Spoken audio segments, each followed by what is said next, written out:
Yo, what's up? We here. Draftnerds Podcast is back, 2025. Gotta make sure we don't say 2024 because that year is over. Happy New Year, Mr. Bill. Good to see you. Clean cut, looking great as ever. We streaming live on YouTube, we on Twitter, we on Playback. Man, we everywhere. So, how you doing, Bill? Well, it is always good to be seen rather than viewed. Once you go to a certain point in life, you see how much that matters. I got a chance to obviously spend some time with some great people at the Senior Bowl. Got a chance to talk to some great young men at the Senior Bowl. Been talking to other friends of mine who were at Shrine, College Gridiron Showcase, Hula Bowl, Tropical Bowl, and working through the process. Y'all can't hear Mr. Bill? Ranking 350 to 400 players, roughly somewhere in there, before this all said and done. That's my goal. Yes, sir. So this is the first time streaming to Playback, so I just want to make sure everything's working. On Playback, can y'all hear me and Mr. Bill, or can you just hear me?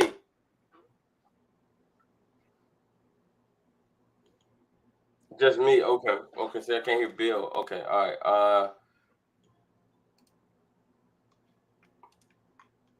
1 second.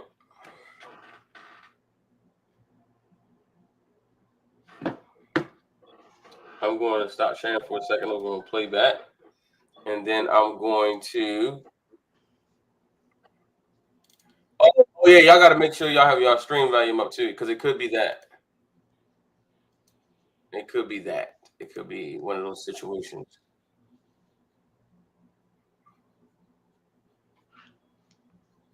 But actually, man, listen, Bill. We know how it is, man. Let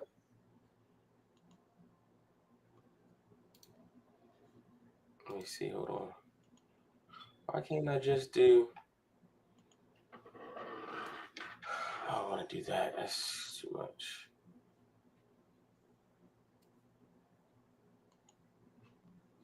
You can share it, and then maybe if you share it, then then it'll be different.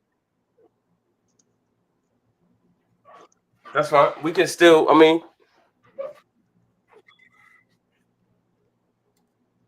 Okay. That's cool. And then I'm going to. So this is our first time sharing on Playback, so just making sure everything is working the way it's supposed to. But Bill, man, so tell me the Senior Bowl. Yes. Yep. Who stood out to you the most at the Senior Bowl? Yeah, I obviously talked about this a lot. The interior offensive line class was really, really stellar. And Gray Zabel particularly had a fantastic week. Bill, let me tell you something. Yes. You know ball, sir. I've been getting that question all week. What's the most impressive group in this draft? And I've been telling people, man, it's the interior D lineman, man. It's so stacked. Well, the two interiors, right? Interior offensive line, interior defensive line. It was great seeing some of the cream of the crop from both of those sides. So, you got to see Walter Nolan go up against guys like Gray Zabel. You got to see him go against guys like Jackson Slater. You got to see one of my favorites, Darius Alexander from Toledo, a guy who had a fantastic week. And he was in my top 5 defensive tackles already. He's solidly still there. He didn't do anything to hurt himself. He narrowed the gap between him and my number 4. He gained some ground. If he has a fantastic combine, he might push his way into the top 4. But it's a really solid group. And the gap between number 3 and number 7 is tiny, right? It's not like there's a big drop off. Like, some positions where it's 1 or 2 or 3, and then there's a gap, and then 4. Nope. 1 through 7, there's not much of a difference in the defensive tackle group. People are taking defensive tackles in the fourth round are going to find long-term rotational players to even starters. There's going to be so many good D tackles in this draft class. Now, it depends on if you want like somebody huge. Now, you've got a couple of giant guys like Grant, right? Kenneth Grant's a giant. There's not too many. If you want 330 plus pounders, you might not be able to wait. But if you're willing to sign someone who's 320 and under 320, there's a lot of guys to be had, especially in the smaller, those three tech types. Aeneas Peoples is going to go somewhere probably day 3, and he's going to end up being a contributor right away and possibly a starter down the road. It's a really deep group. And then, like I said, they're reversed on the offensive side, those interior offensive linemen. A lot of people believe Kelvin Banks is going to end up playing guard. So if you put him at the guard spot, that's probably a first-round talent. And guys like Slable and Jackson Slater, even though they're quote-unquote small school, they're FCS players, but they're guys who could have played against anybody. And I knew that even before this because I'd watched them a lot on tape. And getting to see them in person against guys from the SEC and Pac-12 and Big 12 and wherever else and handle every single one of them confirmed for me, though I already knew it, these guys could play against anybody. Yes, sir. I mean, listen, everyone's been asking me what's the deepest position group in this draft, and I've been telling them D-line. I mean, this D-line group is so good, and it's deep, and it goes round after round after round. I gave it over. I said I wouldn't be surprised if 30 plus D linemen get drafted in this draft from round 1 to round 7. It could be even more than that, but that's how good this draft class is, and it's pretty exciting, man. Like to think about when you think about what just happened in the Super Bowl and how that game was won up front is pretty easy to see. What, it's a copycat league, right, Bill? We always talk about this, a copycat league, and it just so happened a year where D-line is at its strongest in the draft happens to be the same year a Super Bowl is won with a dominating D-line, and they showed you the best way to beat the unstoppable force that is the Kansas City Chiefs is if you beat them up front, you whip them up front. It's nothing they can do. It's nothing they can do, right? And you know this, Bill, because you one of the old school football guys that know that as long as they still put a helmet and shoulder pads on, the games will be won and lost in the trenches. I would like to point out that Jordan Mailata, right, the rugby and singing sensation before he made his way to our country to play NFL football, is a rare commodity. He is an enormous human being who moves beautifully, right?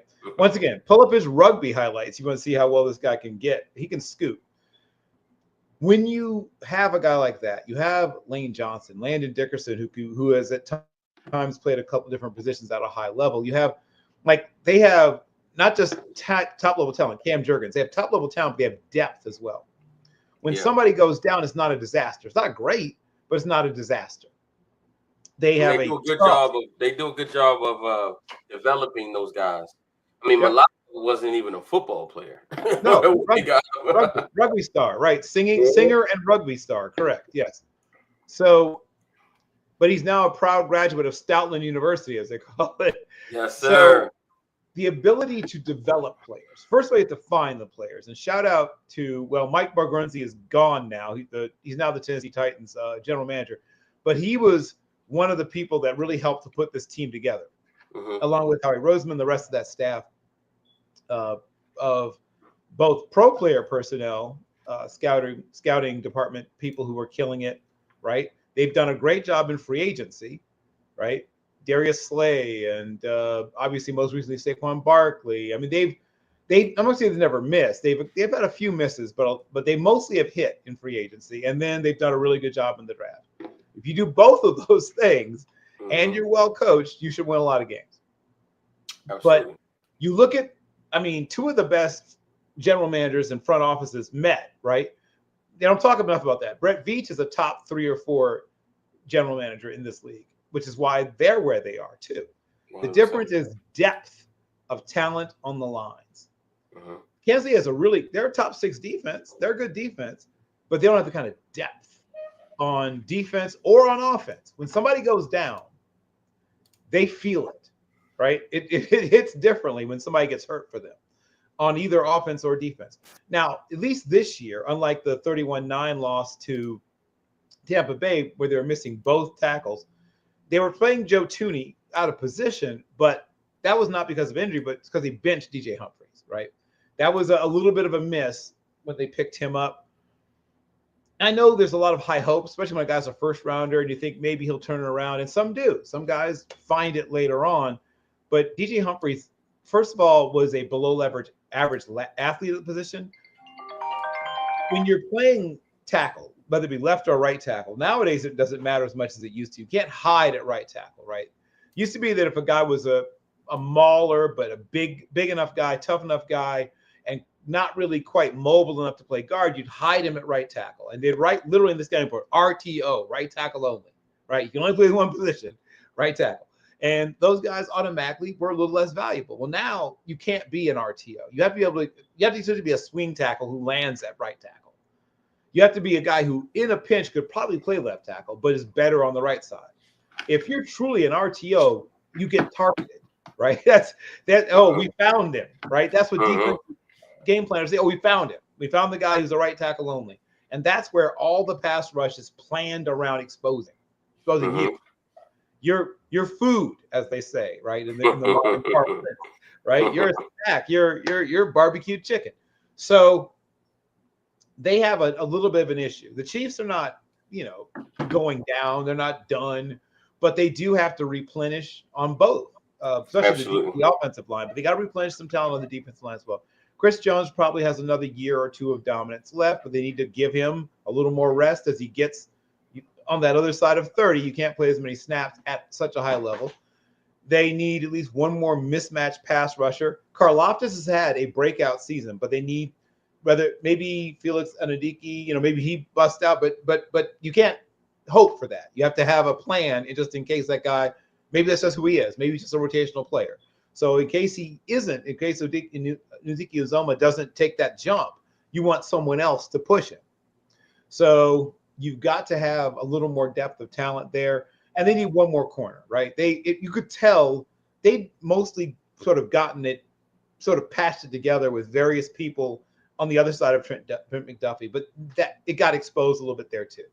It is time to find another top-level corner. Most likely to the draft. Once again, they've got some cap considerations, so they can't get too active in free agency. But they might want to grab maybe a mid-value, a middle value safety guy who can play some corner to give them some more flexibility and depth in the secondary. Their linebackers are good and mostly fairly cheap. Not too much work to be done there, but they've got to add to the line. They've got to add to the secondary. They have to address wide receiver position in the draft, and they may or may not be able to afford to bring Hollywood back. They've got to find a way to bring Trey Smith back, and they're probably going to have to let, probably one or two older guys walk in free agency. But they've got a little bit of work to do. But there's no reason those two teams can't be back again, which I know you don't want to hear, obviously, as a Ravens fan. Right. I don't want to hear that. I don't want to hear that, Bill. Okay. I don't want to hear about the Chiefs being back. I understand. Okay. I am more analyst than fan at this point in my career. I don't let my own personal feelings interfere with what I do when I analyze teams and how they're built. But those are two elite front offices. And if you are a team that's struggling to get your team put together, raid them. I don't understand why how is Tim Terry not getting more interviews to be a GM? But whatever, that's the whole other story. But both those scouting departments and both those front offices are loaded with talent. And if we got a little breaking news here. Oh, I love breaking news. The Ravens. You know what? Let me just show the people that. You know what I'm saying? Oh, okay. Let me just show the people. Let me just show the people what we're talking about here.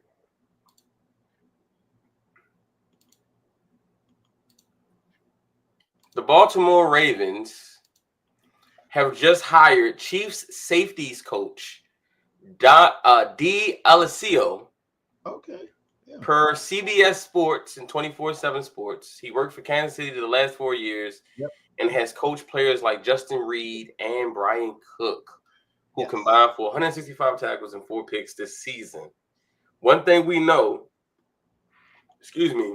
is that the Kansas City Chiefs have always had a really good secondary. Yes. And they got really good coaches. And hey, when a team has been as excellent as the Chiefs have been, you can never go wrong with hiring their coaches, right? Yep. Bring in their brain trust. Just the Ravens fans know this. A year ago, 2023, we were the number 1 seed in the NFL. And then we had an absolute brain drain of our organization, taking 4 defensive coaches, Mike McDonald, Weaver. We lost my guy to the Titans, right? Denard Wilson. Yep. We lost another coach. Then our offensive line coach passed away. It was just a complete extraction from the Baltimore Ravens when it comes to coaching. We also lost our route running tactician coach in Keith Williams. We lost him to the Saints. So it was an absolute brain drain for the Ravens in 2023 into the 2024 season. And it's good to see the Ravens hire some good coaches. Yeah, and he is a good one. They did a good job. I think that you'll see an uptick in play from – now you're moving on probably from Brandon Stevens, but he'll get a chance to coach whoever it is you're drafting. And I think you're probably going to double up. I think you'll probably see 2 new players joining your secondary. At least you're hoping to join your secondary via the draft, and he'll get a chance to mold those guys. Mm-hmm. Listen, I think I speak for most Ravens fans when I say Brandon Stevens, good luck. I say it in the nicest possible way. Good luck, sir. Good luck. I don't want to say anything ignorant or rude, but just good luck. But yeah, moving on, man. So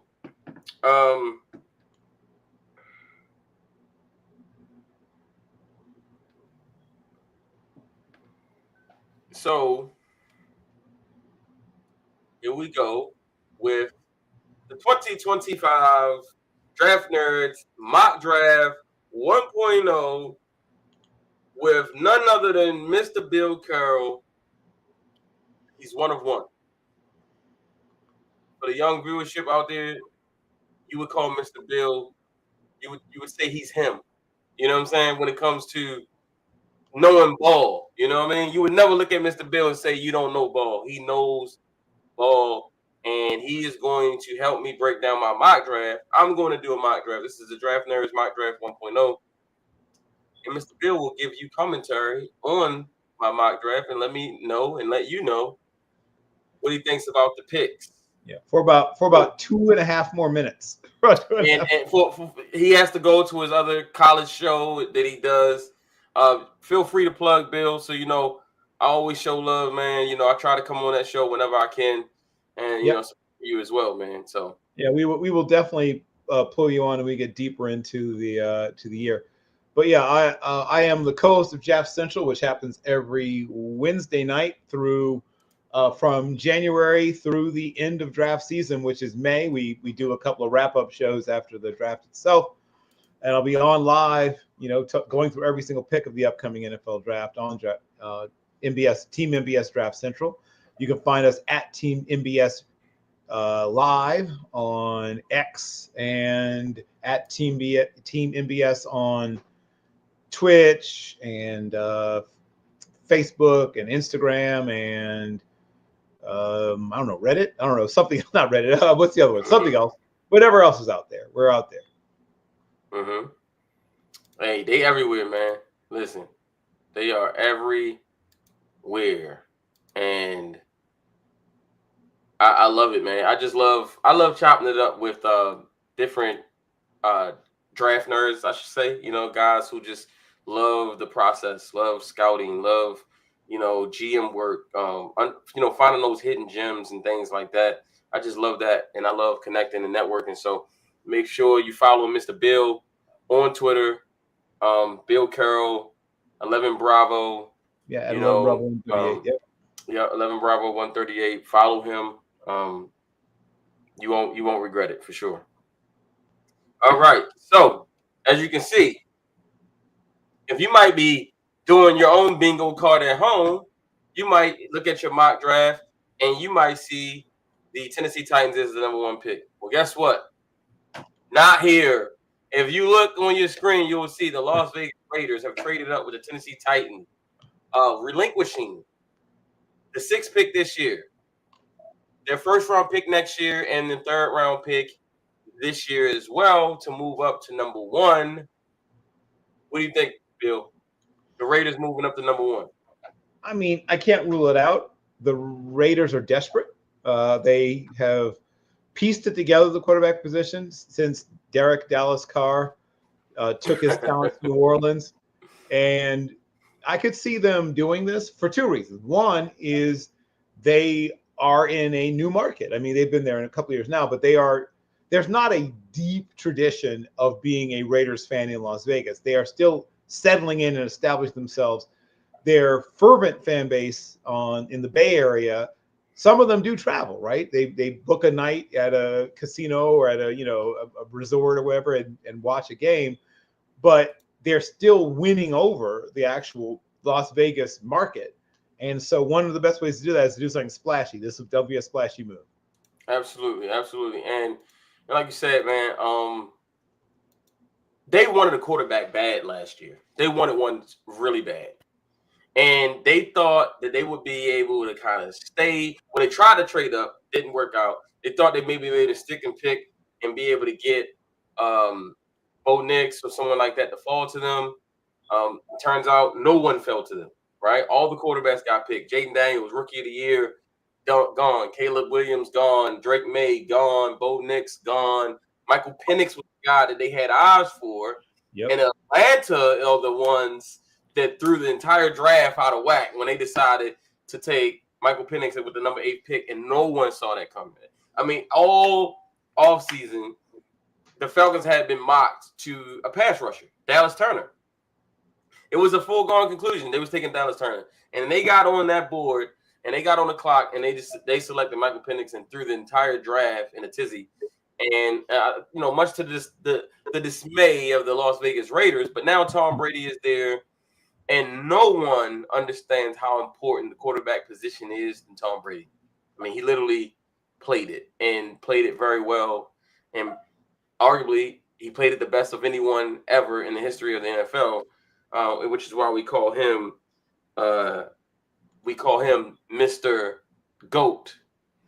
And so now he's in charge. He brought in Pete Carroll. Pete Carroll was there for a good time, not a long time. And they want to build this team up and get this team going. And like you said, Bill, they got to get people excited in Vegas about that team. And so with the first pick in the 2025 Draftnerds mock draft, the Las Vegas Raiders select quarterback, Colorado, Shedeur Sanders. Talk to me, Bill. What do we think? So I've compared Shedeur to guys like Teddy Bridgewater. He has a little stronger arm and stronger swag, but he's a guy who, in another year, would have been quarterback 5 to 7, right? But he timed it right. This is the year to come out if you are. He and Cam Ward are battling it out, swapping paint for the top spot amongst the quarterbacks. And these are guys, like I said, normally would have been fighting for like the, middle spot in the top 10 in another year. So things you like about him. He's a tough kid. He's taken a ludicrous number of hits. I think in the last 2 years, he's been sacked 114 times, which is insanity, considering that, he's playing the number of games he's played. I mean, he's sacked something like almost 8 times per game or something insane. That's not awesome. But despite that, he keeps getting up, so you like that. Or he's been hit. I think it's hit 114 times the last 2 years. Not quite sacked, but still a lot of sacks. He's accurate. He has a strong arm, not a cannon, but he has a strong arm. Not elite, but a strong arm. He can move. He can run a little bit. Sort of like Stroud can run a little bit. Like he's a guy who can make some plays, but he's not a runner by any stretch of the imagination. Things you don't like. He will pass up 3, 4, 5, 6, 7, 8 free yards to the check down to try to make something big happen down the field. He creates some of those sacks. He fades back when he should be stepping up in the pocket. His pocket presence isn't. In fact, that's where he's below Teddy Bridgewater. Teddy Bridgewater had great pocket presence. He doesn't. He's got to work on that. And of course, Brady, has worked with him. Maybe he can work with him on pocket presence. But there's so many things to like about him. Tough kid, bright kid. Wants to be good. But man, he's got to put on a little more muscle. He's got to be much smarter about getting the ball out of his hands and stop trying to make big plays when you've got medium-sized and small plays just waiting to be made. Absolutely. I love it, Bill. I mean, Shedeur to me is the best pocket passer in this draft. He's very cerebral. He's tough, right? Which is what I love about him. I mean, he's gotten beaten, nearly to death in Colorado with that offensive line, and he just kept getting up and coming back and coming back and coming back. And, you got to respect that. You got to respect a kid that – because, if you going this high in the draft, you're probably not going to an excellent team, right? And, Tom knows Brady. He knows Shedeur. He worked with Shedeur. He helped develop Shedeur. Shedeur has the size that you want. He is as clean as a prospect I've seen in recent years when it comes to footwork in the pocket. He's not sloppy. He's not a guy that you look at and say, well, his mechanics are terrible or anything. He's got clean mechanics. He's got good footwork. His problem is he holds the ball too long. Yes. And he thinks, he tries to do things that I think he probably shouldn't at certain times. It reminds me of that quote in Finding Nemo, the movie, when his dad tells Nemo, you think you can do these things, but you just can't. Shedeur wants to be able to fit balls in tight windows and throw in triple coverage. He tries to do those things because he's trying to overcompensate from, let's be frank, having a team that weren't really that talented, especially in the first year when they got to Colorado. The team just wasn't that talented. This team this year was a lot more talented than the one from the year before, and he had an outstanding season. So I 100% love the fit. Shedeur Sanders to the Colorado Buffaloes. Just gotta love it. That moves us to the number 2 pick with the Cleveland Browns. And with that pick, I have the Cleveland Browns also trading out.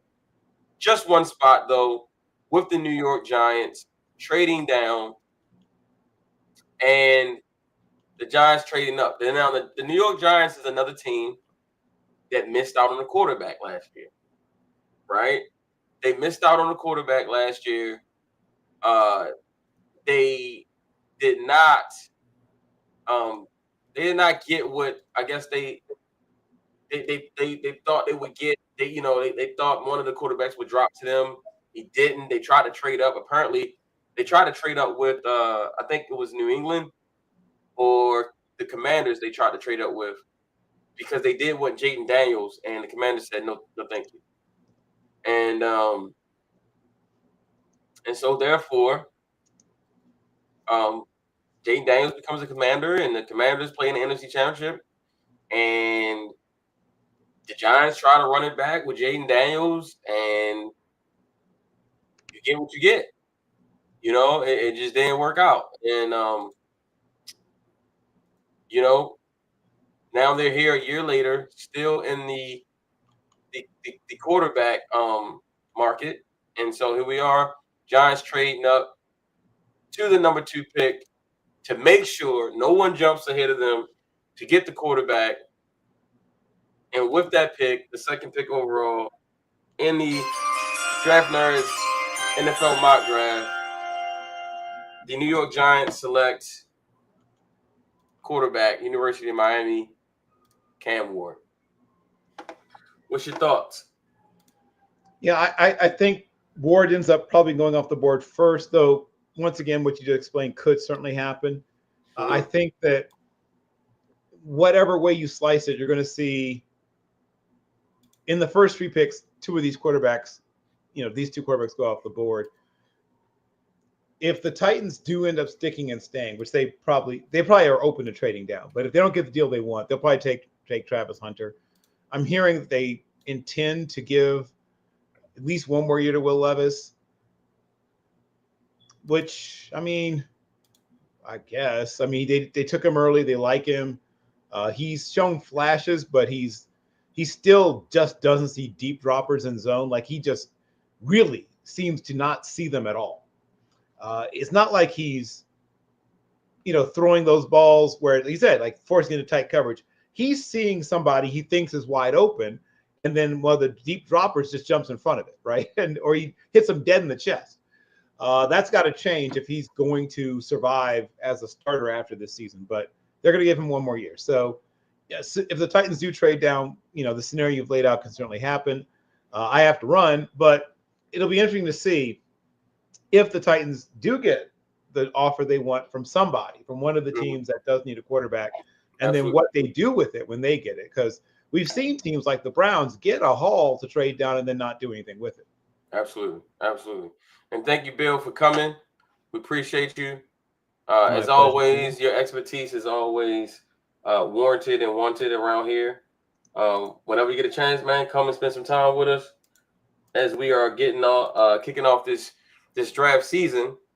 For those who are watching, and like I said, live on YouTube and Twitter and playback, we will continue. I will continue to go through this first round, so keep it locked. And Mr. Bill will be back at another time. And thank you, Bill. We appreciate you once again, man. Thank you all as always. My pleasure, sir. Yes, sir. All right. So I'm gonna go to the chat real quick. I got TJ in the chat saying, if Sanders has a good line, he will be deadly for the Las Vegas Raiders. Couldn't agree more. And when you imagine Shedeur Sanders with Brock Bowers and Jacoby Myers, I think they need to add a run game, add another receiver. They got the cap space. They could absolutely do that. It could get real interesting in Las Vegas. They need to do something, though. You're in a division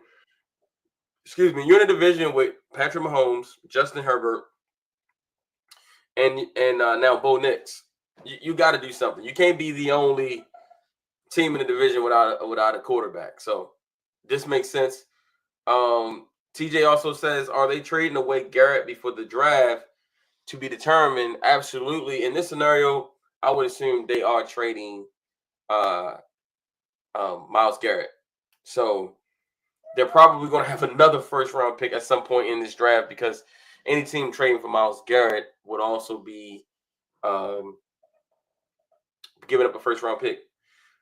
So I won't do that trade in this mock draft for sake of time, but let's just use our imaginations and assume Myles Garrett does get traded. That brings us to the Cleveland Browns with the 3rd pick, and I don't think they trade back anymore. I think this is the pick. They stick, they trade down, they pick up a future 2nd-round pick and a 2nd-round pick this year to move back 1 spot, and they go and they get the ultra physical, athletic, explosive, all the narratives all the things you want to paint. They go and get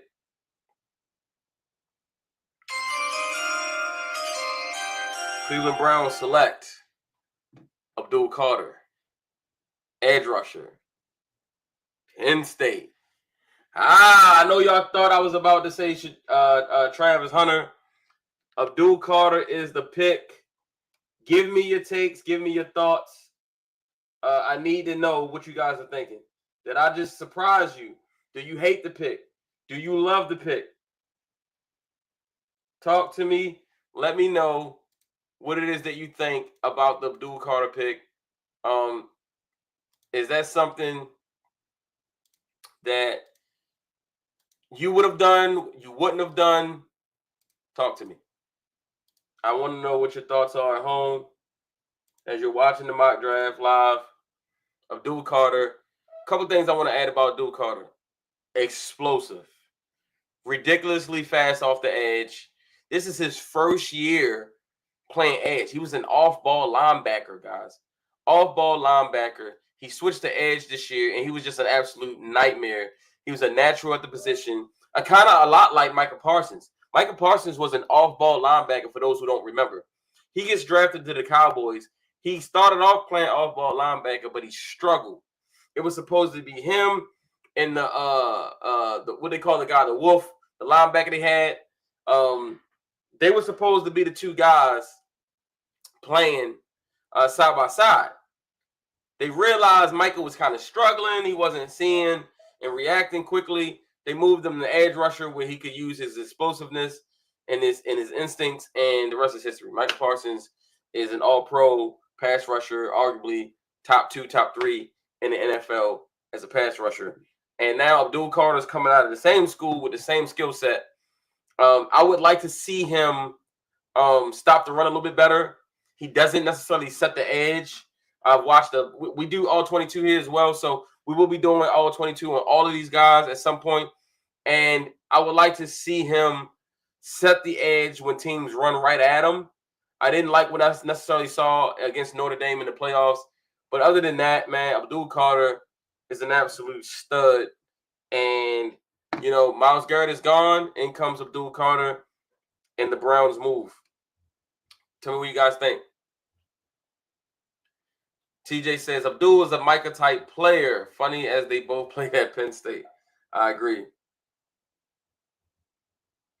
Absolutely. Thank you, TJ. And make sure you guys like and subscribe for more Draft Nerds content. If you're watching through YouTube, please like and subscribe so we can continue to bring you more football content, more Draft Nerds, more draft, more NFL, the best out there. Please like and subscribe. If you're watching on Twitter or if you're watching on Playback, make sure you follow and turn those notifications on.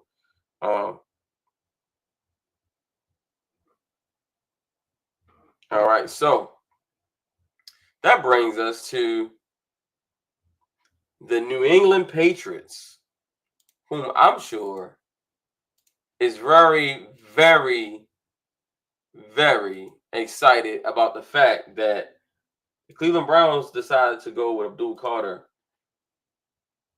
because now they have the pick of the litter, and then they can go in multiple directions with this pick. They could go offensive tackle with this pick because they absolutely need to protect Drake May. They got to, and their offensive line was not good last year. But on their behalf, this free agency crop, this crop of free agents at offensive line, tackles, guards, centers is loaded. This is one of the best free agency classes I've seen as far as offensive line, and that plays right into what the Patriots need. They have a lot of cap space, and I think they could go out and address the line in free agency. That way they can come in the draft and just take the best player available. So with that said, we're going to keep rolling here on the Draft Nerds mock draft. And with the 4th pick in the 2025 Draft Nerds mock draft, the New England Patriots select cornerback, wide receiver, Travis Hunter, the Heisman Trophy winner out of Colorado. I mean, what else is it to say about Travis Hunter other than the fact that he is a playmaker? He is the best player in this draft. And, you know, that's not even hyperbole. That's not me being over-exaggerative. He's the best player in this draft. He's the most talented player in this draft.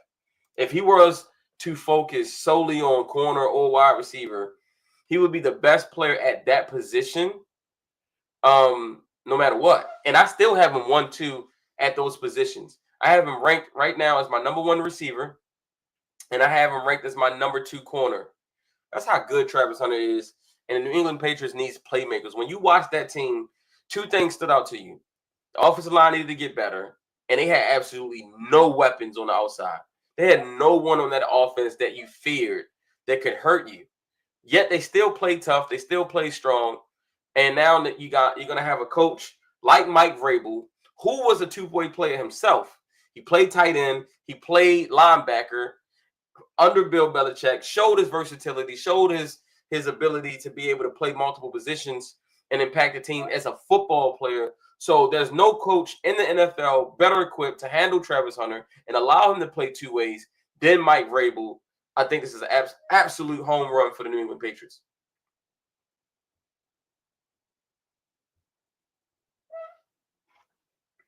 Yes, sir. Yes, sir. Man, I just, man, listen.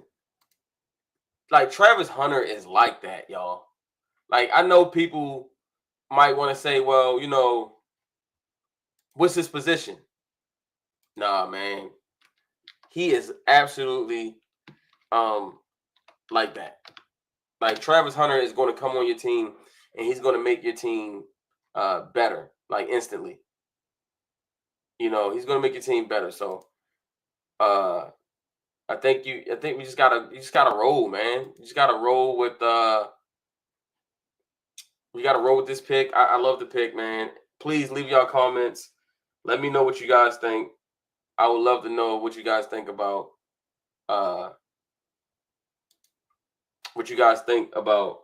Travis Hunter to the New England Patriots. I love the fit. TJ, DM me on Twitter, bro, so I can send you the information. So, all right. Back to the draft.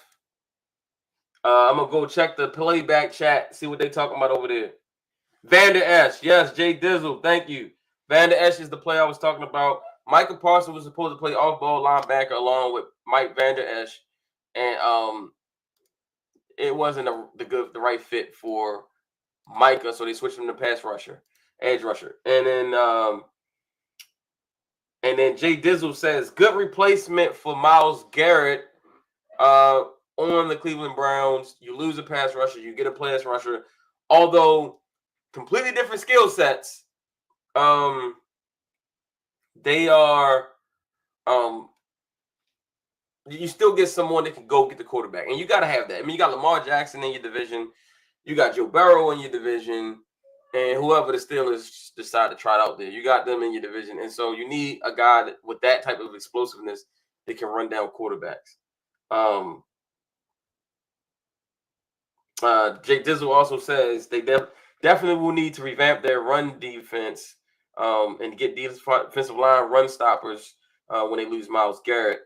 Nightcrawler 642 says could definitely see this outcome to start off the draft. So, man, listen, I just think that this is how it's going to go. I do like the last time we seen the top 2 teams trade out of the top 2 spots was 2016 when the Eagles and the Eagles and the Rams traded up to get Jared Goff and Carson Wentz respectively. So yeah, man. So far, you know, let me know how you feel about this mock draft so far. We are into the first 5 picks. We're going on with Jacksonville is now on the clock. Just to recap, your top 4: Shedeur Sanders, Cam Ward, Abdul Carter, Travis Hunter. Those are your top 4 picks. We now move to Jacksonville. And what do y'all think they're going to do? Put in the comments. What do you think they're going to do here? Try to predict the pick. Tell me what you think it is. And then let's see who's right.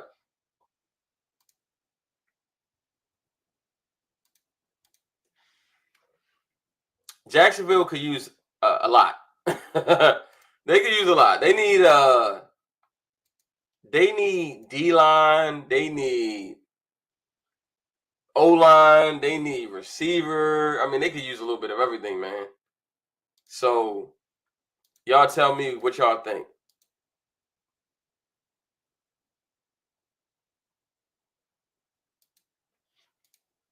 I love that.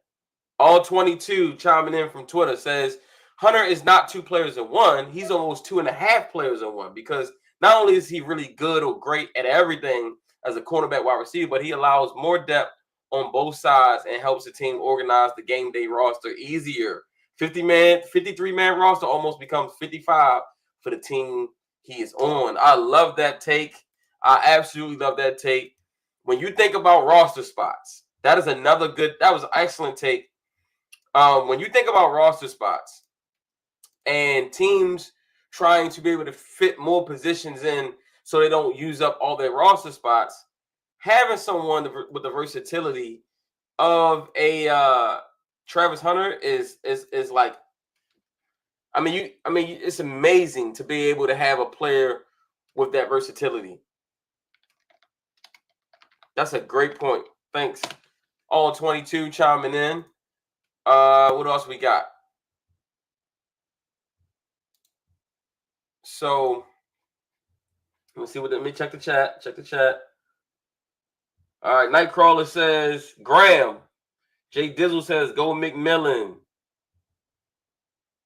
And Jay Dizzle says Graham for defense.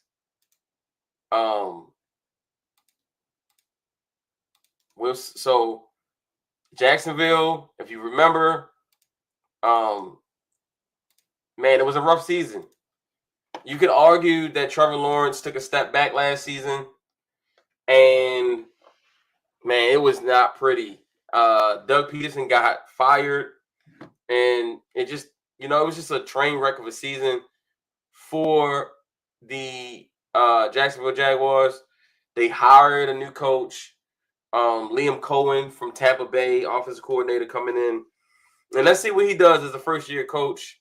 But he has to address a lot of positions of need. As you can see on the screen, center, guard, D-line, corner. I mean, they need it all. But in the 2025 Draftnerds Mock Draft 1.0, the Jacksonville Jaguars select cornerback Will Johnson from Michigan. Now, let me tell you guys about Will Johnson. Will Johnson is my number 1 corner in this draft. That doesn't matter. Like, Travis Hunter is my number 2. But Will Johnson is an absolute dog. And he got injured.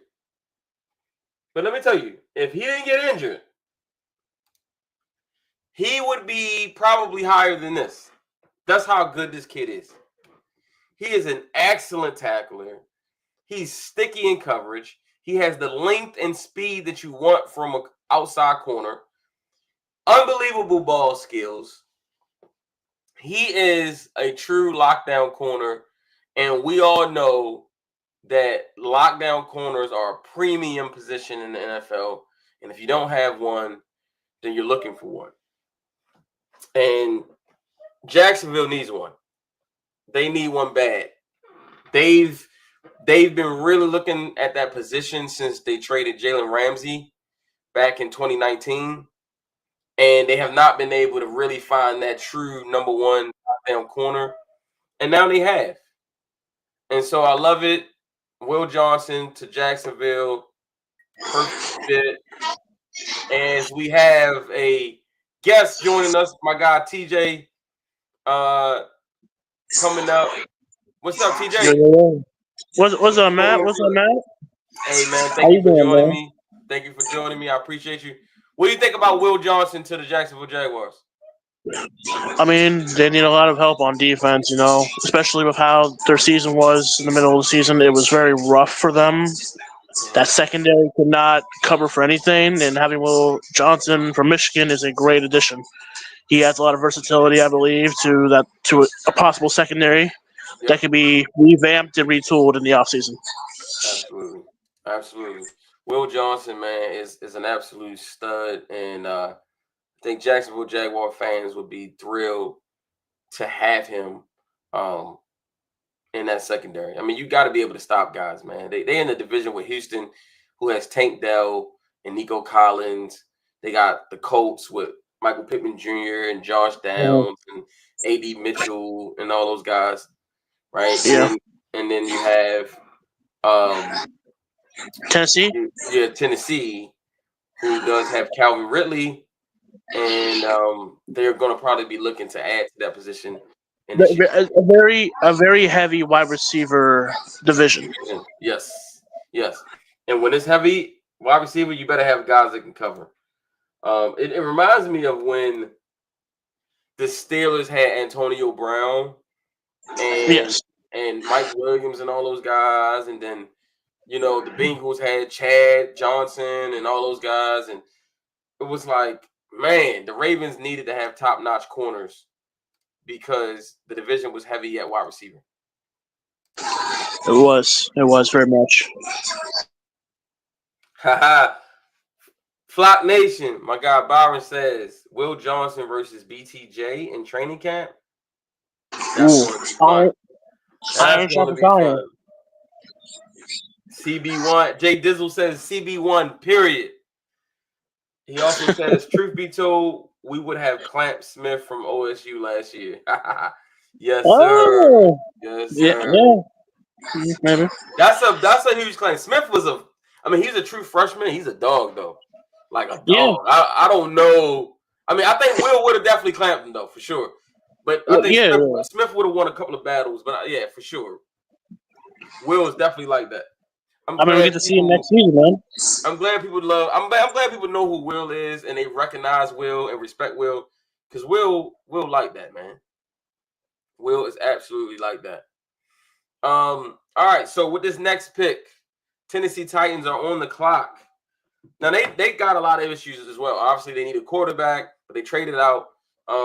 They did send Will Levis to work with Carson Palmer. I mean, not Carson Palmer. Josh Palmer, his brother, who's a QB specialist. He actually helped develop Josh Allen. So he's going to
All right, there we go. Can you guys hear me now?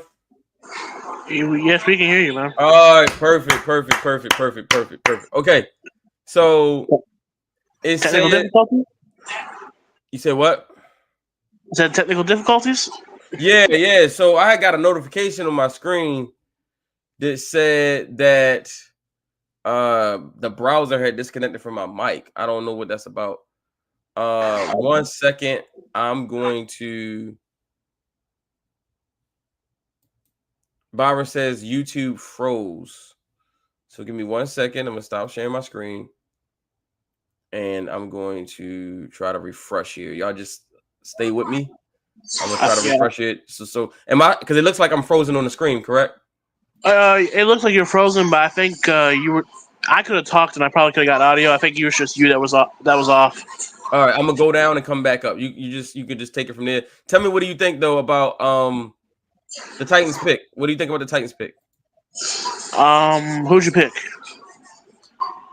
Because I didn't see that. I haven't picked anybody yet. What do you think they should do with the pick? Who do you think they should go with? What they should do? There's a lot of avenues they can go. The O-line wasn't the best last season. They can stack up on that defense that they have with Jeffrey Simmons and all that. It's very, in my opinion, not really. I'm gonna have to look over Tennessee's roster again later down the season. I mean, not later down the season, off season. They just need pass catchers, in my opinion. Pass catchers, and better ways to get the ball out from Will Levis, and hopefully that he can develop into a better quarterback for the future. Right. Okay. Yeah, I mean that. Listen. I think they should definitely invest in Will Levis, man. Will Levis is a good player. I think he just needs development, and these teams got to stop giving up on these quarterbacks so fast, man. Like, you got to develop these guys. Yeah. Trying to get your camera on. Yeah. StreamYard is tweaking, so give me 1 second, and I'll be right back. Okay.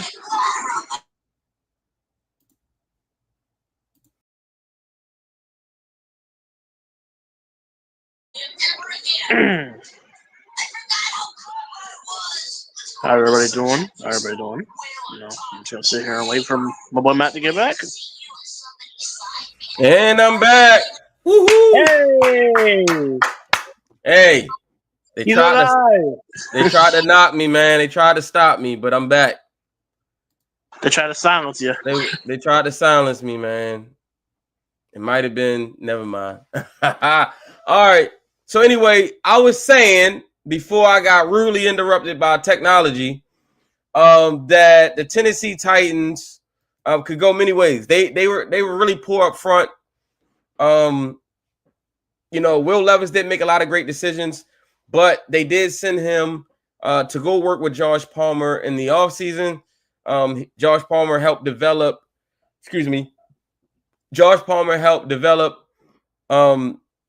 Josh Allen. He helped develop him, got him better. He's going to do the same thing with Will Levis.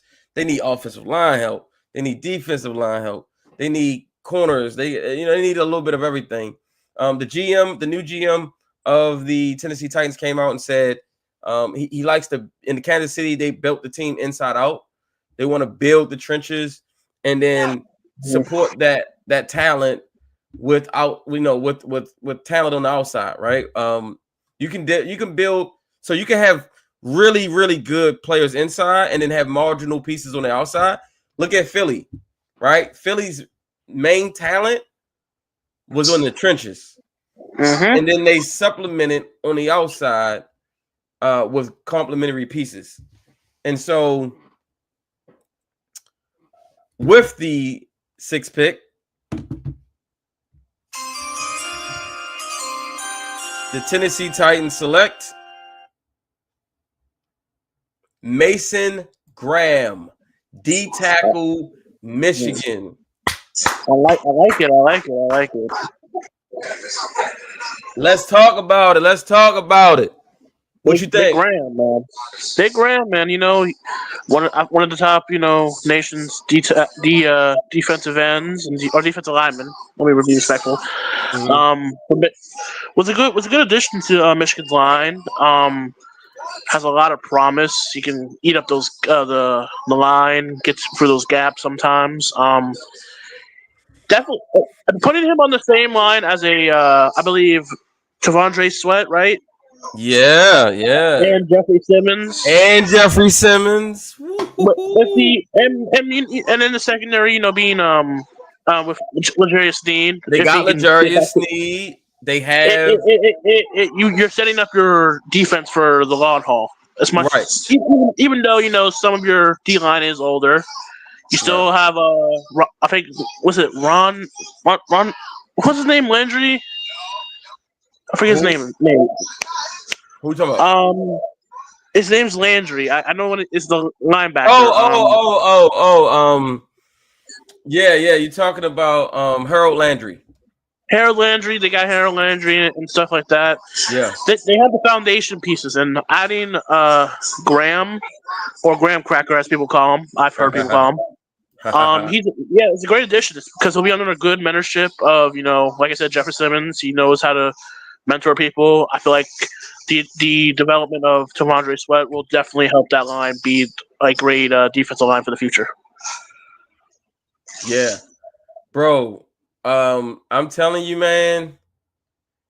If you have a defensive line that features Mason Graham, Jeffrey Simmons, and Tavondre Sweat.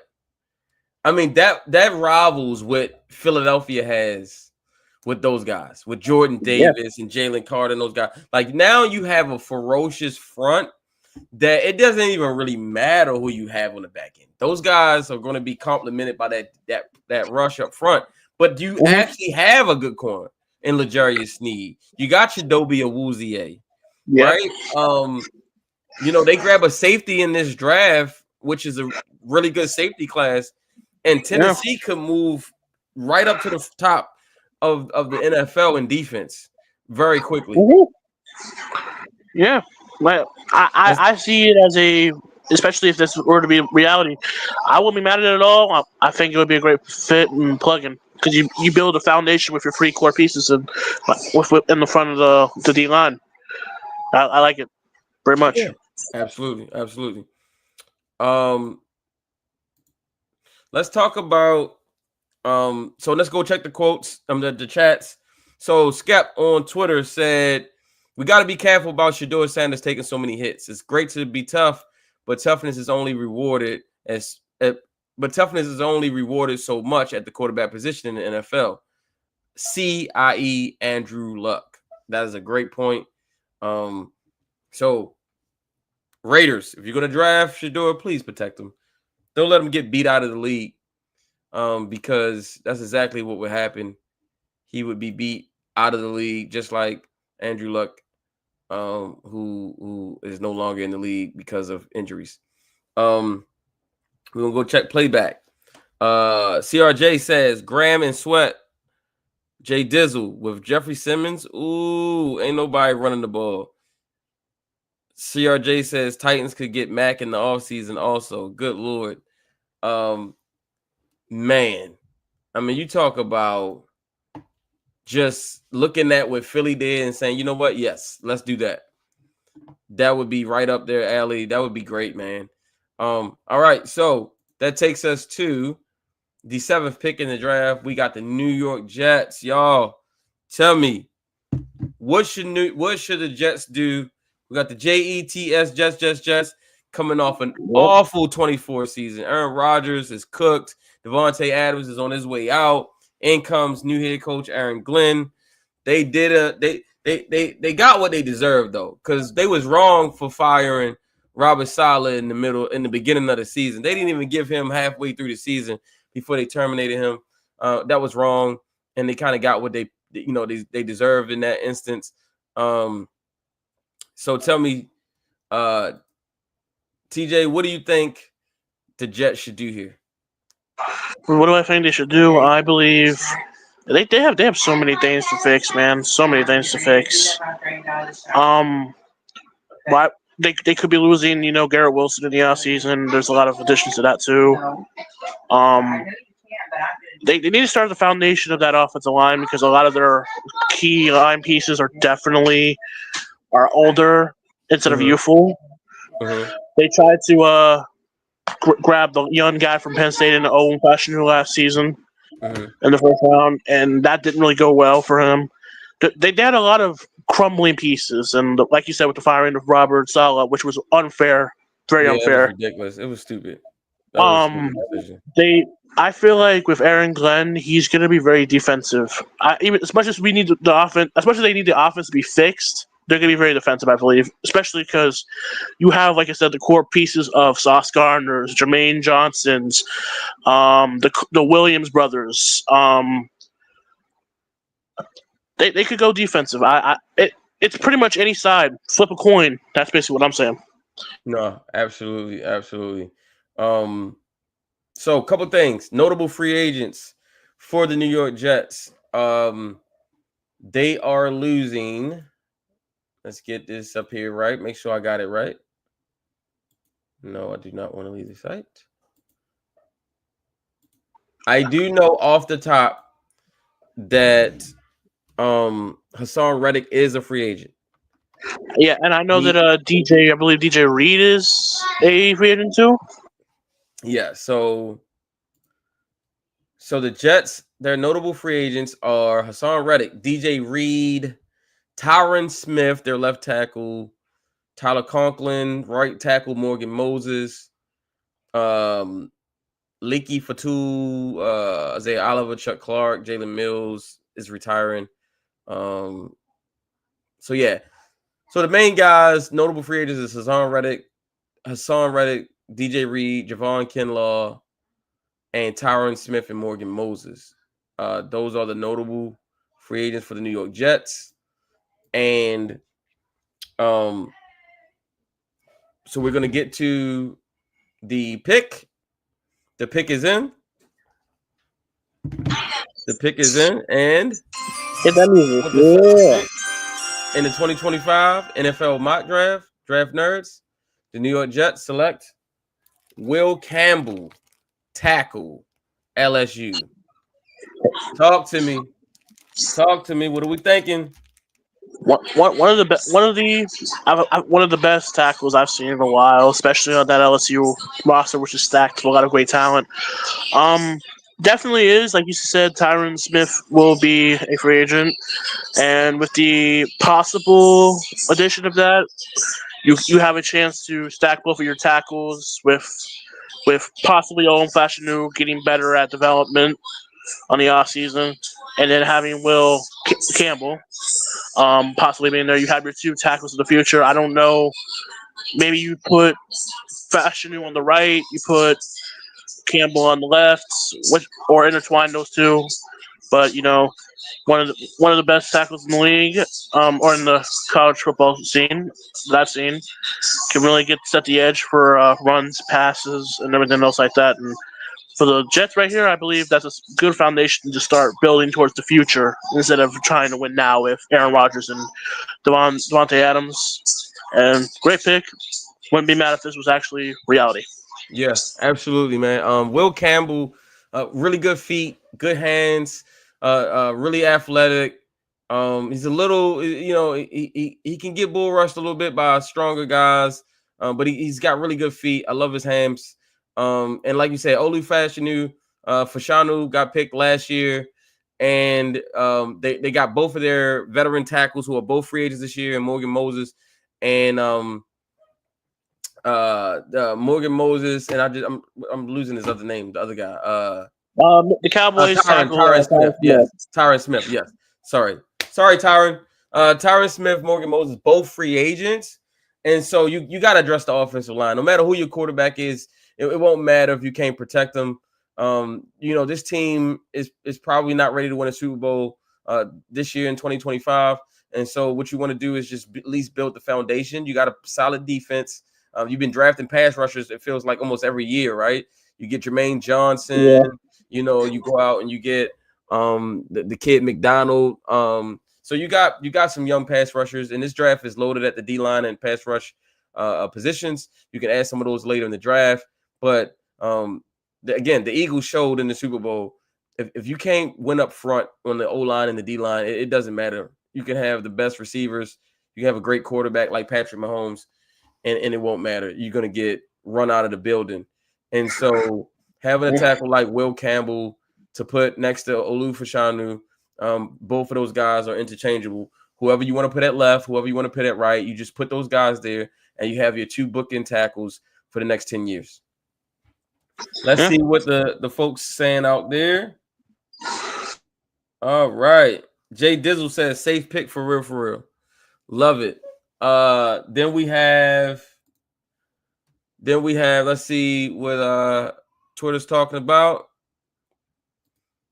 Any other comments about the pick? It's a good pick. I really do like the pick. Regardless.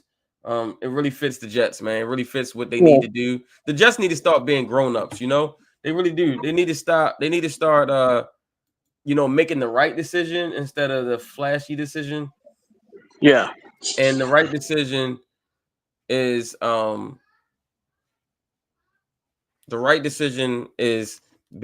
allocating resources to premium positions instead of going out and trading and giving up massive picks for veterans that don't end up panning out, you know, and especially people who are off the end of their prime or have injury history. Like, they need to worry about their future instead of the now. They're not in a position to win a Super Bowl, like you said. Yep. That's why when I see people like Jets fans being like, I want a Matthew Stafford, I'm like, no, you're going in the same direction you were last year. It's not going to change a single thing. So they need to worry about the future, and they did that with this pick. That's a fact. All right. Safe pick for the Jets. Carolina, you are now on the clock. Carolina Panthers, you are now on the clock. All right, real quick.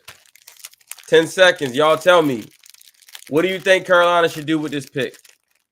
The thing, if you're a Carolina Panthers fan, you should be very intrigued with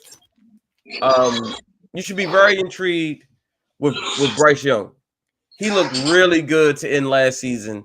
I mean, I was impressed, man. I ain't gonna lie. At the beginning of the season, I was like, oh man, this kid, they didn't ruin this kid already.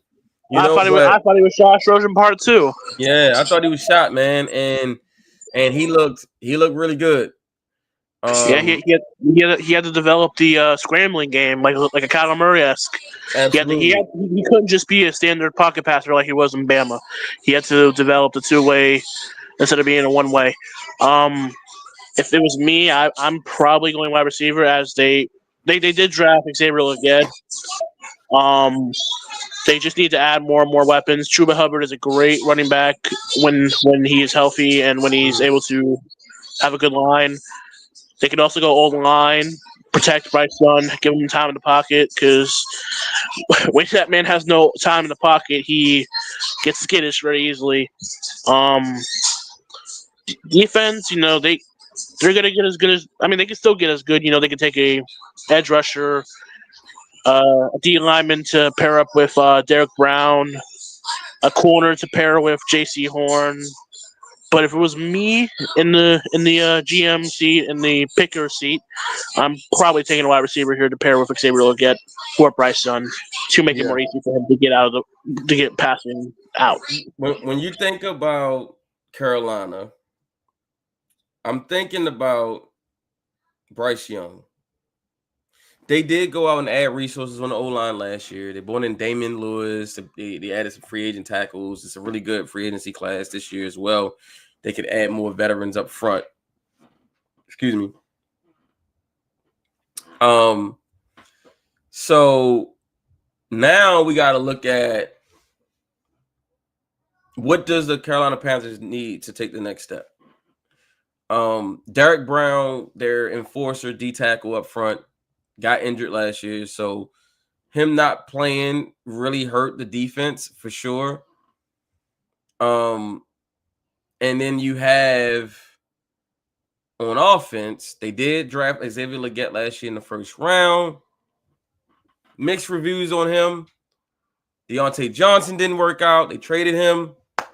And Adam Thielen is like holding it down, but like he's like a elder statesman at this point. He's on his way out. And he's on his way out, right? And so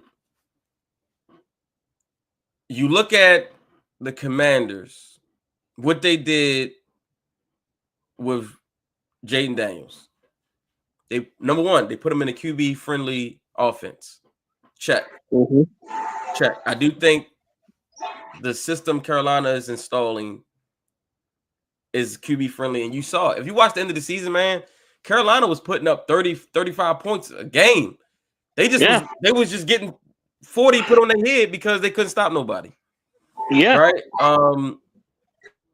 And I'm seeing CRJ said Matt looks like Ashton Genty. Really?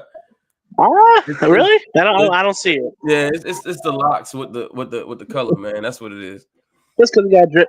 I can say that about a lot of running backs. Byron called me mashed and genty. Mashed. Hey, man. Hey, I wish I ran for 9,000 yards like he did. But yeah, man, like they just couldn't stop nobody, right? They they drafted a number one corner and my boy JC Horn, right? But he got to stay healthy. They could definitely use some more help on the back end. They could use some help at the pass rusher spot because they did trade Brian Burns. Yeah, Brian Burns, right? So they could use a pass rusher, but they could also use a wide receiver here as well. My question is always, what if you don't take a certain position? Will it be harder for you to find? Like, what position would it be harder for you to find? Right, y'all tell me on Playback Twitter. Would it be harder to find a receiver, or would it be harder to find a pass rusher? Well, if it's coming from me, it is more easier to find a receiver because receivers are basically like Skittles. You get them every time; they're the same every time. Edge rushers are a dime a dozen. DBs are a dime a dozen. I just feel like they're more desperate to maximize the offense with Bryce Young than they are about finding that dime in a dozen. They're more desperate than fine with finding that dime in a dozen because they saw how much he was struggling. Deontay Johnson, as me being a Steelers fan, was not a great addition. You need a duo with Xavier Legette. Yeah, absolutely. So yeah.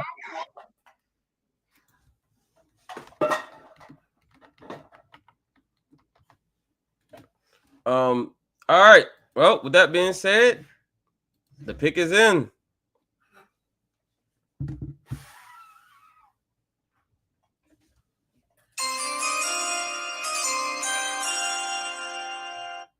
With the 8th pick in the 2025 NFL Draft Nerds mock draft, the Carolina Panthers select, in a shocker, Mike Green, pass rusher. Okay. Marshall. When I watch, listen.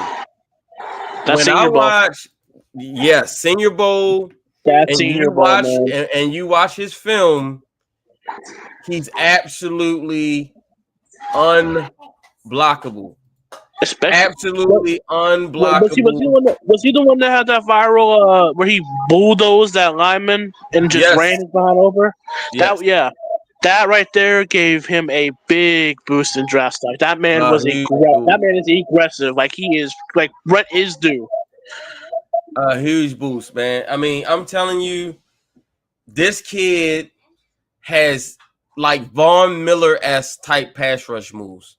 He's got dips and rips. He's got bull rush. He's got the duck and under. He's got the spin move. He's got everything you need. And when I'm telling you, you trade away Byron Burns, you got to get somebody that can get after the quarterback, And this kid can absolutely get after the quarterback. They went out and they signed Jadeveon Clowney last year. Didn't really do anything much for them. If you get Derek Brown back healthy and you get Mike Green out on the edge, I mean, this kid is going to hunt for you. They had to go. CRJ says Panthers are missing the edge rusher. Mike Green, great replacement for Brian Burns. Jay Dizzle says, fuck, I wanted Green in Baltimore. Green's not making it to Baltimore. There's no way he goes that low. He's going to be a top 20 pick, in my opinion. Especially if he continues to have a great showing, especially at the pro days and at the combine, his stock just keeps going up and up and up. Exactly. You know, he had a little bit of off-field issues, but I wouldn't worry about it. I don't think it's anything really serious. But this kid is unbelievable, man. Like, this kid is going to get to Carolina, and he's going to instantly be a star down there in the NFC South. He's going to go hunt Baker Mayfield. He can get off. After seeing these highlights, he gets off blocks easily. Yeah, he can get off blocks. It's basically 1-2 off the block. Yes, sir. He's man, listen. He is he's going to go out there. He's going to hunt Baker Mayfield. He's going to hunt Michael Penix. He's going to hunt whoever the Saints have at quarterback.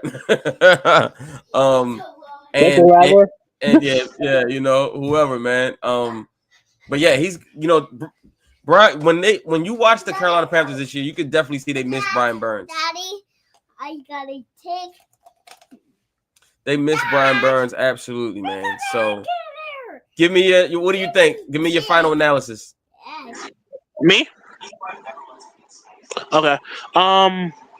In my opinion, like I said, he said Von Miller. I see that too. I also see this may seem crazy coming from a Steelers fan as I watch TJ Watt all the time.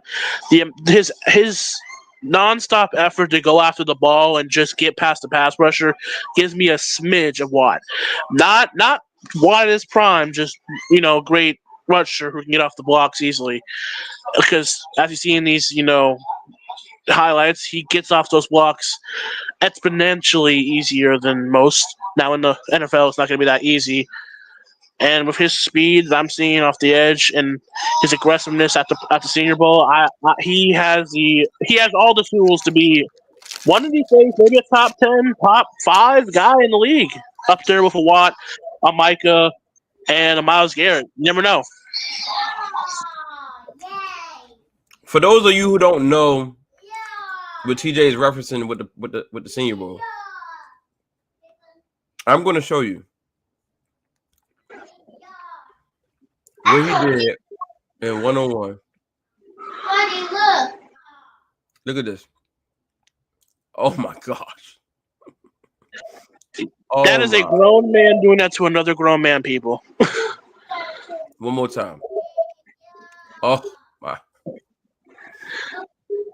Like he was baby food, dog. Man, it's not right what he did to that guy, man. It's just not right. That man got a family, you know? That man got a family. That man got a family, dog. And not even that, just, yeah. Oh. He went That man got a family, dog. Yeah. All I'm going to say is linemen can't take a break with this man. You can't go soft on Mike Green.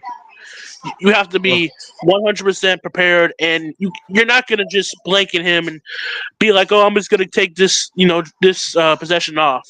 You got to be on every possession with Mike Green. Mike Green is this year's, you know, every year we have a player who's projected low, you know, maybe second round, low first round, and then he just blows up. Everybody finds out about him, and now in the top 10. That's why I said he has a little bit of Watt, because TJ Watt went very low and became a top 3 player as a defensive guy.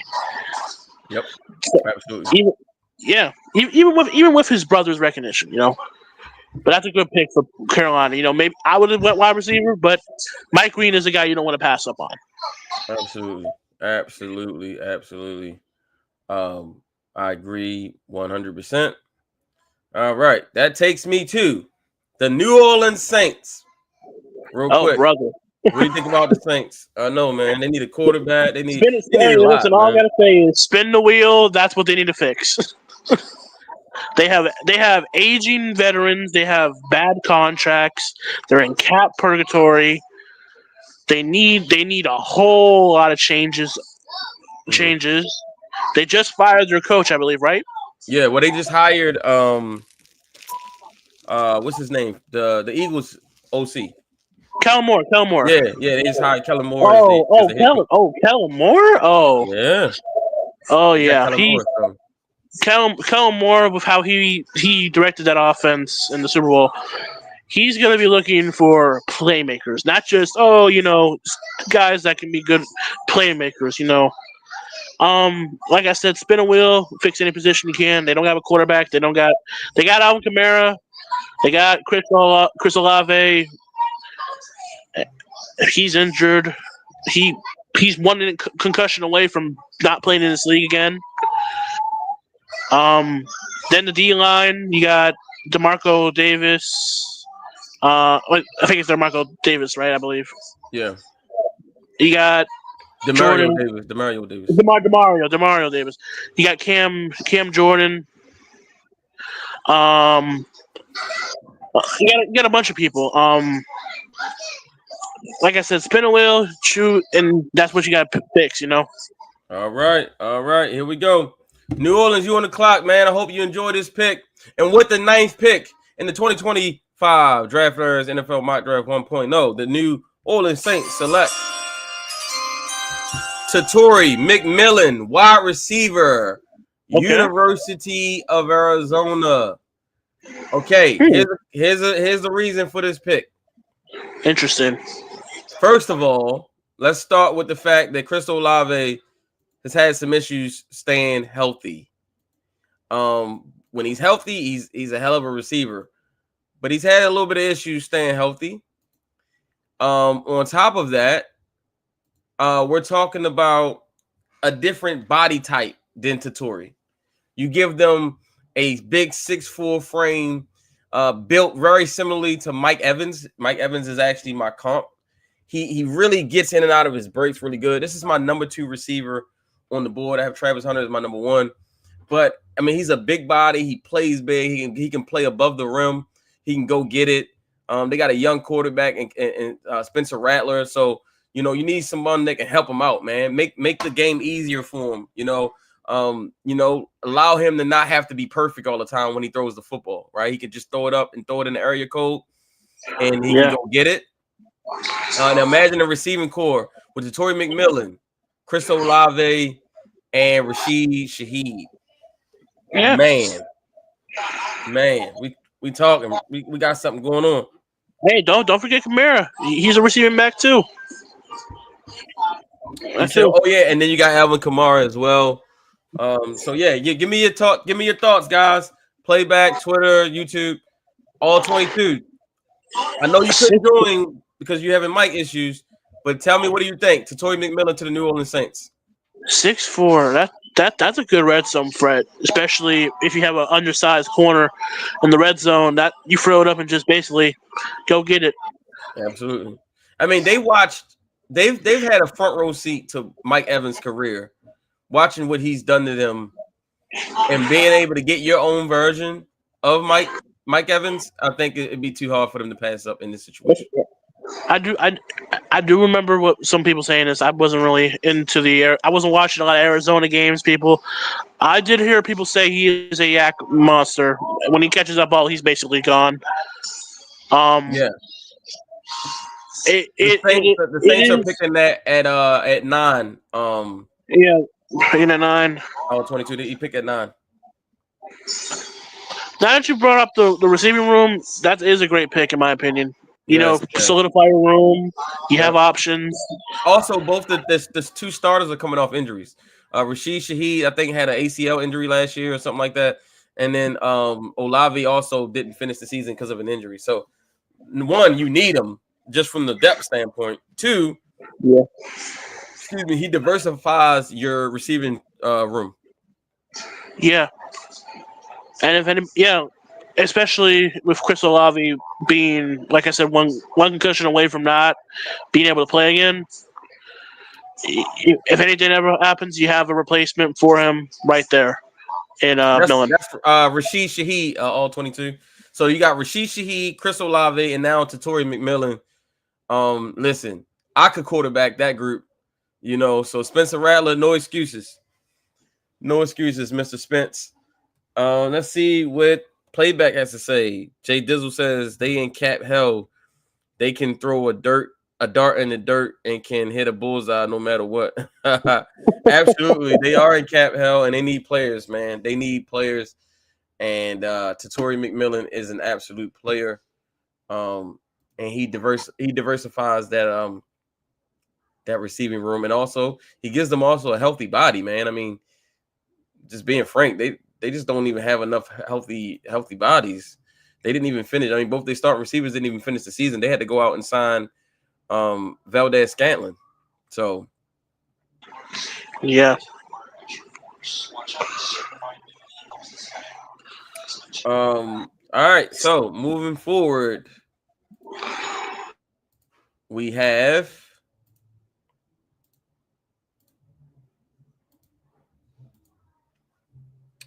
the Chicago Bears on the clock. New head coach Ben Johnson is at the helm, standing inside the division after serving as the offensive coordinator of the Detroit Lions. You have offensive line issues galore. They really could use a center. This is a great free agency class. I keep talking about the free agency class. There's two guys I'm circling in free agency for the Bears. That's left tackle Ronnie Stanley from the Ravens. Hurt my heart, Okay. but I get it. And it's Ryan Kelly, center from the Indianapolis Colts. If they go out and get Ryan Kelly and Ronnie Stanley, Caleb Williams can finally stay upright and be able to get the ball to Romo Dunze and DJ Moore and Cole Kmet. Chicago has a really solid defense. I think that defense didn't play up to its potential because the offense had so many turnovers and so many three and outs. And so that defense was on the field way longer than they should have been, and it caused breakdowns and things like that. That offense needs to sustain drives. They need to be able to run the football. They need to be able to control the clock and time of possession. They need to be able to take pressure off of Caleb Williams. Yeah. DeAndre Swift is there. He averaged, I think he averaged like 3.5 yards a carry. It wasn't very much. He had almost 1,000 yards, but it was a sporadic 900 and something yards he had. He didn't have a good yards per carry. And in Detroit, Ben Johnson, man, he had a really balanced offense. And so with that being said, with the 10th pick, the Draftnerds 2025 mock draft, the Chicago Bears select running back Ashton Genty. Yeah. Ashton Genty coming to the Shy. Y'all tell me what y'all think. You know what's crazy? On the way. I was before you picked, I was like, you know what? DeAndre Swift hasn't been the best. They need to run. I was thinking about the offseason about Ryan Kelly and Ronnie Stanley. Me and you were both on the same wavelength. All my mock drafts for Chicago have been running back. And I've showed it to Chicago fans. They've been like, no, we need this, we need that. I'm like, if you acquire a guy like Ashton Genty, who, in my opinion, should have been Heisman of the Year, he is on the level, and people give this comp all the time, which comps are not always the best. He gives me Marshawn Lynch vibes. Mm-hmm. And if you can get a line with a Ronnie Stanley and a Ryan Kelly to pair up with that and keep, like you said, keep Caleb Williams upright and help keep the run game strong with Ashton Genty, who is hard to take down. That boy, if you give him an open field, he's gone. He's gone, or you ain't tackling him. Facts. I love this pick. One, because of fit. Two, because you can if DeAndre Swift want to come back, you could just let him go. It is a flexible move for all parties, and I like this pick. And I'm surprised that you actually went with this pick because I thought I was the only minority in the mind of this. Yes, sir. Yes, sir. Well, here's the thing. The reason why I went with Genty is when you think about Chicago again, they needed more pop in the run game. Again, I took this pick knowing that the Bears would address offensive line in free agency. When you look at what Ben Johnson had in Detroit, he had Jahmyr Gibbs and he had David Montgomery. Mm-hmm. Right? DeAndre Swift can serve that David Montgomery role, but you really need a home run hitter to take the pressure off Caleb Williams and allow him to be able to operate in short yardage, right? To be able to, decrease the down and distance, right? It's much easier to convert 3rd and 5 than it is to convert 3rd and 12, and Jahmyr Gibbs is a threat out of the backfield. You can throw it to him, you can hand it to him. He's an ultra dual threat running back in today's NFL, where dual threat running backs are, they are the highlight of the league. I mean, you look at Saquon Barkley, you look at guys in this league. Look what he did for the Eagles. Genty can have that same type of impact for the Bears. And I mean, this is the same organization that had Walter Payton, that had Matt Forte. The Bears had at one point became synonymous with great running back play, and they get another one here with Ashton Genty. I think him and Swift would just be awesome together. You get Ronnie Stanley in free agency, you get Ryan Kelly in free agency, and now you can give that defense a break. And I just think, Caleb Williams would benefit so much for having a guy in the backfield that the other team has to actually game plan for. So let's check the chats, see what people think. CRG says Genty fits well with Ben Johnson. Genty will go crazy, just like Gibbs did with Ben at OC.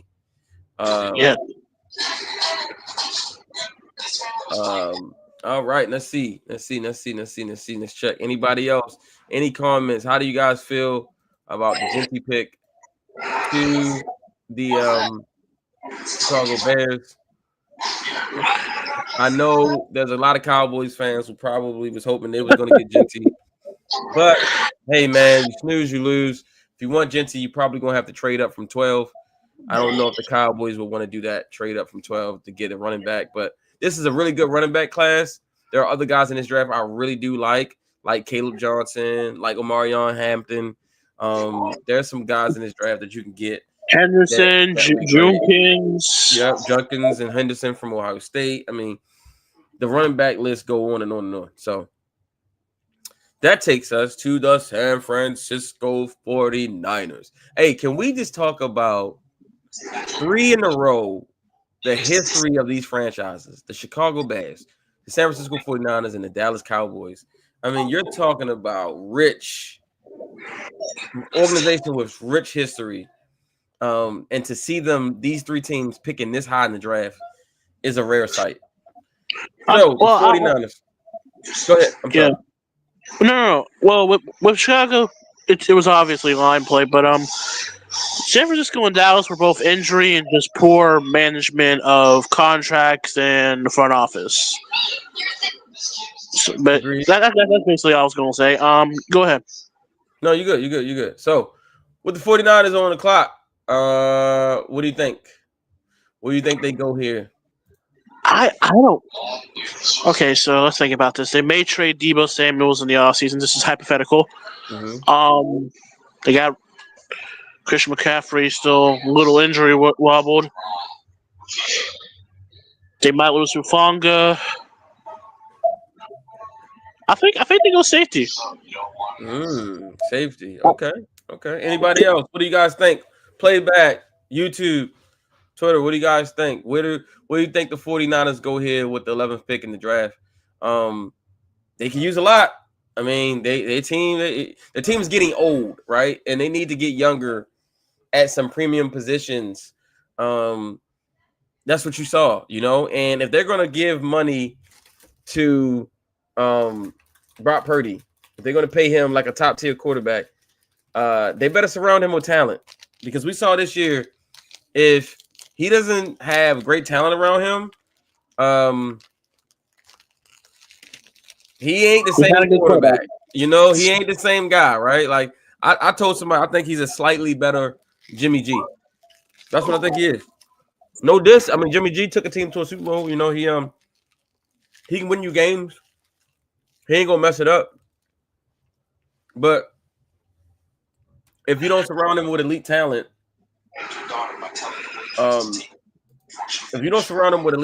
then it's really hard. Yeah. Here we go. With the 11th pick and the 2025 Draft Nerds mock draft, the San Francisco 49ers select Josh Simmons, tackle, Ohio State. OHIO. Let's go. OHIO, baby. Okay. I don't know how to do it. I would love to hear your reason behind this. I'm kind of curious. All right. Let's play some tunes while we talk about why I went with Josh Simmons, tackle out of Ohio State. Now, you might be looking at this pic saying this kid tore his ACL in October, and, what are they doing? This kid is, without a doubt, the best tackle in this draft. Hear me again. He's the best tackle in this draft. If it wasn't for injury, he would have been the first tackle taken, and he would have went in the top 5. He's that good. He's number one on his feet. He can run block. He can pull. He can get out in space. He can pass protect with the best of them. He's always looking for work. If you look at these highlights, I mean, you see the full array. Look at him. He's downfield. Like this dude is nimble as nimble can be. I mean, he is today's NFL premium left tackle. It's nothing, no one he can't block. And again, if it wasn't for injury, he wouldn't even be here at this pick. San Francisco is an aging football team. When you look at the offensive line, whenever Trent Williams is out, they look awful and they can't move the ball. They can't function, right? Whenever he's missed time due to injury, they can't function. Trent Williams is getting up there in age. He's asking for more money. You need to start thinking about the future. You got to be able to protect Purdy, because Purdy is not a guy who is going to make something out of nothing. For now, while you got Trent Williams, you can put this kid on the right side. And not only that, he's been cleared to be ready for training camp. But let's say you don't feel like he's 100% ready for training camp, no worries. You have Trent Williams. You don't have to rush this kid to be ready for week 1. You can have him and slow play him until he's ready, and then he's going to be your tackle for the next 10 years. So what do you think, TJ? Take it away. What's your opinion? Like I said, surprising, but the reasoning behind why you would take this is he is one of the top people in the draft, because outside of injuries, you basically said all I could say. Matt over here has the best analogies, so it's hard to, counteract them analogies with your own. I appreciate that, brother. But yeah, I mean, this kid's unbelievable, man. Unbelievable. I would love him as a Baltimore Raven, but Baltimore Ravens fans, have no fear. I am preparing you to not be disappointed. I don't think Mike Green or Josh Simmons are going to make it down to where we are. So I'm going to go ahead. I'm setting the tone now for you guys. So sounds like I would love that. I would love it, but I don't think that's happening. So yeah, it sounds like Ravens fans are going to get an offensive lineman apparently. Hey, maybe it's looking that way, right? So let's check the chats, see what the people have to say. I asked, what position you think the 49ers should go? CRJ says Josh Simmons. Nightcrawler says maybe O-line. Skep says O-line. Jay Dizzle says, I think they go tackle because Williams is leaving next year. So it looks like the people agree with me. Josh Simmons, you are a San Francisco 49er. Also, another thing, if you draft him, you also can possibly use Trent Williams as trade bait. Yeah. If he doesn't want to re-sign with you, you can trade him. Absolutely. All 22. If you're still there, tell us, what do you think about the Josh Simmons pick here at pick 11 for the San Francisco 49? What do you think? If you're still there, I don't know if you're still there. I know we have 121 viewers right now. So thank you. We got 121 via YouTube and via Twitter. And then we have 14 via playback. So thank you all, man. I appreciate it. This love. I'm telling you, man. I love it. I love it. Thank you guys. If you're on YouTube, please like, subscribe. Subscribe to the channel, please. You know, this is how we make a living on this thing. If you guys support, also if there's a special way you want to, support the channel further, scrolling across the ticker at the bottom, you can see my PayPal. It's paypal.me/draftnerds4, and you can make a donation to the channel. That way we can keep making this thing better and getting it rocking for you, because we got the best draft content out there, man. I don't care, Mel Kiper and all those guys. I love Mel Kiper. He is someone I looked up to, and the reason why I even started getting into the draft. So shout out to him, man. But we do the best draft content over here at Draft Nerds. So thank you guys for viewing and watching, and please subscribe to the channel and keep supporting. I appreciate you. All right, that takes us to the Dallas Cowboys, America's team. At least they still believe that. They haven't been America's team for a while, but they are America's team. Let's say that Jerry's team. Jerry's team is they are popular. If nothing else, they are a popular bunch. They are they always gonna give you something to talk about. That's for sure. If it's not good or if it is good. Absolutely. For those of you out there in YouTube land, what do you think the Cowboys should go with this pick? Same thing with playback. What do you guys think about the Cowboys pick? Who do you think they should pick at pick 12? Skep says Simmons reminds me of Fatano from Washington last year. He's a big athletic tackle. Listen, Skep. I wish we could get Simmons. And don't tell Byron that, because Byron loved Fatano last year. He was so depressed when the Steelers took him. Right. TJ is a Steelers fan, so I'm sure he loved that. Fatano got hurt this year, so they didn't even get a chance. You guys didn't get a chance to see. We got a little sample size out of him, and he's amazing. I gotta give it to him. For sure. All right. What do you think the Cowboys should go with this pick?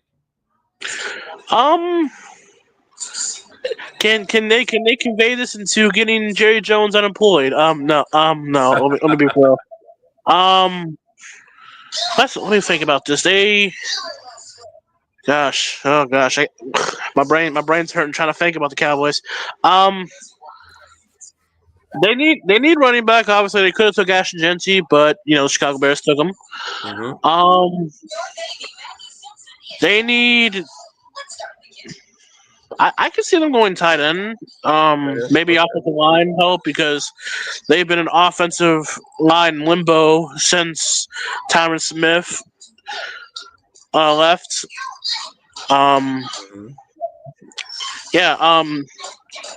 There's reports of possibly Micah being moved. I don't know if that's true. That's the smoke. That's the smoke. Hopefully it's some fire. Hopefully they can send him over here to Baltimore, and Micah could be, wearing number 11 for the Baltimore Ravens. I'm sure Ravens would be very happy with that. Yeah. They can go many avenues: tight end, wide receiver, maybe just go heavy on the D line.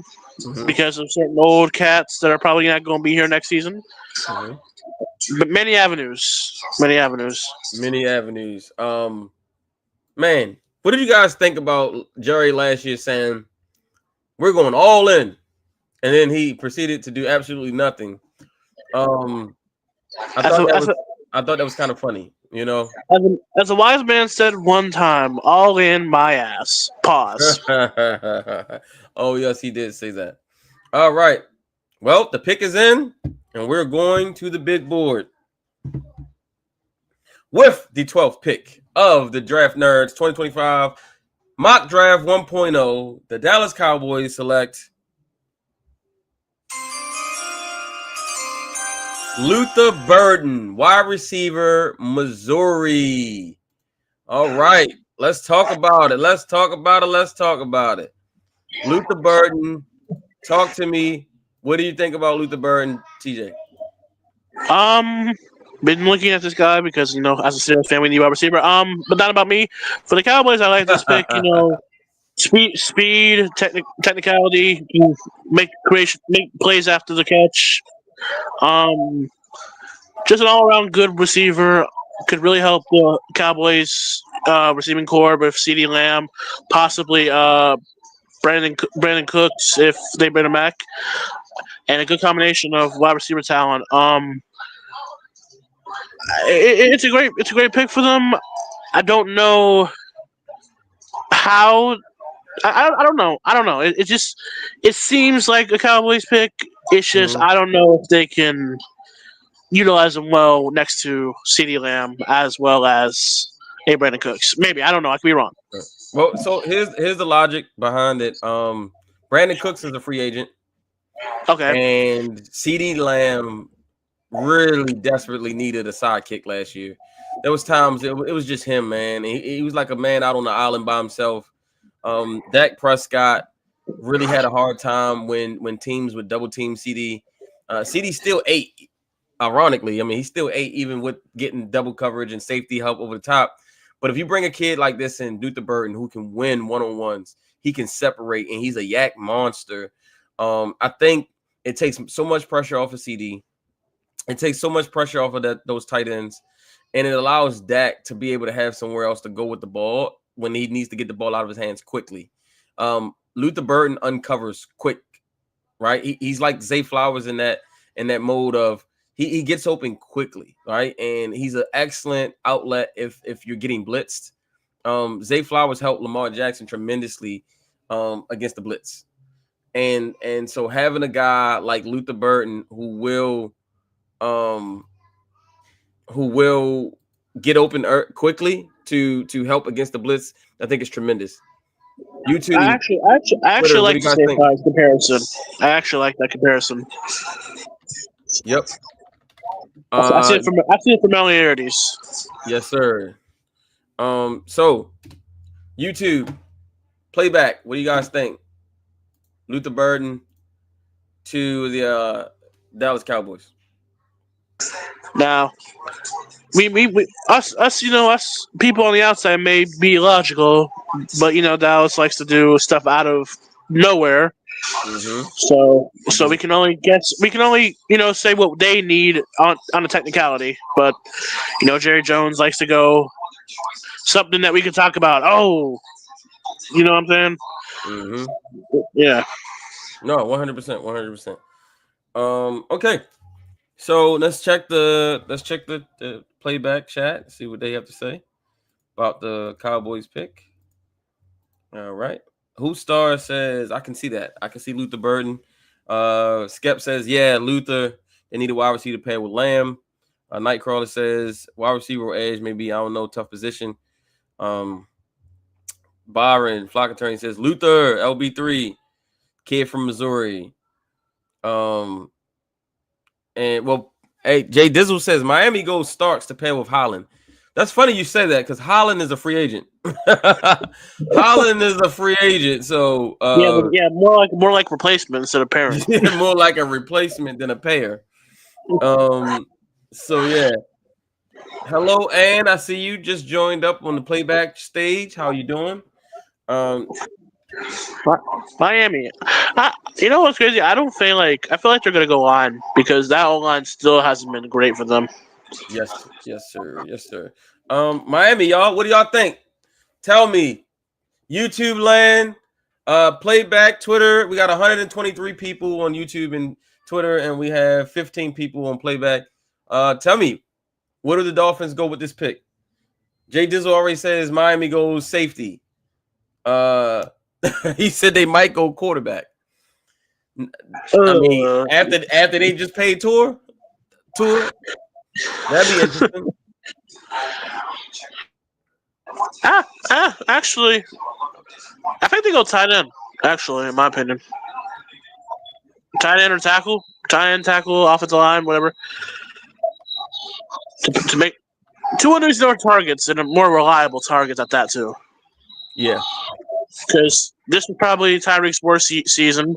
Also, probably Waddle's not best season. Mm-hmm.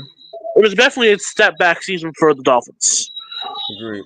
When we thought that they could have taken a leap with Buffalo losing all those pieces, and the Jets being the Jets that we thought they were going to be, and they were the ones that took the step back instead of others. Yeah.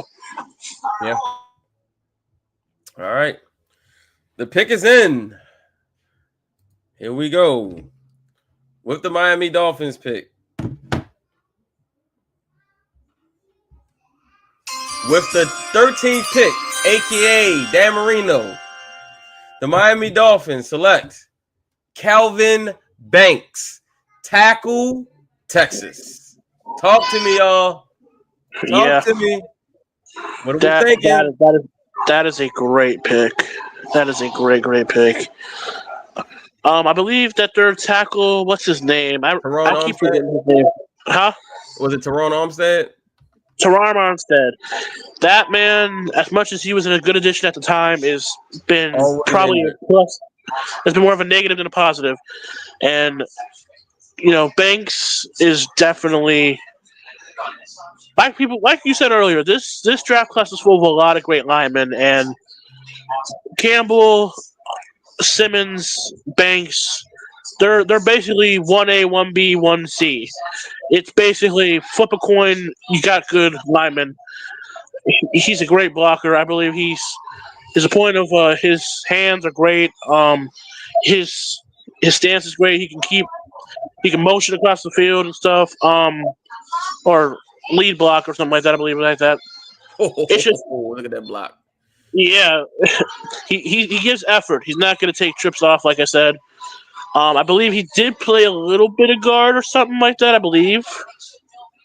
Yeah.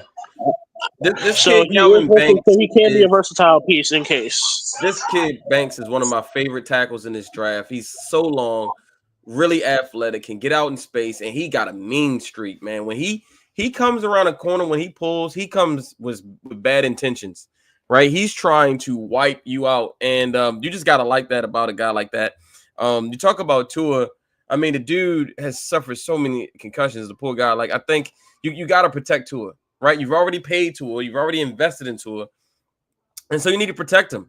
Teron Armstead is injured probably just as much, if not more, than Tua, and so he can't help Tua if he's not playing. And Calvin Banks is younger; he's better at this point in his career, and he'll protect the blind side of the quarterback. You put him on the right side, he'll protect Tua's blind side because Tua is a lefty, and he will keep Tua upright. And that's what the Dolphins need. You got great weapons, man. You have Tyreek Hill, you have Jalen Waddle, you have Jalen Warren, you have Devin A-Chain. Jalen Warren, you mean Jalen Wright? Oh, I'm sorry, Jalen Wright, not Jalen Warren. You got Jalen Wright, and you also have Devon A-Chain. Yeah, Devin A-Chain, Jalen Wright. I mean, you have all of these weapons. You just got to be able to protect the quarterback long enough so he can get the ball to him. And they just haven't been able to do that. So this guy's going to come in and he's going to open up running lanes for those running backs. He's going to protect Tua so he can get the ball to Tyreek Hill and Jalen Waddle. All right, let's check the chat, see what they got to say. Playback says, Life of a King says, got to protect Tua, tackle. Yeah. Jay Dizzle says Tua's brain neurons are crip walking at a Gen X concert. Jesus. Flock Attorney says Armstead is horrible. Yeah. Yeah, so I mean, because we never said anything about his weapons being bad. no, he's It's got just great been weapons. that line. Yeah. Yeah, it's never been about the weapons. It's been about that line. It's always been if Tua had a line. It's never been a Tua had more weapons. Right. Yeah. Exactly. And Tua can get it done, man. He showed it. Like, listen, if you protect him, that dude will carve you up. He will carve you up. He just need protection. Gotta protect him, man. Gotta protect him. If you don't protect him, it's gonna be a long, unfortunately painful season. All right. For the shoe, Indianapolis Colts are on the clock. What do you guys think the Colts should do with this pick? Pick 14. What do you think? Well, seeing who's on the board, I actually like the pairing of a certain Tennessee guy with Leatu. Their defense is getting their offense is good. It's just they need Anthony Richardson to step up. Anthony Richardson he's got to grow up fast. It's beyond him taking a step back and being like, okay, we can develop him over time. He's got to mature. Yeah. That defense is definitely a part of the issue as also because like we said earlier about a certain team in the same division as them, they face the Texans, they face the Titans, they face I believe the Jaguars, right? Mm-hmm. They face good offensive weapons teams, and they need to be able to get to the quarterbacks and rush them. So if I were the Indianapolis Colts, I would take James Pierce Jr. With my pick. Right. That's about it. James Pierce Jr. All right. All 22. He just told me he was back. What do you think? What do the Colts do at this pick? Pick 14. What would you do if you were the Colts GM? Same thing, playback. What would you guys do? I'm seeing people say Pierce is Oway, but faster. Okay. And hey, Ann says, did I see that Tyreek is looking to move? He said that at the end of the season, but then he came out and apologized. Yeah, he apologized. Yep. He was like, "No, I was just emotional and I want to win." Blah blah blah. All right. With that being said, the pick is in, and we're gonna go to the board with the 14th pick in the Draft Nerds 2025 Mock Draft 1.0. The Indianapolis Colts select Tyler Warren, tight end, Penn State. One thing I always believe is that a rookie or young quarterback's best friend is a tight end. And if you look at all the young quarterbacks who kind of produced early in their careers, they all had good tight end. And I'm talking about Lamar with Mark Andrews. I'm talking about Mahomes with Travis Kelce. I'm talking about Jaden Daniels last year with Zach Ertz. I'm talking about, I can just go on and on and on about young quarterbacks that had really good tight ends as a rookie, right? Even Josh Allen had Dawson Knox. I just keep going, man. Dalton Kincaid. Well, he came after, but Knox was there when Allen got there. You see, CJ Stroud had Dalton Schultz last year as a rookie.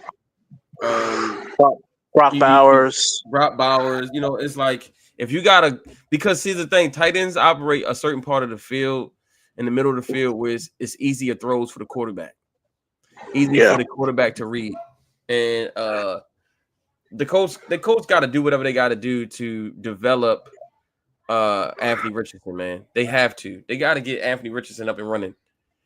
I mean, there's only so many weapons you can get from. You got a free good wide receivers. You got Jonathan Taylor. You've got a semi-good offensive line. You just need to add that tight end, which they've had Malali Cox, which hasn't been the best addition. They've had, I believe, someone else. I don't remember their names. And Tyler Warren, I believe, was a good pick. I would have chose, James Pierce Jr., but that's also a great pick. It's a perfect fit for the Indianapolis Colts, in my opinion. Absolutely. Let's check the chat. Let's see what the chat's talking about. Flock Attorney says Tyler Warren. Hoopstar says that's a good pick. Flock Attorney says his comp to me is Gronk. CRJ says the next Dallas Clark. Flock Attorney says he's going to be a Rookie of the Year candidate for sure. Yes, sir. Yes, sir. Gotta love it. Man, he can eat in the middle of the field. Then you got Michael Pittman Jr. on the outside, and then you have Josh Downs in the slot. You got A.D. Mitchell. Now things are really coming together around Mr. Anthony Richardson, and then at that point, it's up to him, right? What are you going to do? You got weapons now. You got Jonathan Taylor in the backfield. I mean, you got everything you need at your disposal to produce. So it's up to you. What are you going to do? All right. ATL. Peace up. A-Town down. What are the Falcons going to do with the 15th overall pick? Last year, ironically, they were mocked or linked to Dallas Turner, right? And they shocked everybody by going with Michael Penix Jr. Although I think Michael Penix Jr. will be a great pick for them going forward, they kind of missed not going for that edge rusher. They did go out and trade for Matthew Judon, but it did not necessarily work out. And so, where do you think, TJ, they go with this pick? Well, like you said, they missed out on that Dallas Turner pick, going with Michael Penix Jr. Which was a good plan. Now that we look at it, with their addition of Kirk Cousins not working out at all. If I had to go with the pick, I would go James Pierce Jr. Or, as they also had the addition of Justin Simmons, I would also go Starks. It would be Starks or Pierce for me. All right. Well, pick is in. Let's go to the big board. And with the 15th overall pick in the Draft Nerds 2025 NFL Mock Draft 1.0, the Atlanta Falcons selects Michael Williams. Y'all thought it was Malachi. We going to the same school though, University of Georgia. We are going with Michael Williams. He is going to stay in the state of Georgia and go rush the passer, get to the quarterback. Let's talk about it. JT, talk to me. TJ, my bad. As all Georgia players, they're great people. My shocker from me, because I genuinely thought James Pierce was going to go. Great edge rusher, especially on a stacked team like Georgia, who are known for their defensive guys. I haven't really watched a lot about Malik. Haven't really watched a lot of his tape. Got to still look at it. So I'm a little unknown to him, but I have seen some highlights. He is a great defender, I can tell. Michael Williams has really good length. His arms are really long. I can't wait to see at the combine what his arm length measures. He's probably going to have one of the longer wingspans at the draft for the edge position. He's really strong at the point of attack. He's explosive. He's a little stiff in the hips for me. I like my edge rushers a little bit more bendy, which is why Mike Green went ahead of him. Because Mike Green is just, the dude can bend it like Beckham, and he's just got so many different pass rush moves. Michael Williams is still developing as a pass rusher, but he's young. Coming out of high school, he was a 5-star. He was the number one player in the country, y'all. The number one player in the country. Another premium Georgia defensive lineman. And he stays in the state of Georgia. And, this is a makeup for not drafting Dallas Turner last year. And hopefully Michael can come in and give him some production. Let's see what the chat is talking about. Michael Williams, Jay Dizzle says, boom. He predicted the pick before I made it. CRG says edge. Falcons got to go edge. Jay Dizzle says, yeah, man. Defense, and more defense. Falcons ain't got no problem on offense, man. They got Bijan Robinson. They got Drake London. They got Pitts, Kyle Pitts. They got what's the other receiver they got from Darnell Chicago. Mooney. They also got Ray McLeod, people like that. Yeah. Yeah, they got a bunch of guys, right? And so they need to stop people. They just could not get off the field last year, and so this would be a great pick for them. Start to get that turnaround on defense. All right, moving right along. We have the Arizona Cardinals on the clock. What do we think the Cardinals are going to do? Last year, they drafted Marvin Harrison Jr., generational wide receiver. They paid Kyler Murray. They have a really great tight end. They get Trey Benson. What do we think we go here? Well, them having Trey McBride is really great.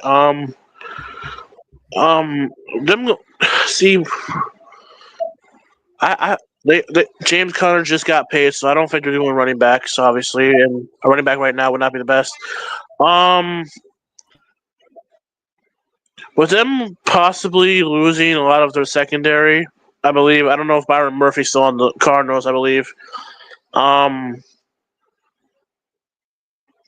also wanting to probably move off of Budda Baker because of he's been in rumors for 2 years now. I think they go either Malachi Starks, but I also can see them going an edge guy and Pierce or Benjamin Morrison. Or my wild card for them is Walter Nolan out of there, but they can go either which way. I like to hear what you think they're gonna go. So when I think about the Cardinals, I think about a couple of things. I think that they needed to do a better job at protecting Kyler Murray, number one. That was something that they struggled with. They could also use some help on defense. So I look at a few things like that. They really lacked in the pass rush department, though. They really did. They lacked in the pass rush department. They lacked in, when it comes to interior and on the edge as well. They could go tackle or guard as well. They definitely could use the O-line help. So the board is wide open for them. I think there's a lot of good players at the position that they need. And so because of that, I can see them go many different ways here. And so they need to put a premium on defense. They have a head coach who was a former defensive coordinator. But Kyler Murray is a franchise. Hi, and if he can't, I got your hurt. Okay. And after he got and after you go get Marvin Harrison Jr. and bring in, you have all these other weapons, you can't have him running for his life, so you got to protect him. And with that being said, I'm gonna stop talking, and the pick is in.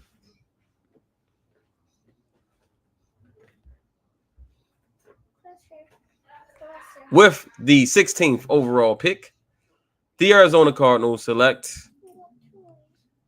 James Pierce Jr., edge, Tennessee. Let's talk about it. Let's talk about what we're thinking. Surprised to see him fall this far. Great. I feel like great landing spot for him. He's definitely gonna be their automatic number one edge out of the gate.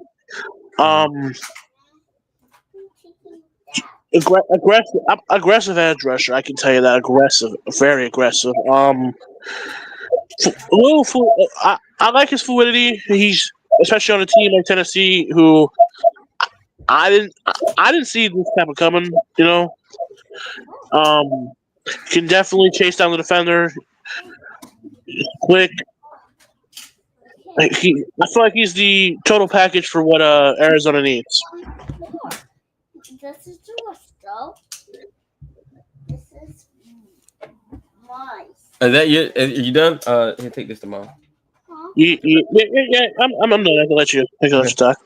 All right, no worries. All right, so James Pierce, long, athletic edge rusher, reminds me a lot of Odafe Owe. That's my comp to him, but he's a little bit more polished than Owe. He actually had sacks in college.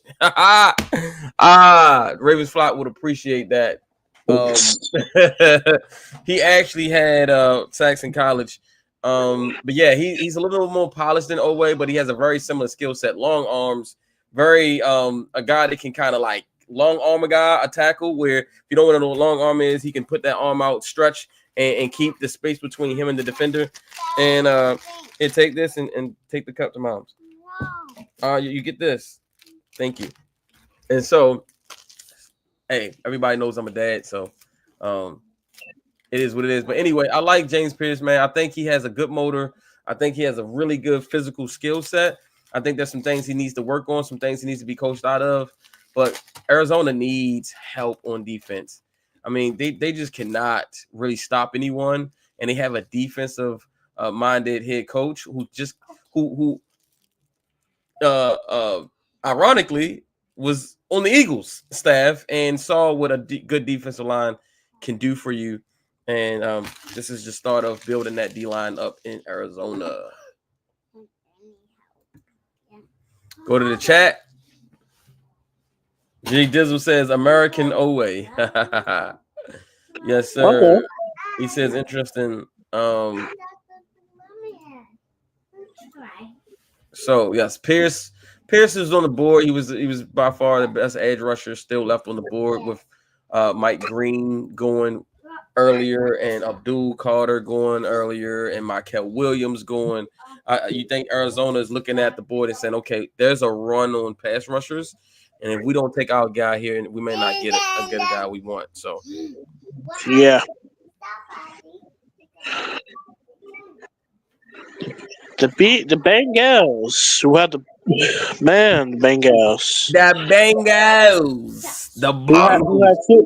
The Cincinnati Bengals. The worst defense in the NFL last year, by the way. But the best offense. But the best offense. We ain't gonna talk about. You know what I'm saying? They had the worst defense in the league. We ain't gonna say nothing about it. Talk about it. What do you think they need? Well, defense, obviously. And then there's just a report of what's his name? What I forget his name. He just requested a trade. Oh yeah, Jermaine Pratt. Jermaine Pratt just requested a trade, which means their defense is definitely gonna get worse. I feel like they need to start a D line because they're about to probably pay Trey Henderson a lot of money. They're about to pay Jamar Chase a lot of money. They're most likely going to get rid of T. Higgins in the offseason. I'm going to probably say that they need D line, and I feel like they need it badly because they could not generate pressure for anything. They relied way too much on their secondary, which wasn't the best. As we both see them 2 times in the AFC North, they're not the best defensive front in the league. Even though Trey Henderson had a lot of more sacks than our favorite defensive players. They just need to fix that D line because they were the worst defense in football, even though they have the great offense in Joe Burrow and the Triple Crown winner in Jamar Chase. Yeah, absolutely. Even if they lose T. Higgins, I think they still have enough on offense. I mean, Ishavaz showed up big time last year. He made some great catches throughout the season. Obviously, Jamar Chase is one of one, and he's going to get the bag. It's going to be ridiculous. And then they also took a receiver last year in the draft. That cupboard is not bare there. So they got Charlie Jones as well. They could probably add another receiver at some point in this draft. And so, yeah, they need defense. They need to figure out what they're going to do with Trey Henderson. He could be a free agent. Not a free agent, but he said last offseason, Trey Henderson asked for a trade. Then he eventually came back and played. This year, he's already come out and said he wants a new contract. He's on the last year of his deal, and he's absolutely not going to play on that deal. That's my dream. He's not going to play on that deal that he has in place. So, with that said, The pick is in. Let's go to the big board. Let's see what the Cincinnati Bengals are going to do to help Joe Burrow in that offense. Get off of it. All right. Here we go. With the 17th pick in the Draftnerds Mock Draft 1.0, the Cincinnati Bengals select linebacker Here you go. Oh, Jalen Walker. oh, okay. Talk to me. Now, I'm not well versed in the Walker, Mr. Walker over here. I'm not well versed. Jalen Walker he's one of those tweeners. Oh, And what I mean by that is he is an edge rusher linebacker type. He's a Micah Parsons type of linebacker. He can rush the passer. He can play off the ball. He can play on the line of scrimmage. You'll see in a second as I pull up some of his highlights here. You'll be able to see what the skill set is for those who are not familiar. He's explosive. He is explosive, and he gets to the. yeah. I mean, when you're very quickly. Yeah, when you're on a defensive, when you're on the defensive side of a Georgia defense, it's hard to stand out as much because there's so many great players. Okay. As you can see, he played on the edge. He played off the ball. He played inside, outside. He played everywhere, and he can run. He can absolutely fly. And when you're in a division with Lamar Jackson, and maybe the Steelers will bring back Justin Fields, and you got to go and get whoever the Browns are going to put out there, you got to have you got to have defense. You got to have someone with some versatility that can rush the passer and play off the ball. That is exactly what the guy they just lost used to do, right? Jermaine Pratt could play off the ball, he could play on the ball, he could rush the passer. He had a lot of versatility. You go and get this kid and you put him on that defense, and maybe you can keep people from putting up 40 on you every week. Yeah. All right, playback. Tell me what y'all think. Jalen Walker to the Bengals. I can tell you this. He's aggressive by what I'm saying. Very aggressive. Yes, sir. He is. That's what I'm saying. He's definitely on the Micah Parsons type of linebacker. For those who don't remember, Micah Parsons. Where's my stuff? Give it to me. Micah Parsons was an off-ball linebacker at Penn State, and then he got to Dallas, and they moved him to pass rush. He did a little bit of pass rushing at Penn State, so they already had the vision of what he could be, and then he got to the league, and that's where he made his money. Jalen Walker is cut from that same cloth.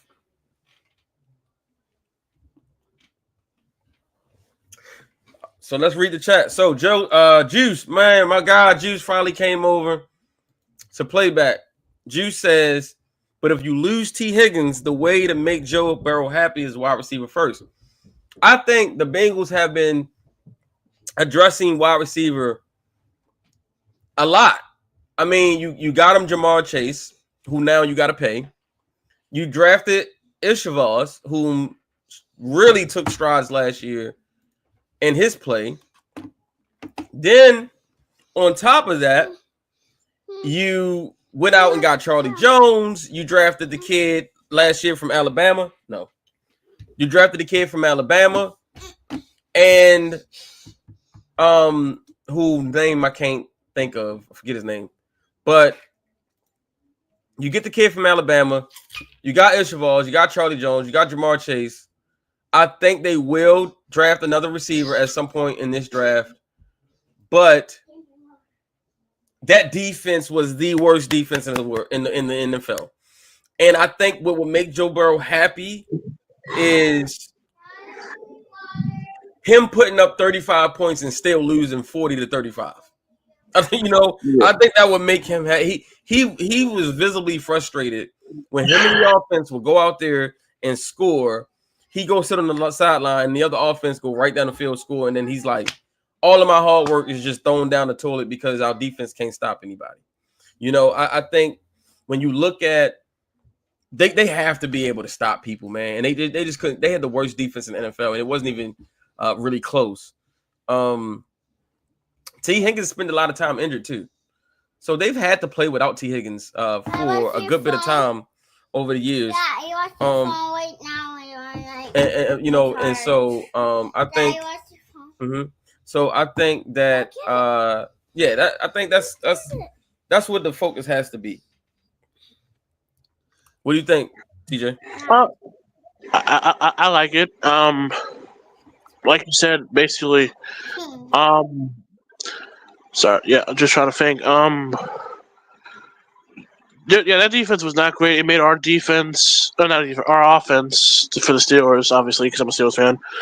It made our team look great. They needed to add something like this man that is being drafted, and I hope that it can help them be great. As a Steelers fan, I hope it doesn't do anything for them, but I think it's a solid addition for what could possibly be a way to make your defense a lot better. Yes, sir. Let's check the chat. All right. My man Juice giving us the cheers. Cheers, Juice. And then he says Charlie Jones, they not feeling him. Burton, that was the guy's name. Burton got mental struggles, but they do need defense though for sure. Byron said, yeah. People forget about Burton. Burton was nice. He's nice at Alabama, bro. Yeah, he's on his George Pickens type stuff, being a rocker room cancer. He definitely has the mental issues though. He said, but they do need defense though. Byron said they drafted Amarius Mims for right tackle last year. Juice says I can see the draft so far. Can I see the draft so far? Zoom in or a quick recap. I got you. Jay Dizzle says if I know Mike McDonald, he is getting the baby oil and honey out for Malachi Star. Hey yo, the baby oil and the honey is crazy. 100% Diddy. He said all Diddy, straight Diddy. Baby oil is crazy. All right, so for Juice, we're going to recap. And for those who just joined, because I do see the numbers have gone up, we are now at 147 viewers on YouTube and Twitter. Let's go. And we got 12 viewers on playback. So we are killing it right now. Let's recap the first round so far. All right, with number 1, we have Shedeur Sanders. The Raiders traded up from pick 6 to pick 1 to take the quarterback from Colorado. Then we had another trade at pick 2. We had the New York Giants trading up from pick 3 to pick 2, going up one spot to make sure they secured Cam Ward. And so now the first 2 picks are Shedeur Sanders and Cam Ward going to the Raiders and the Giants, respectively. That followed up by the Cleveland Browns drafting Abdul Carter, edge rusher from Penn State. Definitely have this as the thought. My thought in this is that they probably will trade Myles Garrett. They need a pass rusher, even if they keep Myles Garrett. That defense has to get better. Abdul Carter is the most explosive pass rusher in this draft. Number 4, that leads to Mr. Everything Heisman Trophy winner Travis Hunter going to the New England Patriots. Everybody who knows, if you know Mike Vrabel, he was a two-way player in New England back in the day. He played tight end and he played linebacker. If anyone knows how to handle a two-way player, it is Mike Vrabel. So it's a great pick for New England. Number 5, we got the Jacksonville Jaguars going with Will Johnson, cornerback from Michigan. He is my number 1 corner. I have Travis Hunter as number 2, but Will Johnson is absolutely my number 1 corner. If he didn't get hurt, I think he'd go before Travis. He's really, really that good. Jacksonville has been searching for a lockdown number 1 corner since they traded Jalen Ramsey back in 2019. Number 6, Kansas City,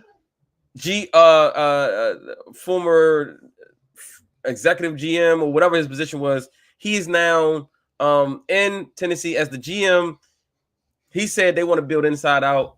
They go get Mason Graham. They pair him with Tavondre Sweat and Jeffrey Simmons, and now they got something that can legit rival what the Eagles got. I mean, that is a ferocious front where they can rush 4 and wreak havoc on people. Number 7, you have the New York Jets with Will Campbell. Both their starting tackles from this year are both free agents. Morgan Moses and what's our guy name? Former Cowboy tackle. Tyron Smith. Tyron Smith. He is a free agent as well, and he's also old and injury prone. So you go get Will Campbell to pair with Olu Fashanu, and now you got your bookends. Number 8, Carolina. The biggest rise in this draft so far is Mike Green. He is in the top 10 right now. He's ferocious. He is unbelievable off the edge. Ben looking like Von Miller. He is going to go there and give them what they lost when they traded Brian Burns. All right, number 9. New Orleans Saints takes Tatori McMillan. Chris Olave injured. Rashid Shaheed injured. But together, when healthy, mixed with Tatori McMillan, oh my gosh. Rashid Shaheed, Tatori McMillan, and Chris Olave. I mean, I could quarterback that offense along with Alvin Kamara in the backfield.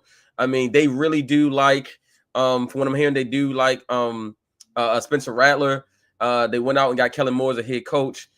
Tatori is going to be a different body type, different skill set to be able to complement the other two guys. So I love that pick. Number 10, we have the Bears and Ben Johnson taking Ashton Genty, going out and getting his new version of Jahmyr Gibbs. I think Ashton Genty is actually better than Gibbs, and that might be hard to believe, but he's more well-rounded. He's going to form a 1-2 punch with Swift, and they got the receivers and DJ Moore and Odunze, and they got Cole Kmet. I think they will address offensive line and free agency. Word on the street is they might be going after Ronnie Stanley and Ryan Kelly, the center from the Colts. So they build the O-line in free agency. They go out and get Genty in the first round. Pick 11, Josh Simmons, tackle, Ohio State. ACL, no ACL. He's the best tackle in this draft. And you don't know how long Trent Williams has to last. So we go Josh Simmons with that pick. Number 12, we go Luther Burden. Giving CeeDee Lamb a sidekick over there. That should be a nice duo. Number 13, we got Calvin Banks. Somebody's got to protect Tua, or else his career will be over. 14, we got Tyler Warren, tight end. Some in the chat are calling him the next Dallas Clark. Some of them is calling him the next Gronk. Either way, Anthony Richardson needs him badly. 15, you got Michael Williams standing in the state of Georgia to the Falcons, giving them some much-needed pass rush help. 16, the pass rush train keeps going with James Pierce Jr. to the Arizona Cardinals.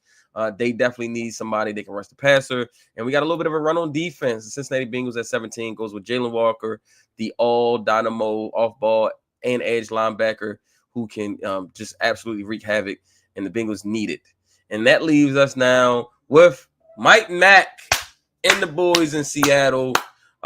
They really, really need some help on the O-line and on defense. What do you guys think they go? What is your take? And I'm going to check the chat to see what Juice has to say about the first 17 picks.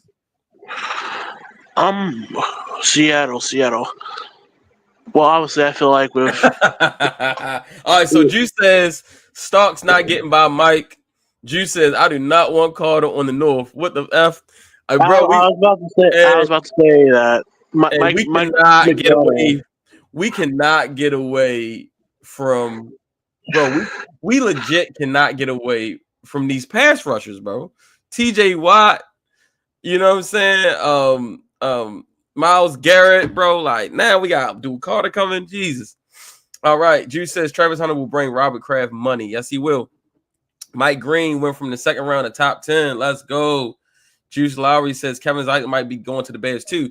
I said that too because Ben Johnson coached him and now he a free agent. And yeah, it almost makes too much sense. Juice says I think Niners go Luther if Debo's gone. They got to protect though, Juice, though. Whenever Trent Williams is out at any time, their offensive line is horrible. Like whenever he's injured, bro, like they cannot protect at all, and he's not gonna play forever. And if you don't protect Brock Purdy, he ain't worth nothing. So you got to protect him. But I get the sentiment about the receiver. They did just get a receiver last year in the first round, and they also have what's his name? They got injured. Can't even think of his dang old name. But I can see his face, and y'all know exactly who I'm talking about. But yeah, the new number one wide receiver now that he got paid. And then Jay Dizzle says Stark is nasty. I know a lot of people may be wondering, why is Stark still on the board? Why is he still on the board? Listen, safety is not a premium position. Last year in the draft, not one safety went in the first round. Not one. And then to top it off, 2 years ago, the best safety in the draft that everybody had a consensus first round grade on, Brian Burns, went in the second round. It just didn't really make sense. But when you talk about premium positions, teams picking in this range, they're going to value premium positions because it's harder to find those positions. And if you do find them, you got to pay them a lot of money. And so this is why these premium positions go a certain way. So with that being said, we go to the big boy. Ayuk. Yeah, that's his name. Thank you. He said, so 954 says Geno Smith is praying to the Lord that Mike Mack take Booker. Amen. Say man.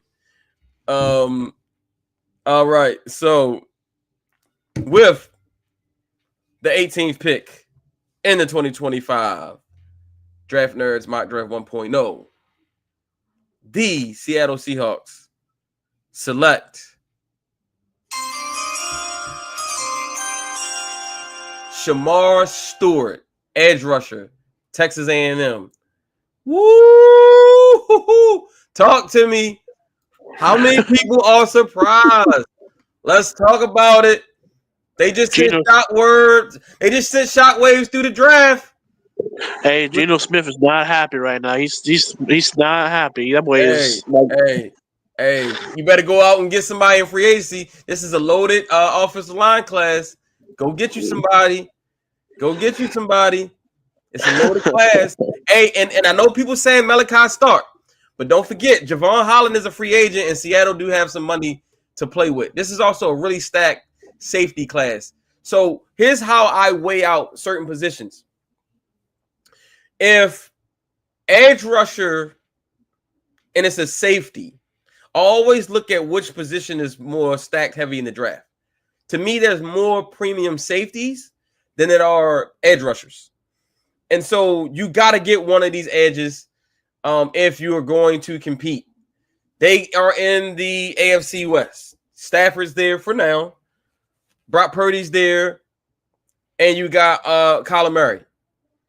When you watched Seattle last year, they really couldn't get to the quarterback. They had the one kid from Auburn, but he tore his ACL last year. Then they had my guy from Minnesota, whose name I can't remember. He's a battery, right? Like he goes, but they didn't have like a guy, right? And I think about Mike Mack. He's been in Baltimore. He knows what they used to like when he was here. A certain type of body style, a certain type of physicality. Shamar Stewart has all of that. He's big. He's physical. He can set the edge on his way to the quarterback. He's going to help you against the run, and he's going to get after the quarterback. He is going to absolutely help the Seahawks this year. And even though the pick might not be sexy, Shamar Stewart is an absolute dog. And he has that Baltimore Raven pedigree that Mike Mack is going to see and put value in. Let's check the chat. I know it's probably burning up. Let's see what we talking about.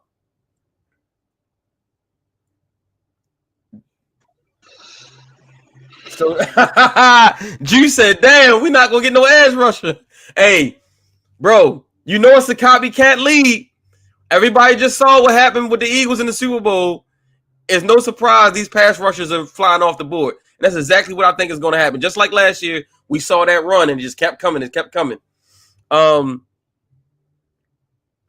Jay Dizzle said K-Ham and Malachi confirmed. 954 Presidential said, Juice, damn, we not going to get no edge rusher. He said we getting Nolan. He a Grizzly Bear, man. Hey, Juice said we getting Nolan. He a Grizzly from where? Ole Miss. Look him up. The chat burning up. Let's go. Hey. Listen. If they go on these runs, more valuable positions open up. Mm-hmm. Talk to him, TJ. Listen. More those people that we said, oh, they're not going to go down that far. All I Then know they is fall to your lap. all of us at Ravens Flock, if this run happens, are gonna be sitting there and watching the draft like, oh, all the edge rushers getting picked. What we gonna do? What we gonna do? The edge rush. Hey, I can see Juice now. Call the Cowboys. Get Micah right now. Go get Micah Parsons right now. We not gonna get no edge rush in the draft. Go get Micah. And then that one good selection that wasn't taken because all that run happened. And you're like, wait a minute, we taking him? What he doing here? Juice says that's how we got Nate Wiggins last year. Nate was top 15. Absolutely, he was. And the run on certain positions just pushed the talent down. I mean, even Quinyon Mitchell went like 2 picks before us. Cooper DeJean, too. And DeJean went in the second round. Like, those guys weren't even supposed to even drop that far, man. But they did because premium positions go off the board. And if you might be out there watching and you like, hey, I'm not really a big, I'm a casual. Well, premium positions are this: edge rushers, offensive tackles, quarterbacks, wide receivers, and corners. Those are the premium positions in the NFL. And when you have premium players at those positions in the draft, those players are going to come off the board first. It's just how it is. Unfortunately, you might have a player at a non-premium position that's better, but because he doesn't play, because he plays running back or safety or tight end, he might not come off the board at that pick. So that's just how it goes sometimes. Here we go. Tampa Bay on the clock. What y'all think? Put your bids in now. Where does Tampa Bay go with this pick, TJ?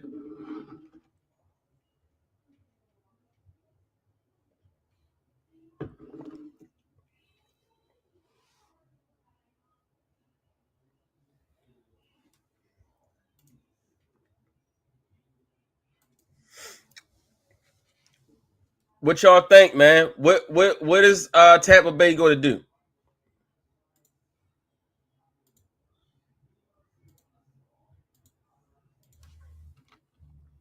Talk to me.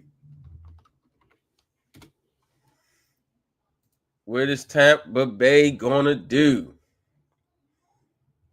Oh, 954 says Revel. Sean says, I don't know, man. I wouldn't skip over him.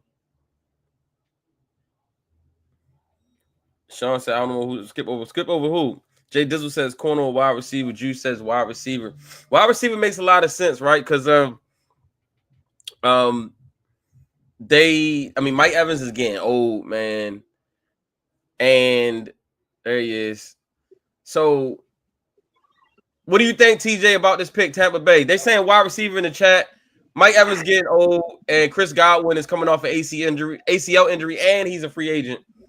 What do you think they go with this with this pick? Sorry, I had to take a little minute because I have to fix my settings and stuff. Oh no, you're good. And also got myself a nice profile pic. Buccaneers.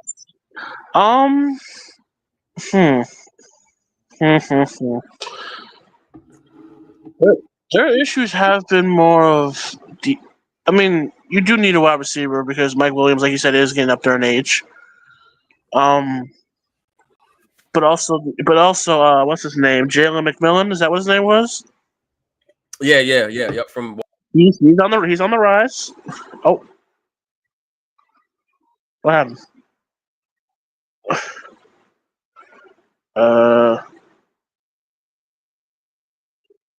Matt, where'd you go?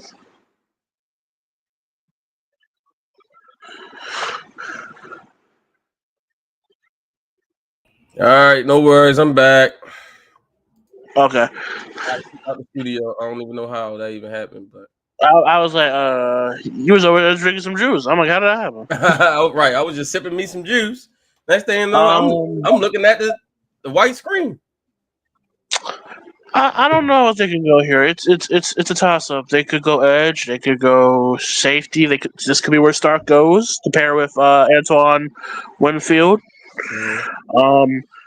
This could be where They replaced Jamel Dean by taking a Benjamin Morrison. Mm-hmm. Many avenues, but I feel like the majority will go probably defense because the offensive side, their line's pretty fine. They got Rashad White and Bucky Irving. They got Mike Williams, McMillan. So yeah, I think they go defense. All right. Juice saying defense. Jay Dizzle says Fanning from Bowling Green.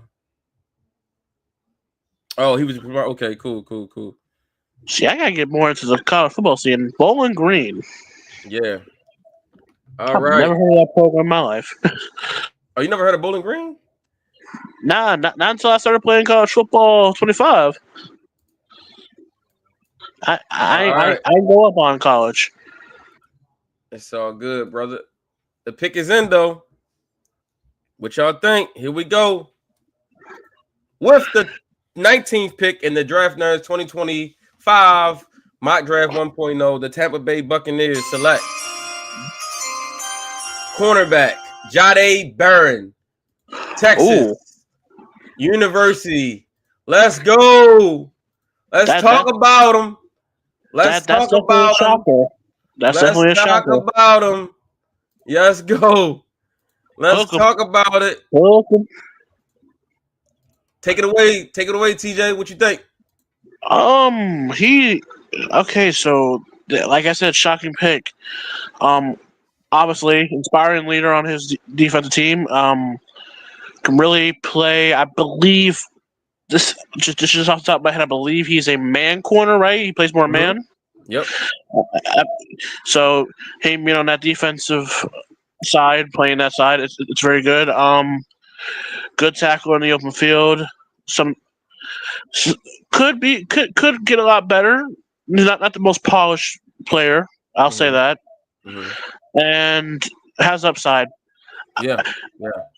One thing I see about Jahdae Barron, he's a playmaker, man. He got ball skills. He's tough. He'll come up and tattoo you in the run game. Somebody said Trent McDuffie, and that's exactly the comp I had when I watched him. I was like, man, this kid reminds me of Trent when he was at Washington.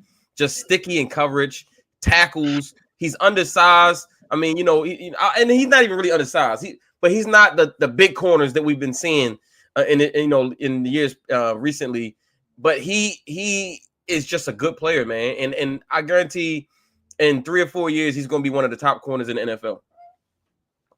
954 says he reminds me of Marlowe. Jay Dizzle says Trent McDuffie comp for sure. Juice Lowry says Bucks need defense for sure. They need the defense. So looks like the people are approving of this pick. And so yeah, man, it looks like the people approve. It looks like when I got knocked out and came back, we lost a lot of viewers. So we got to go back. We got people coming back. So it's all good. But man, Jahdae Barron, man, what y'all think, man? Give me your thoughts before we move on to the next pick. Which will win? This is probably be. Oh yeah, we're already into the playoff teams now.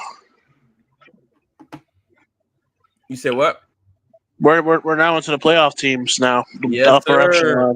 Yes, sir. We in the playoff teams now. Yes, sir. We are in the playoff teams. The more I look at this man wants to make a play. I can tell just by these highlights. That one tries to make an interception every time he can. Yes, sir. Let's see what the people say. Juice says I like Barron, but good thing it's no Ohio State wide receiver out there. You know how we do. Oh yeah. I have a feeling I'll be talking about that certain person in a little bit. All right. My draft. We back. Denver Broncos. Where do the Broncos go? Yo, the Broncos. The fighting Bo Nixes. Where do the fighting Bo Nixes go, man? Talk to me. Oh man. A lot of big overall, man. They shocked us all. We thought, Bo Nix is gonna come in, be an all right rookie at best. Bro brought his team to a playoff berth. Definitely an upside team. Got Cortland Sutton. Got possibly Javonte Williams if he comes back. Mm-hmm. A lot of things to do. If this is my pick, I'm probably going. Oh, well, I was about to say what pick I was going to go with. They also have the rating DPOY in Patrick Surtain. Yeah, I have to say that the DPOY in Pat Surtain Mm-hmm. and Nick Bonito and stuff like that. Nick Bonito is a dog, man. He's such a dog. I feel like Sean Payton adds to that defense. You think he adds to the defense? Okay. I feel like this is where Malachi Stark comes off the board. Oh, okay. All right. TJ says this is where the Malachi Stark slide ends. What are we thinking, gang? Talk to me, gang. What we thinking?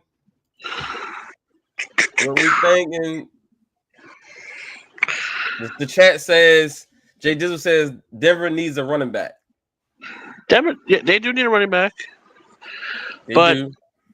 I feel like they could get a running back a lot later with how deep this running back class is. With, like we said, Junkins, Ollie Gordon, Henderson, Scattaboo, all the running backs. You could probably go to the 4th or 5th round and still get a good value running back out of this draft class. Yes, sir. I mean, when I look at it, dog, Denver got better quickly. I didn't expect them to be as good as they were this year, but they definitely got better. Nightcrawler says they need more weapons. Wide receiver. He said they need more weapons. He said he don't know about the D though. All right, so the pick is in. No need of standing around anymore. Let's get to the pick. And with the 20th pick in the Draft Nerds 2025 Mock Draft 1.0, the Denver Broncos select Colston Loveland, tight end, Michigan. Talk to me. How we feeling about it? Was not on my board for this pick at all. Let's talk I was about more him. defensive. I was more defensive heavy on my side. He is so athletic at the tight end position, bro. He is like a wide receiver playing tight end. He gives you a lot of Isaiah Likely type of vibes. He can run routes like a tight end. He's almost really even built like a wide receiver, but he's physical. He will participate in blocking, but he's not the best at it. He's a receiver and tight end, as you can see. Bro, he is a weapon. He is going to. All right, let me paint this picture for you. Sean Payton, New Orleans Saints, Jimmy Graham. There you go. That's the picture there. I mean, I see what you said because I can tell by his stature he's more of like a more muscular wide receiver. Yeah. Yep. He's like a big wide receiver. He's not as stocky, as more wide as a tight end, but like I can see the wide receiver though because of how his frame is. His frame speaks. His frame. What I'm saying is his frame gives wide receiver, but he plays tight end. Yes, sir. The chat. Let's check the chat out. Jay Dizzle says not too shabby.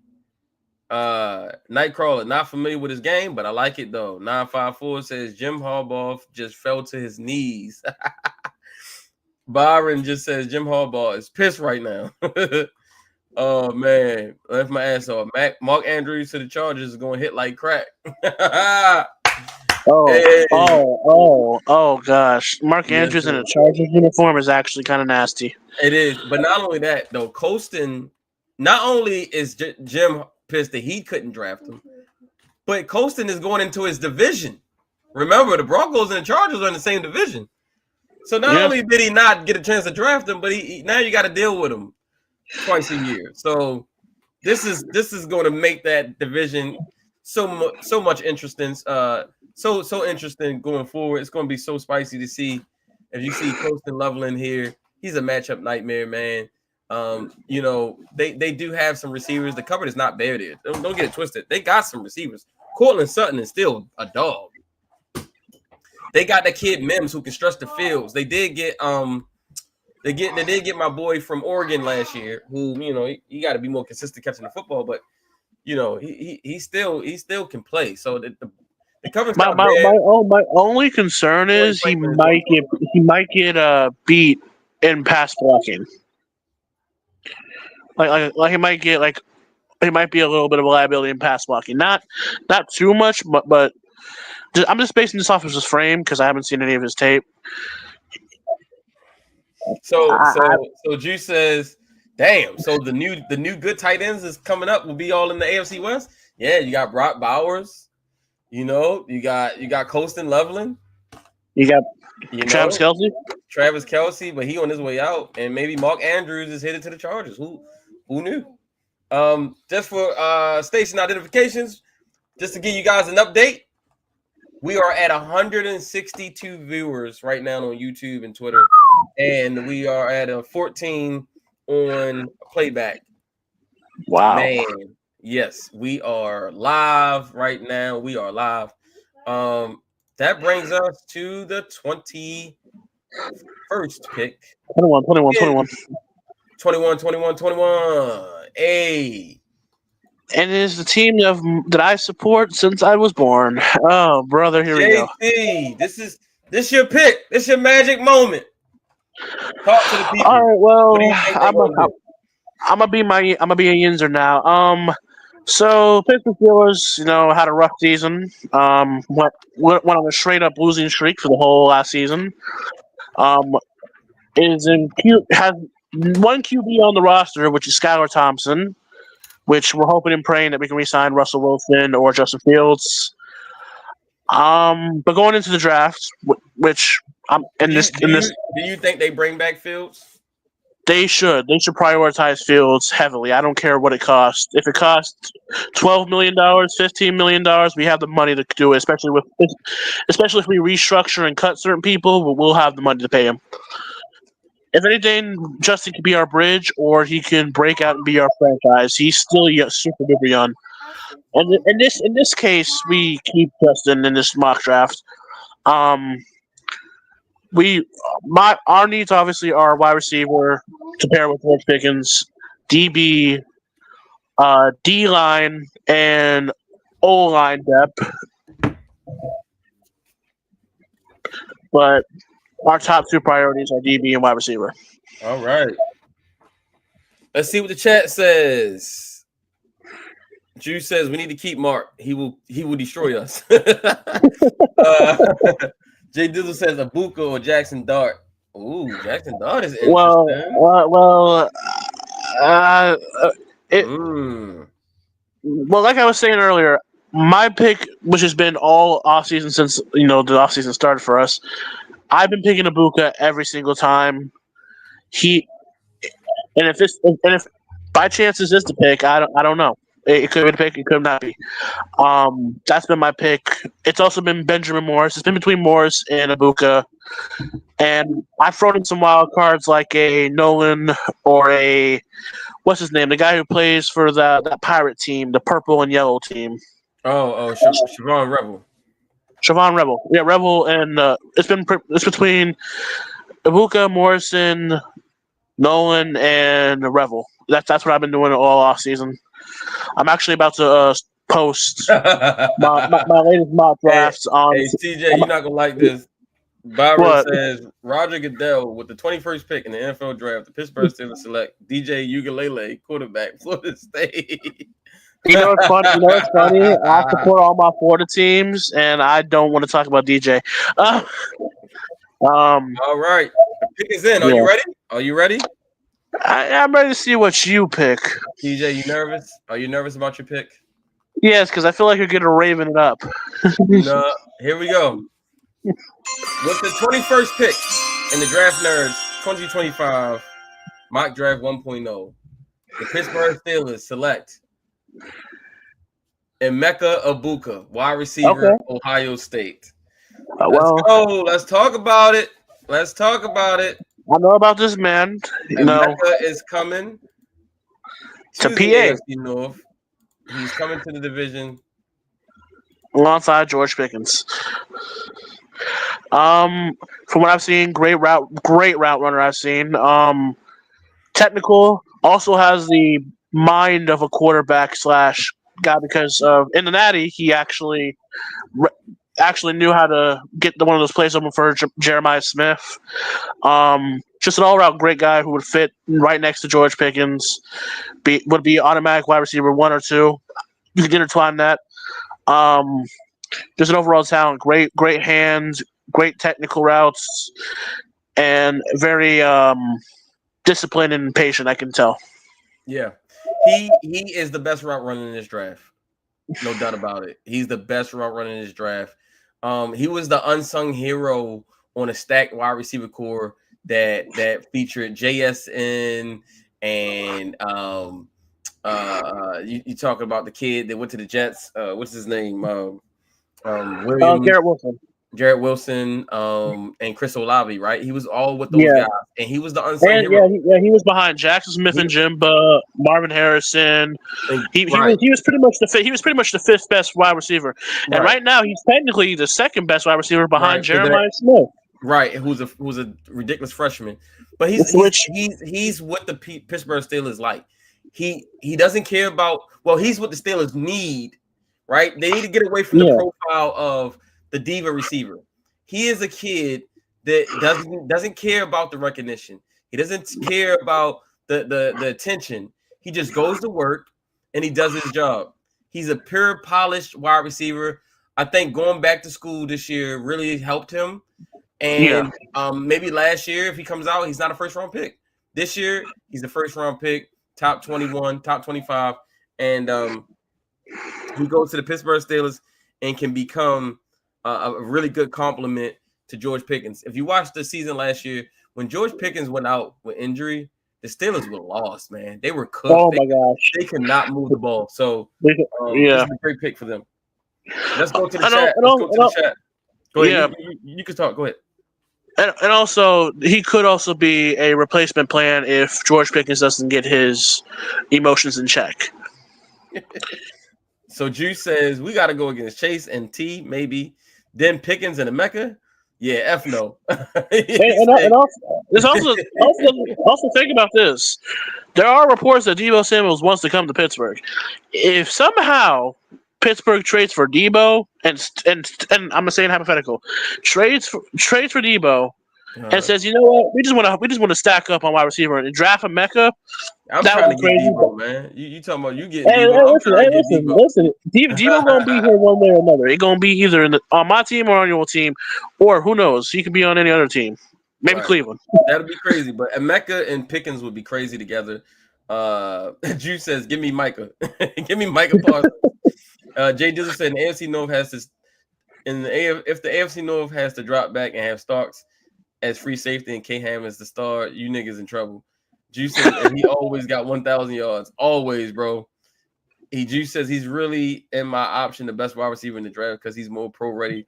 There isn't a flaw in his game. For sure. Him going back. He's plug and play, man. He's plug and play. Him going back to school was so good. Like, that was crucial for him. Because he's more pro ready than there is in the flaw. Juice said shit. Last year, he's going over Keon.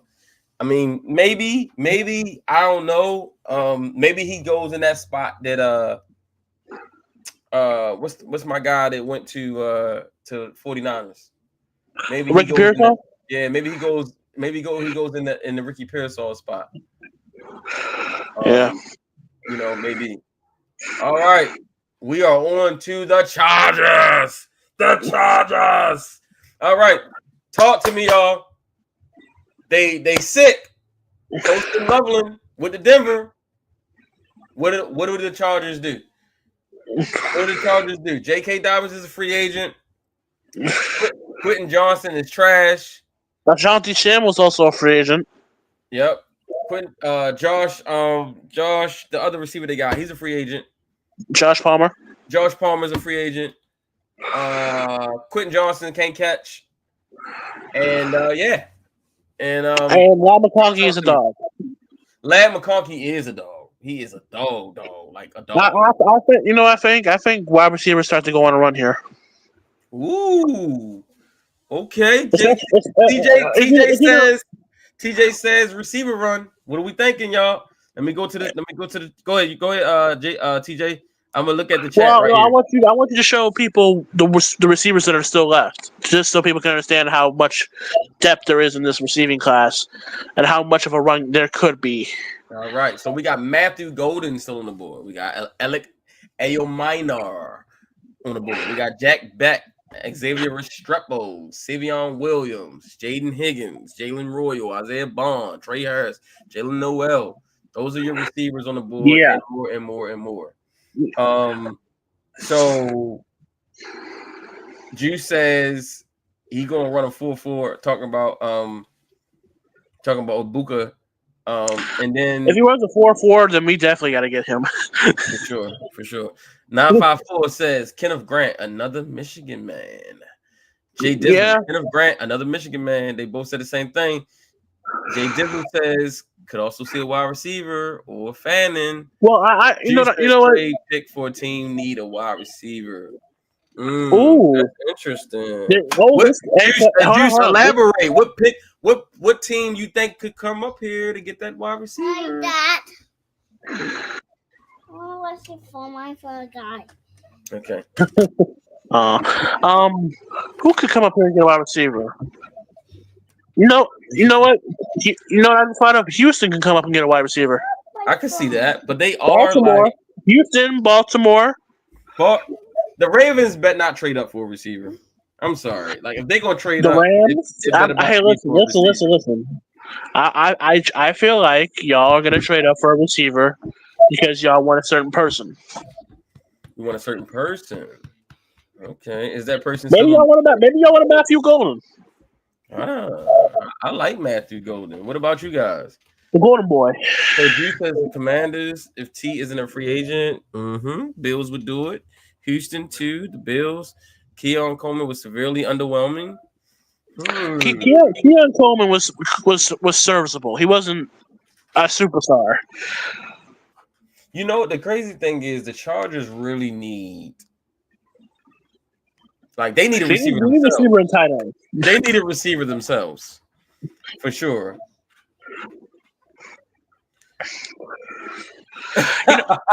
This better sound crazy. Damn Matthew Golden. Hey, this might sound crazy. I could see them trading back to get more capital to go fill up their. I can see them trading back. Yeah, for sure. All right. Let's see. The team is iffy. You can't really tell with the Chargers. Chargers are the most unpredictable team ever. They are. All right, so let's do it, y'all. The pick is in. Are you guys? The suspense. We got a couple of Michigan men still on the board. We have a ton of wide receivers. A ton of receivers on the board. We have some running backs on the board. We have Michigan boys. We got a little bit of everything. All right. I'll leave you guys waiting with bated breath as they wonder, what is Jim Harbaugh going to do? I feel like he's going to go the Philly route of, let's just stack them on all the people I know. All right. With that being said, the pick is in. And with the 22nd pick in the Draft Nerds Mock Draft 1.0, the LA Chargers select Kenneth Grant, D-tackle, Michigan. Talk to me. Michigan. Talk to me. The Loud House reunion. Talk to me. Makes sense, man. Makes sense. Familiarity, knowing what you have, knowing that you're going to probably raise him in the exact same type of system. Basically, Jim Harbaugh would know exactly how to use him. He knows. If he knows a player on his own roster, he knows that he's got a good guy. Yes, sir. Yeah. That's basically it. Because you can't really say anything other than Jim Harbaugh knows exactly who he is. I think Kenneth Grant is a really good run stopper. He can give you a little bit when it comes to pushing the pocket up the middle. You got Mahomes in your division, so you just watch how the Eagles played, and now you know if you need to beat them, this is how you're going to do it. He's familiar with the system. He played for the defensive coordinator and the head coach in college. Yeah, I think it's a safe pick. It's a good pick. The receivers, they're still on the board. You know, Ibuka would have been a really good pick for them right here, but he went to the Steelers, so I think this is a nice pick for them. Let's check the chat. The chat also they could have won edge because of Khalil Mack possibly not returning.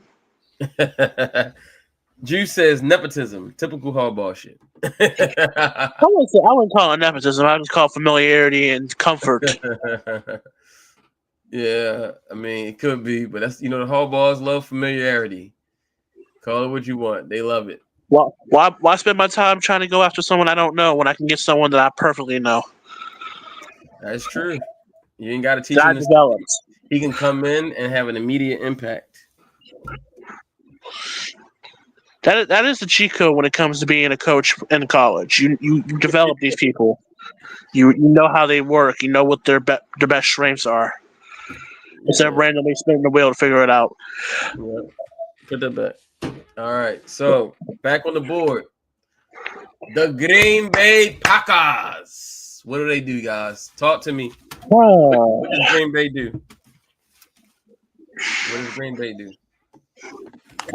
You know what? I'm gonna say the same thing I said for the Chargers. I think they go wide receiver. Go under. They're wide receiver outside of Christian Watson and Jaden Reed.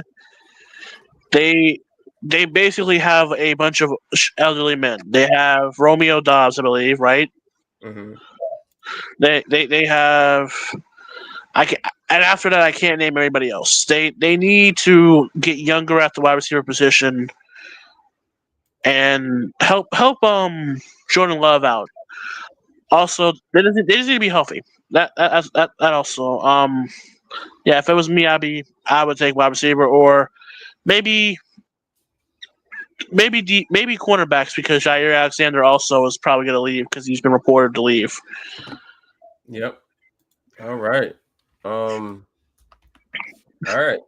So the chat says Morrison. 954 says Revel or Morrison. Jay Dizzle says replacement for Jair. All right. Okay. Yeah. Everyone in chat seems to agree with what I'm saying. Yes, sir. They do. All right. So the pick is in. Daddy phone. You gotta wait. Pick is in, and with the 23rd pick in the Draft Nerds mock draft 1.0, the Green Bay Packers select Benjamin Morrison, cornerback, Notre Dame. Talk to me. Talk to me. What are we feeling? Big physical corner, by the way. He's big, bro. Like he's big. He's physical. What was a big part of that was a big part of the Notre Dame defense that went to the championship. He was. Yeah.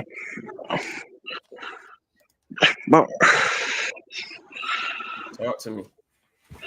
How we feeling about Ben Moore? How we feeling, Chad? How we feeling? How we feeling, chat? Jay Dizzle said he's a pick artist. Ricky 92 says Wicks, Reed, Dobbs, and Watson are all on rookie deals though. Replacement for Jair, for sure. And hey, who's to say who's to say maybe Jair does stay? Maybe they just take him anyway. Yeah. I mean, you can never have enough corners in this league. Yeah, they can make the pairing. They can make a trio out of Xavier, what is it? Xavier, Leggett. Xavier, no, Leggett. I mean, Jair Alexander. no, Jair Alexander, Xavier McKinney, Oh, right? David McKinney. Xavier McKinney, Yeah.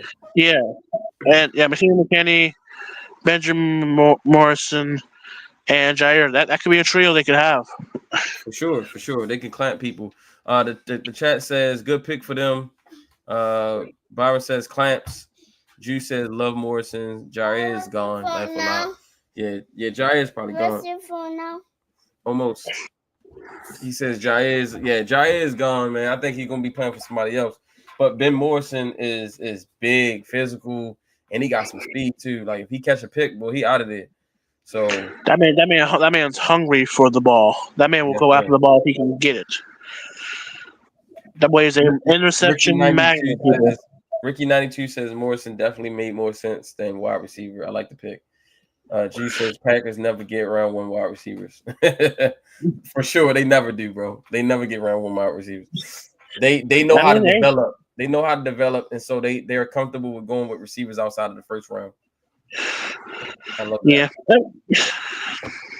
All right. That was, the wide receiver was just a wild card, but they do struggle sometimes at the wide receiver position. Yeah.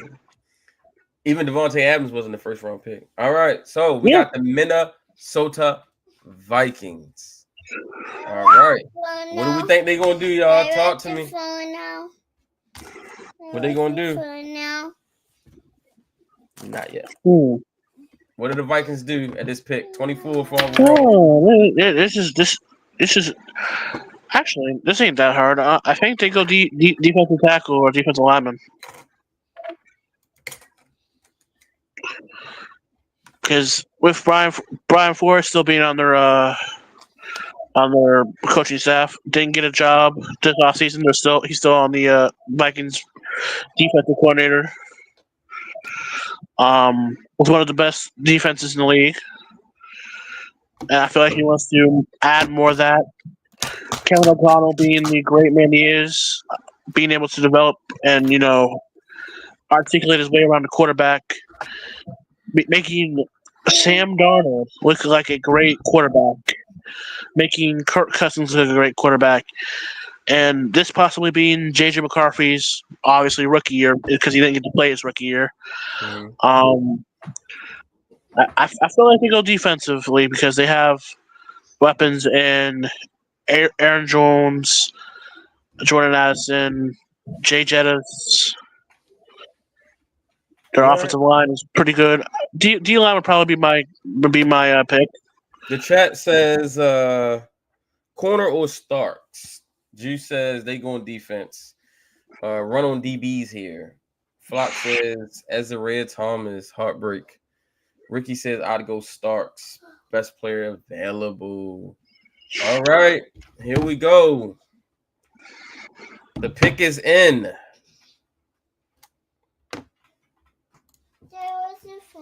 With the 24th pick. No.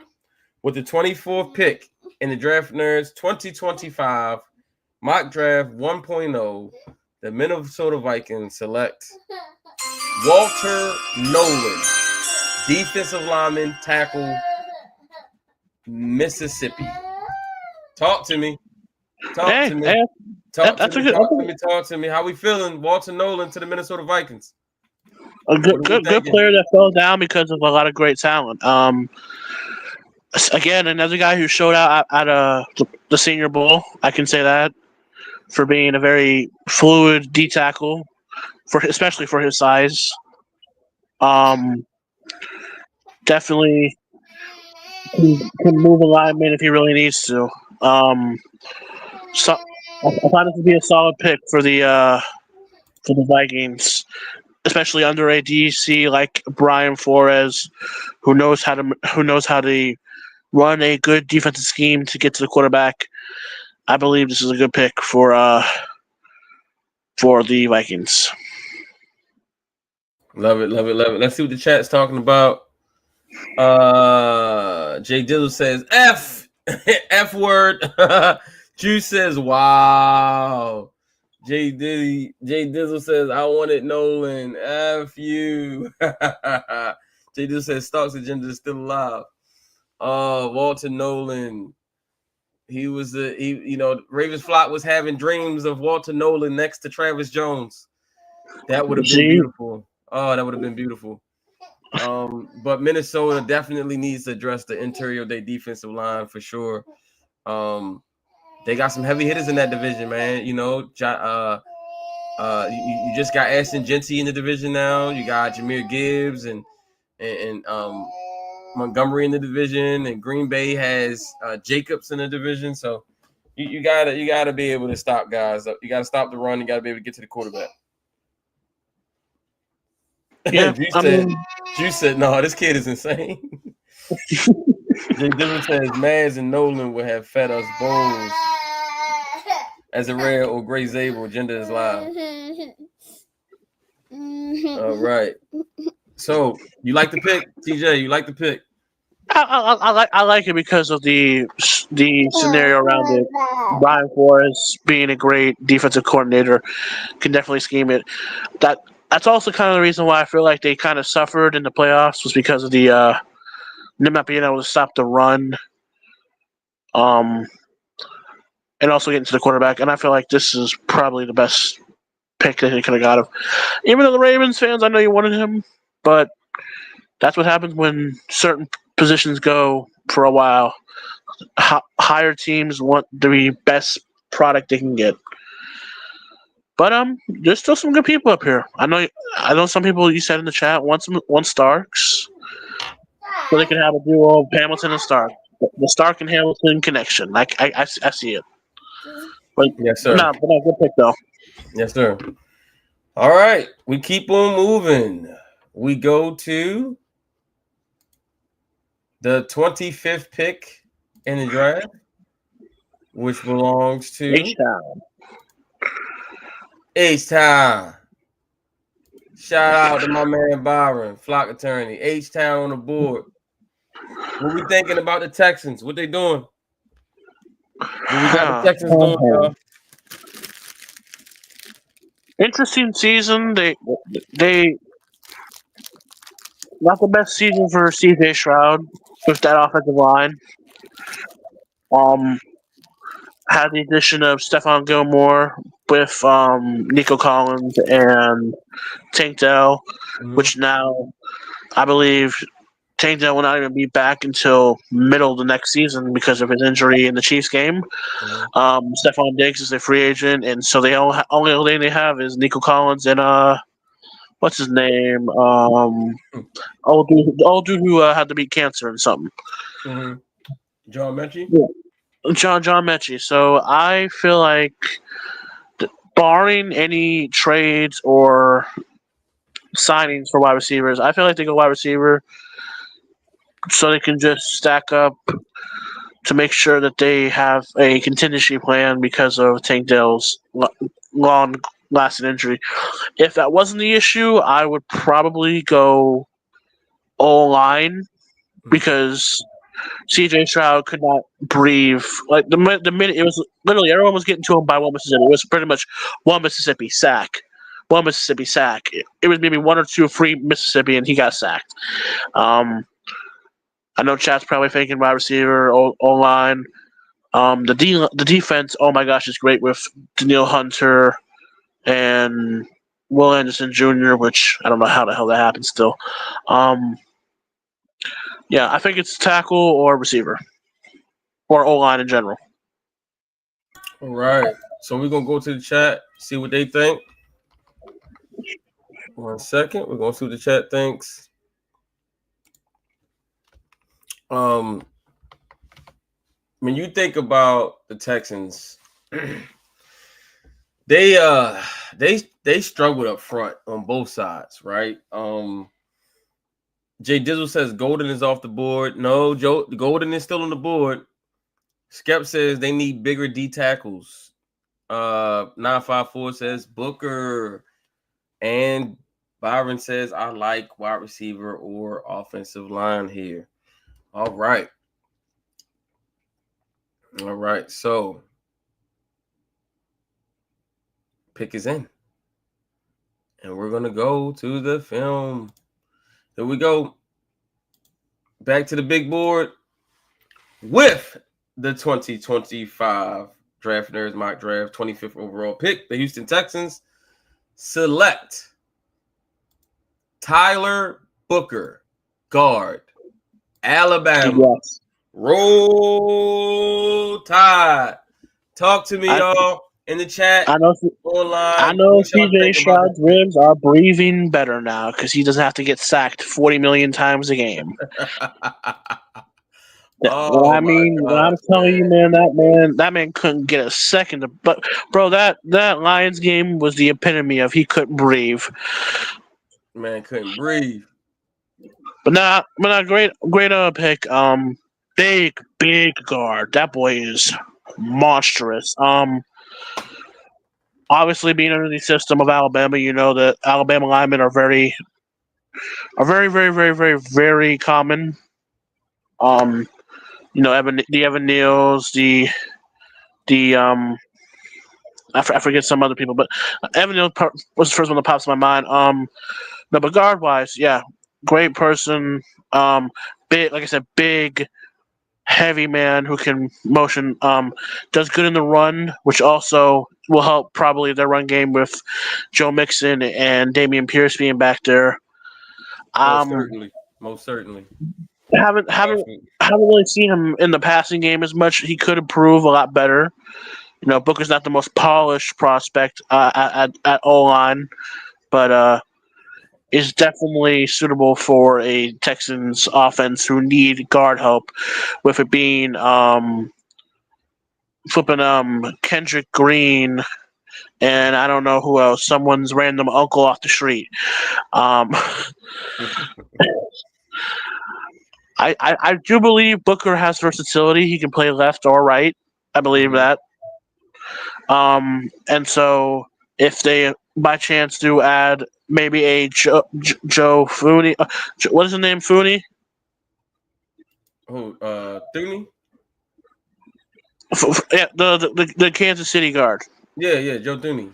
If by chance if they do add a Joe Fooney, this may not happen, but I can still see them adding a Joe Fooney and still doing this just to shore up that line because, like I said, CJ Stroud is a great quarterback and he needs a line. And when he had a line, he was able to be one of the top 10 quarterbacks in the league.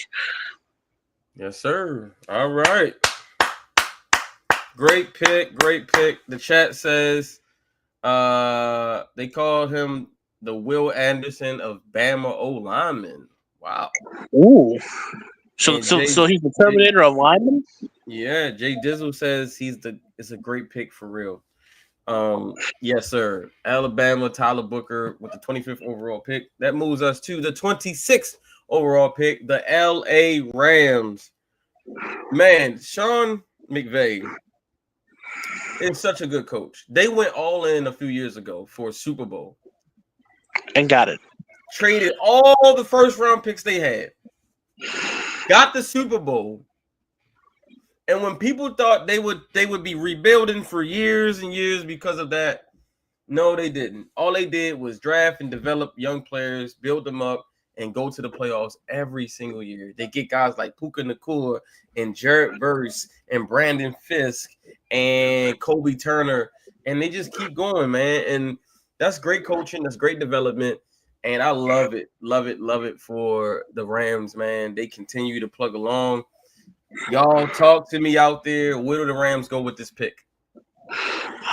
You know what? I feel like they load up on more defense, even though that they're going to lose Cooper Kupp.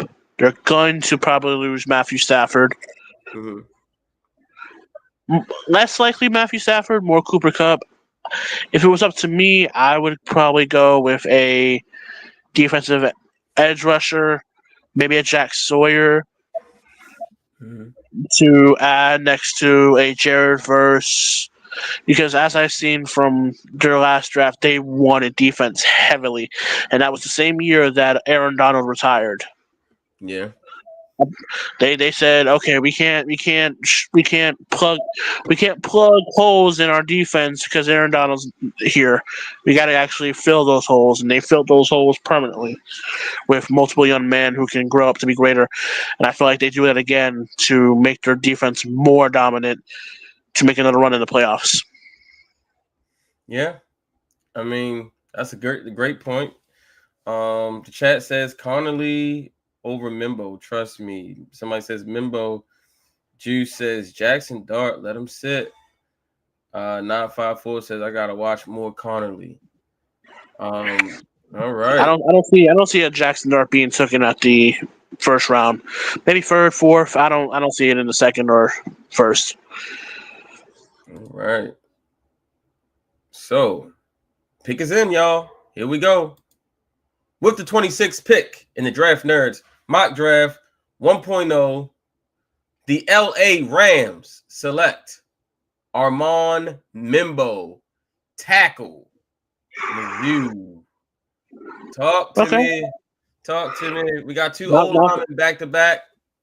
Not familiar with his game because I don't really I'm not looking at old linemen anymore. Mm-hmm. Interesting. Let me hear your analysis, Mr.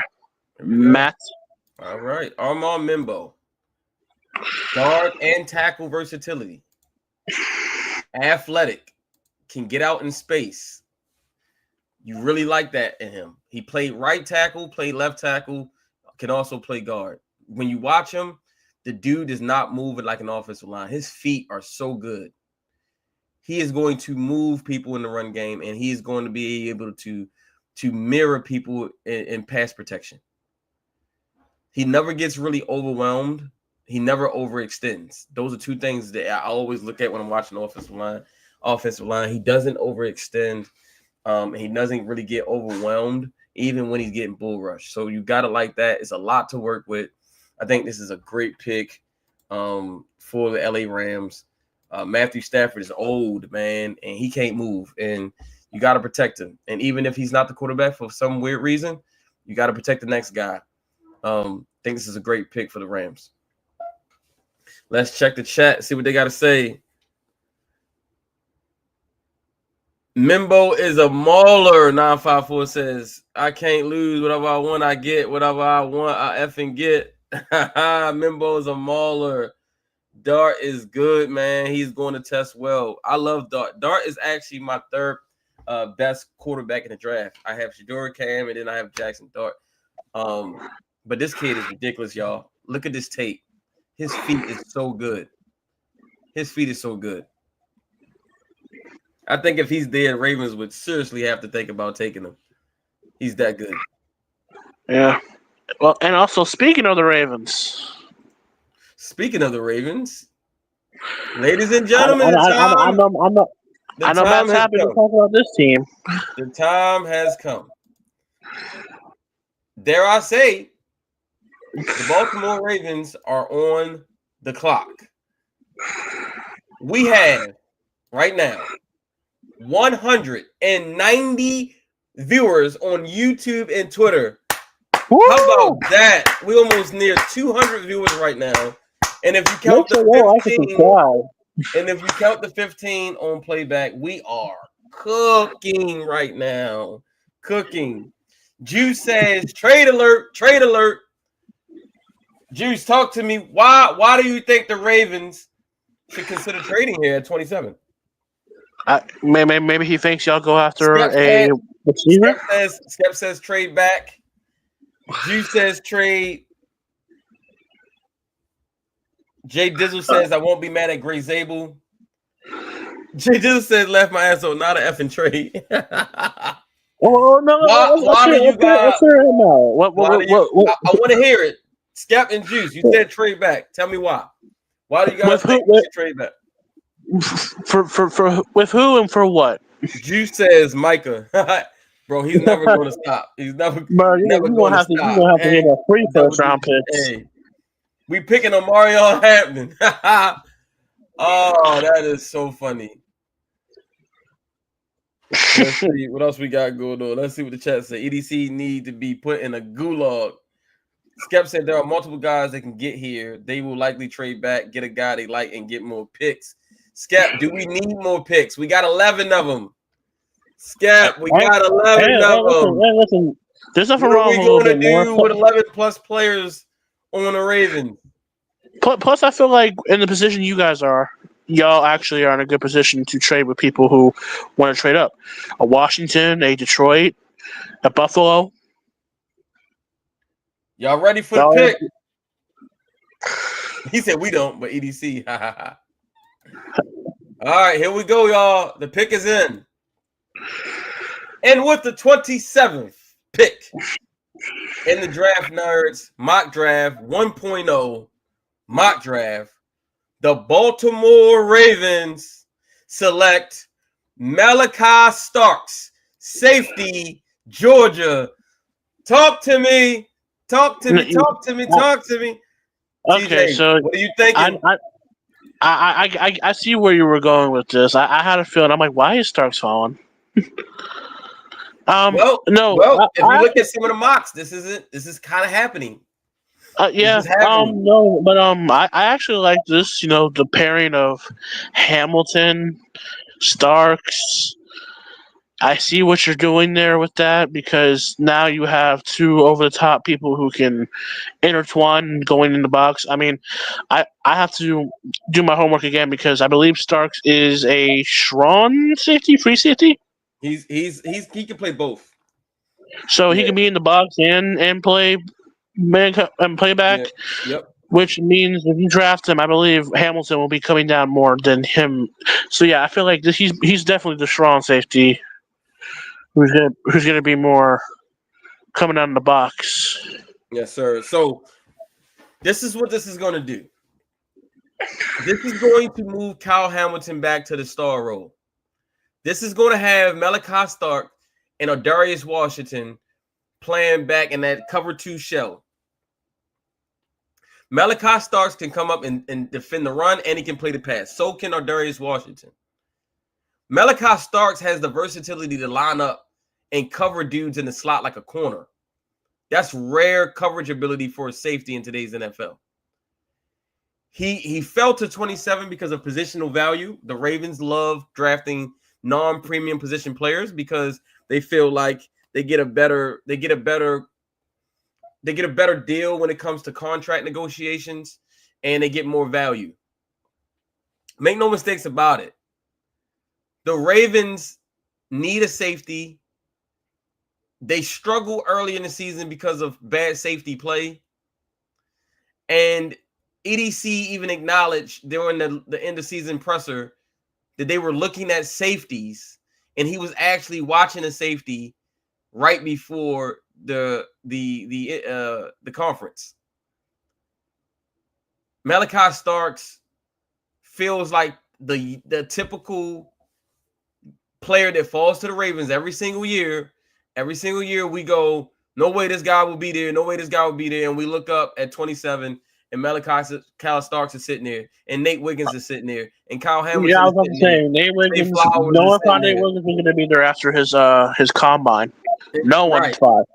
No one thought Xavier Worley was going to be there. Right. Zay Flowers is there. Nate Wiggins is there. Kyle Hamilton is there. Year in and year out, the Ravens stay patient. They stick to their board, and they just watch a gem of a player fall into their laps. Let's look at the chat, see what everybody's talking about. We got Jay Dizzle saying, he's done miracles on me. Sean says, yes, sir. Jay Moore says, I will take it. Juice says, no, Ezra Thomas, but I'll take it. No fly zone. Skep said, that's a collection of killers at safety. 3 murderers. Juice says, we will disguise like a mother effer. I'll say the one downside. I'll say the one downside is y'all still need that DB, I think 2 or 3, because y'all had, what's his name, Brandon Stevens? Yeah, well, we drafted TJ Tampa last year, and I think y'all did draft TJ Tampa, which I hope he steps up.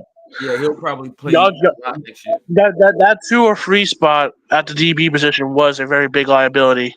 For sure, for sure. It was. Byron says, so Skep says Darius, Hamilton, and Starks. Wow. Flock says, I hate it. We neglecting the O-line yet again, but our defensive secondary is going to be so much better than last year. Jay Dizzle says, just get the parade ready. Drew says Thomas or Starks, my guy. If no Starks, give me Watts later on for sure. Our O-line will have to the center of attention in round 2.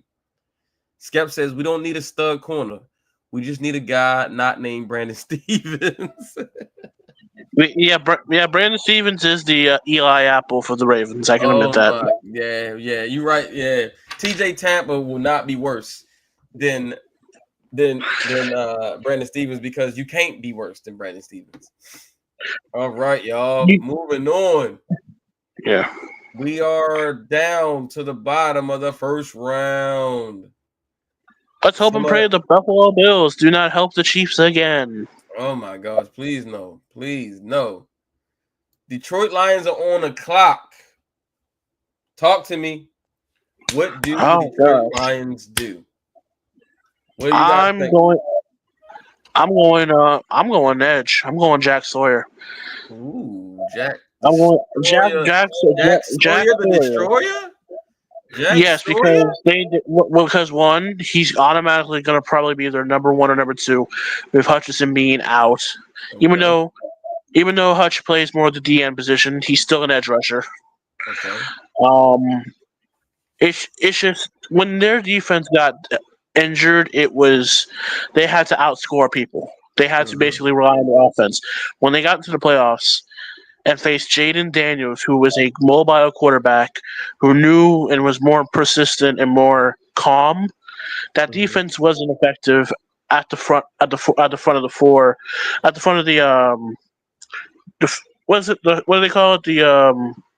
4-man front. Right. They weren't the best. So Jack Sawyer, I feel like, can play the edge, but also play a little bit of the DN. Okay. And he can be more of a band. He's more of a, in my way, he's a high-end Band-Aid / number 2 to Aiden Hutchinson, in my opinion. Okay. All right, y'all. But they can also go corner because they are going to lose Carlos Davis. There's multiple ways they can go. But if it was me, I'd go Jack Sawyer. All right. Skep says edge or corner. They could use a corner for sure. They could also use an edge. They could also use a guard. I mean, Zeitler is a free agent, and they could use a center as well. Gray Zabel is really climbing up the boards here. No one was even talking about him in the first round a few months ago, and now he's like, he's up there. He's like top 26 in PFF. So.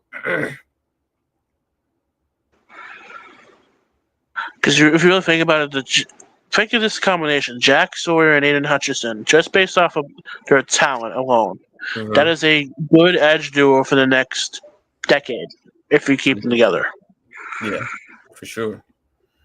I can see it. That is like the Roquan Smith to Patrick Queen, the Highsmith to TJ Watt type of partnership that could be happening.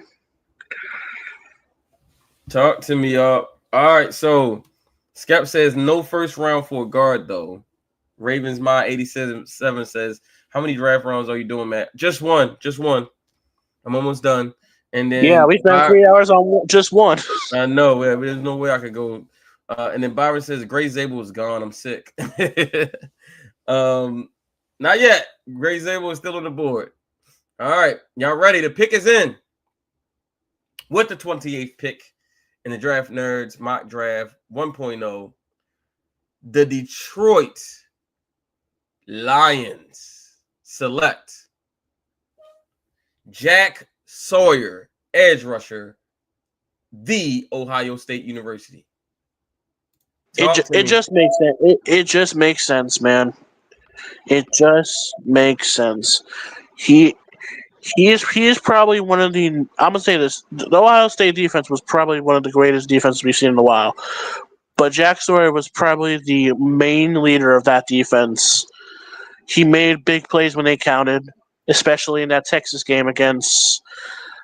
He made the fumble 6, I believe, if I'm not wrong. Yep. And he's what you need in the locker room. He's a leader. Being that co-star next to Aiden Hutchinson when he gets healthy. Now, it may be different defense because of how, both coordinators left. It's going to be a weird transition period, but when Aiden Hutchinson comes back and having those two next to each other is going to be great. Yeah, that's about all I know. It's just I know he's a guy that I wish I could have on my roster next to one of my great guys in TJ Watt. So he's a great co-star next to a top 5 guy in the league. But I want to hear what you think about. He's certainly a kneecap biting type guy. Like he fits the Dan Campbell, personality. He's got a great motor. He won't stop rushing. He'll be a great compliment to Aiden Hutchinson because I don't see Za'Darius being there long term. So he's a guy that you draft with an eye on the future. And he fits the profile. He fits the profile to a T of a Dan Campbell defensive player. He'll give you a lot of what Aiden gives you.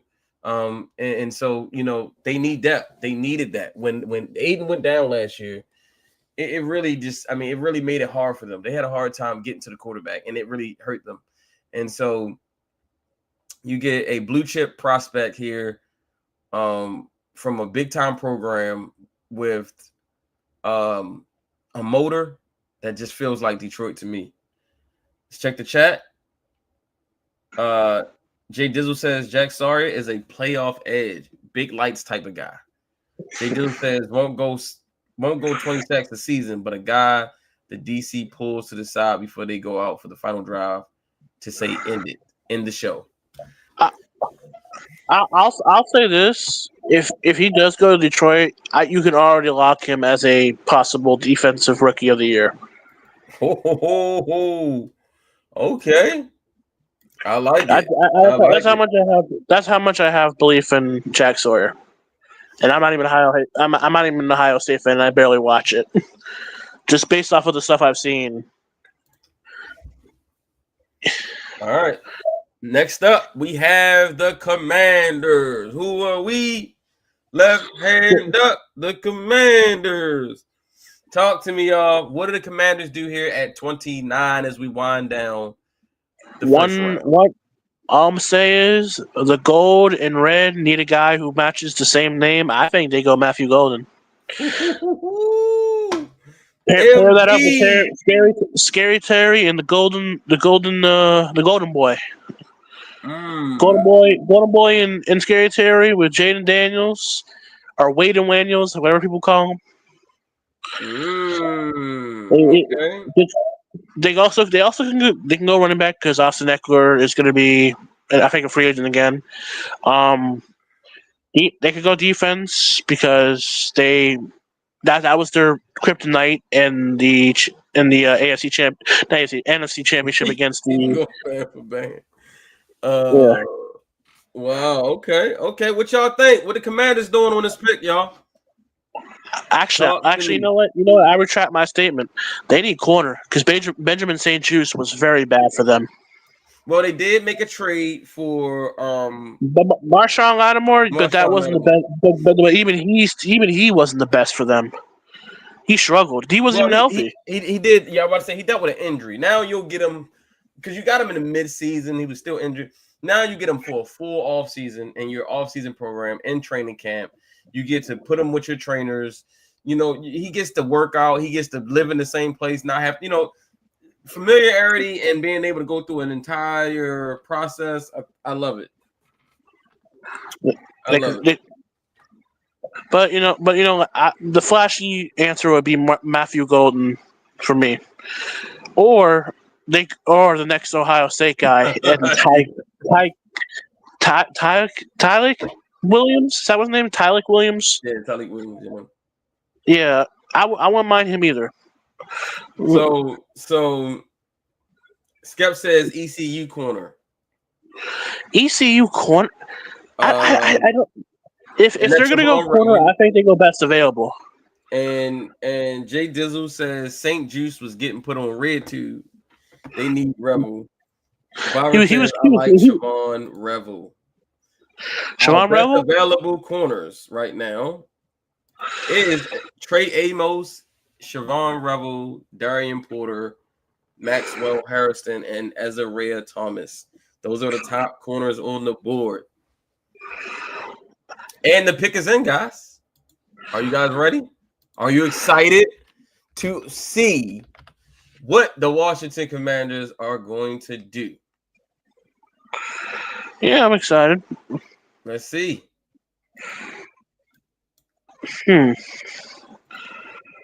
With the 29th pick. I'm sorry. You got something? Go ahead. No. I was just talking to myself. With the 29th pick in the 2025 Draft Nerds Mock Draft 1.0, the Washington Commanders select Omarion Hampton, running back, North Carolina. Let's go. Let's talk about it. Wow. Big. When you think about the Commanders, let me explain this pick and why I love it. The Commanders got a front row seat to see what a difference type maker of running back can do for a dual threat quarterback. Look what Saquon Barkley did for Jalen Hurts and how that made Jalen Hurts that much more dangerous and made that offense that much more dangerous. You put a running back like Omarion Hampton behind Jaden Daniels. Yes, they had what's my man from the Chargers? Austin Eckler and Brian Robinson. Austin Eckler is kind of he gave him a little something, but he's kind of washed. Brian Thomas or whatever. Brian Thomas is a 3 yards in the cloud of dust guy. This guy, Omarion Hampton, is a bell cow. He is a 3-down back. He can catch the ball. He can run the ball. He is going to make that offense that much harder to defend. He's going to bring more value to their offense than a wide receiver would because of the threat of the backfield, the RPO game.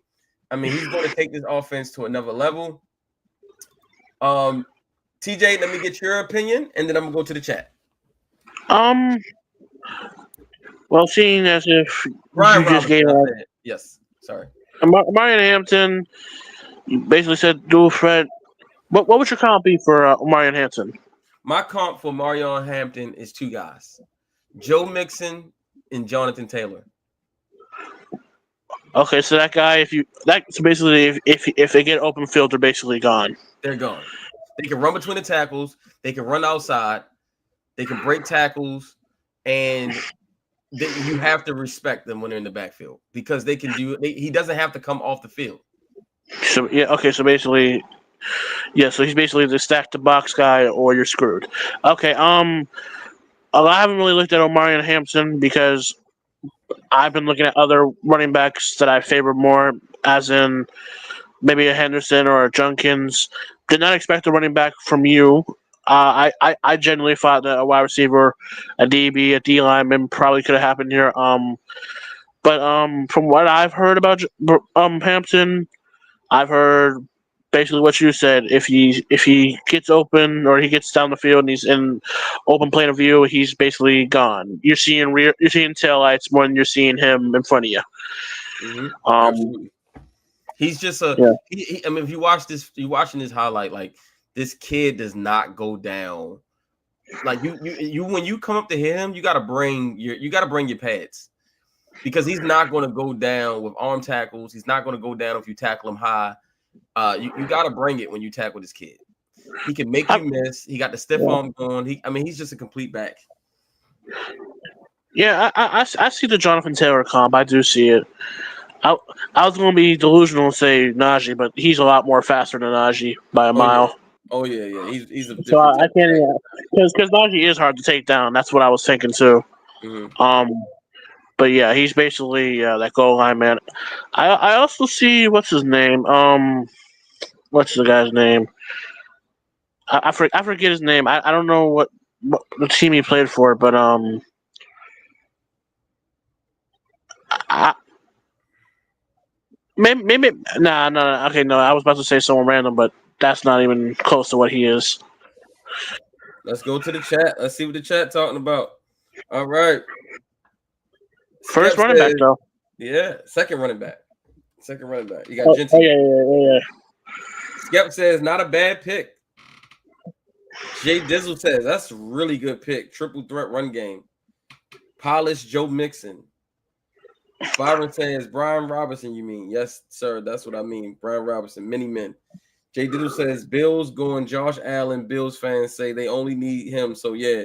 Do they have a DB Josh Allen in this draft named Revel or Amos? Hey man. Speaking of the Bills, if they don't pay James Cook, they might need a running back. Man, they better pay James Cook. That man had a career season. Facts. But speaking of Buffalo, they're on the clock. They are on the clock. So let's talk about Buffalo. Let's go, Buffalo. I know Ravens fans do not want to talk about Buffalo, but it's okay. Let's go, Buffalo. Let's talk about Buffalo. Let's talk about Buffalo. Where do you guys see Buffalo going with this pick? Well, you know what? Crazy. What they needed at the end of that Chiefs game was wide receivers. I think Matthew Golden should have been the pick like Xavier Worthy was last year. Mm-hmm. And they're like, okay, we made a massive mistake not taking the fast guy.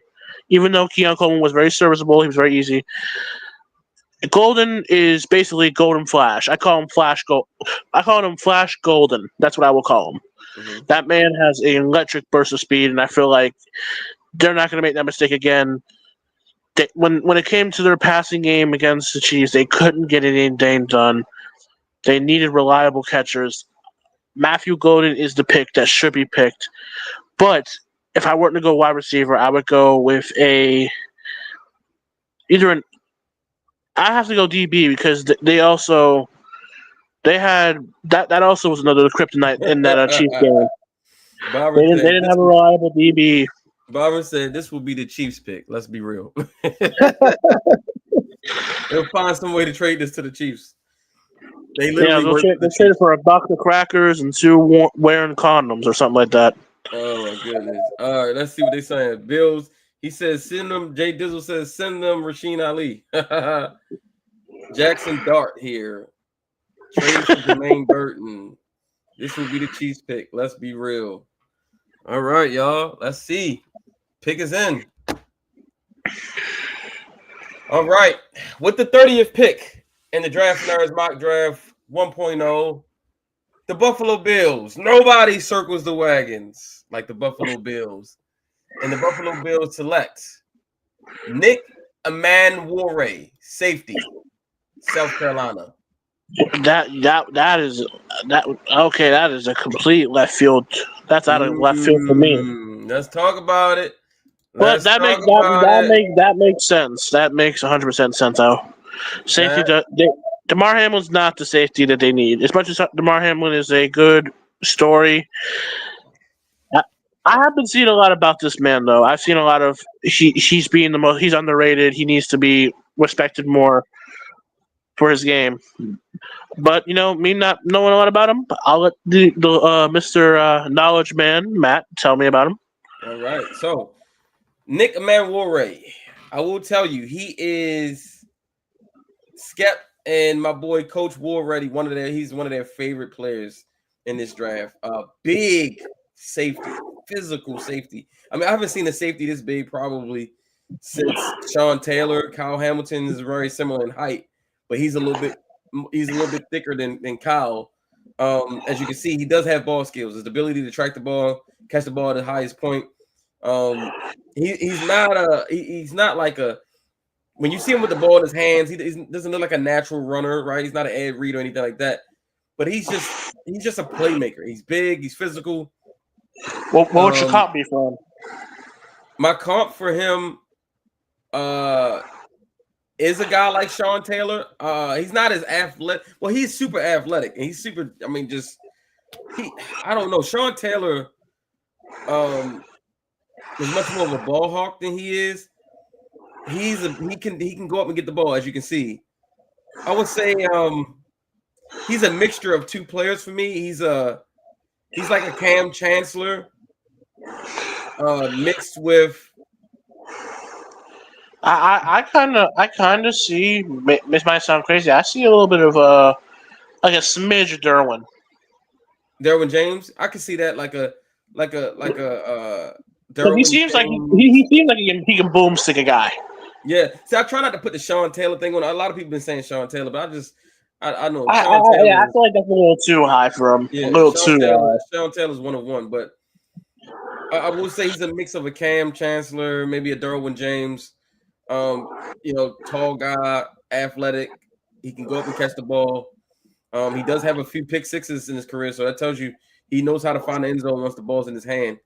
And with that size, he will come up and hit you. He can play strong or free, and that's the NFL today. Like you can't be pigeonholed into one position. If you're only a strong safety or only a free safety, you won't go in the first round at all. You'd be lucky. Oh yeah, you're doing something wrong if you're just one position.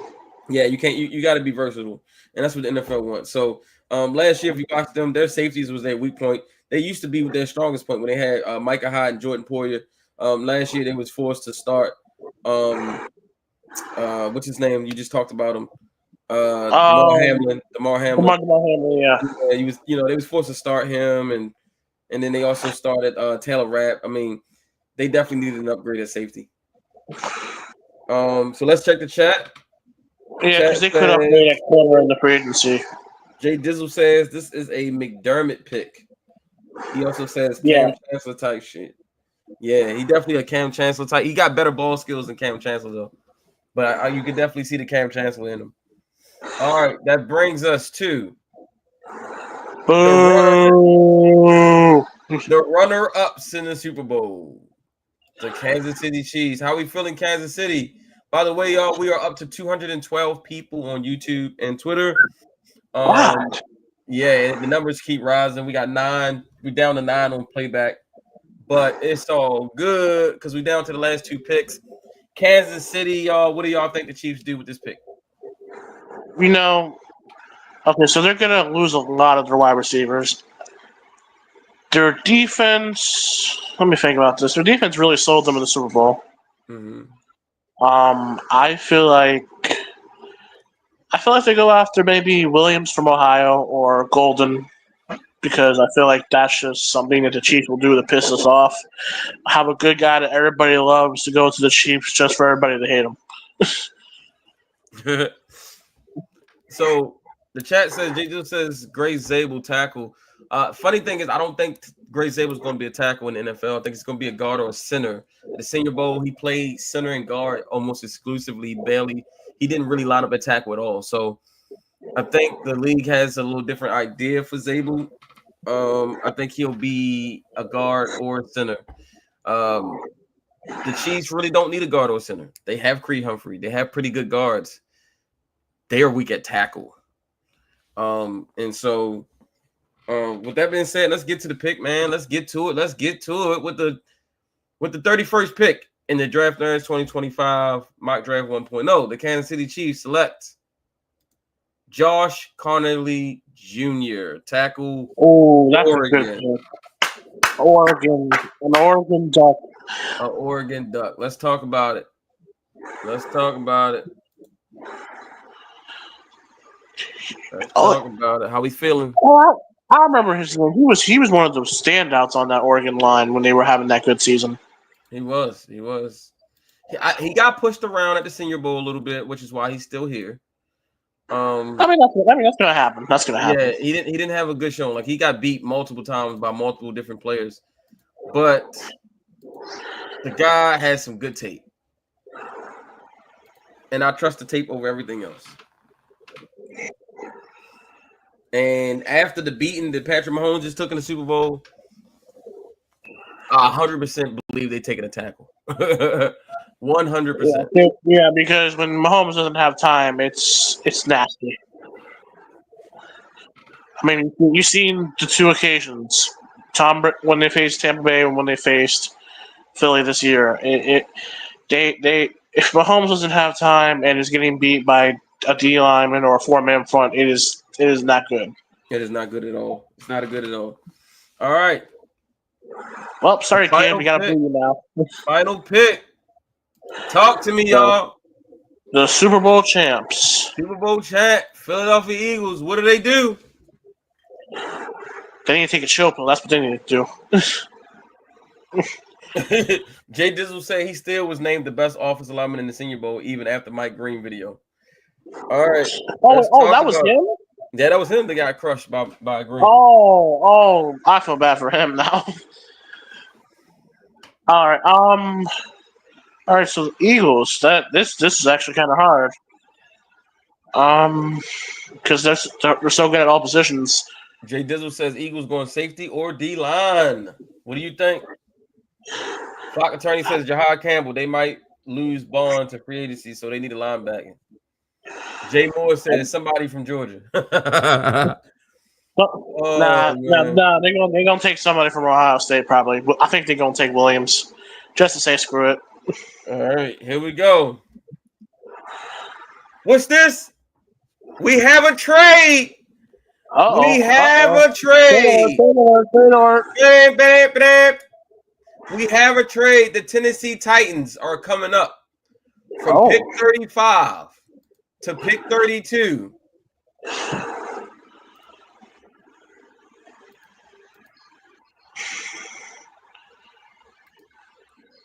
They're coming up, trading up 4 picks. They want somebody. Who are the Titans trading up for, y'all? The Titans are now on the clock. The Titans want to get a 5th-year option on somebody. Who is it? Remember, the Titans traded out of the 1st overall pick. They traded down to 6. They took Mason Graham. They passed on Shedeur Sanders and Cam Ward, and they traded out to 6. They got a 1st next year, and they got Mason Graham to bolster that D-line. Who is this pick, guys? Who is this pick? Let's check the chat. Matthew Golden, maybe. Jalen Merrill, maybe. Okay, yeah, maybe. All right. Jay Dizzle said, what the F? Byron says Dart.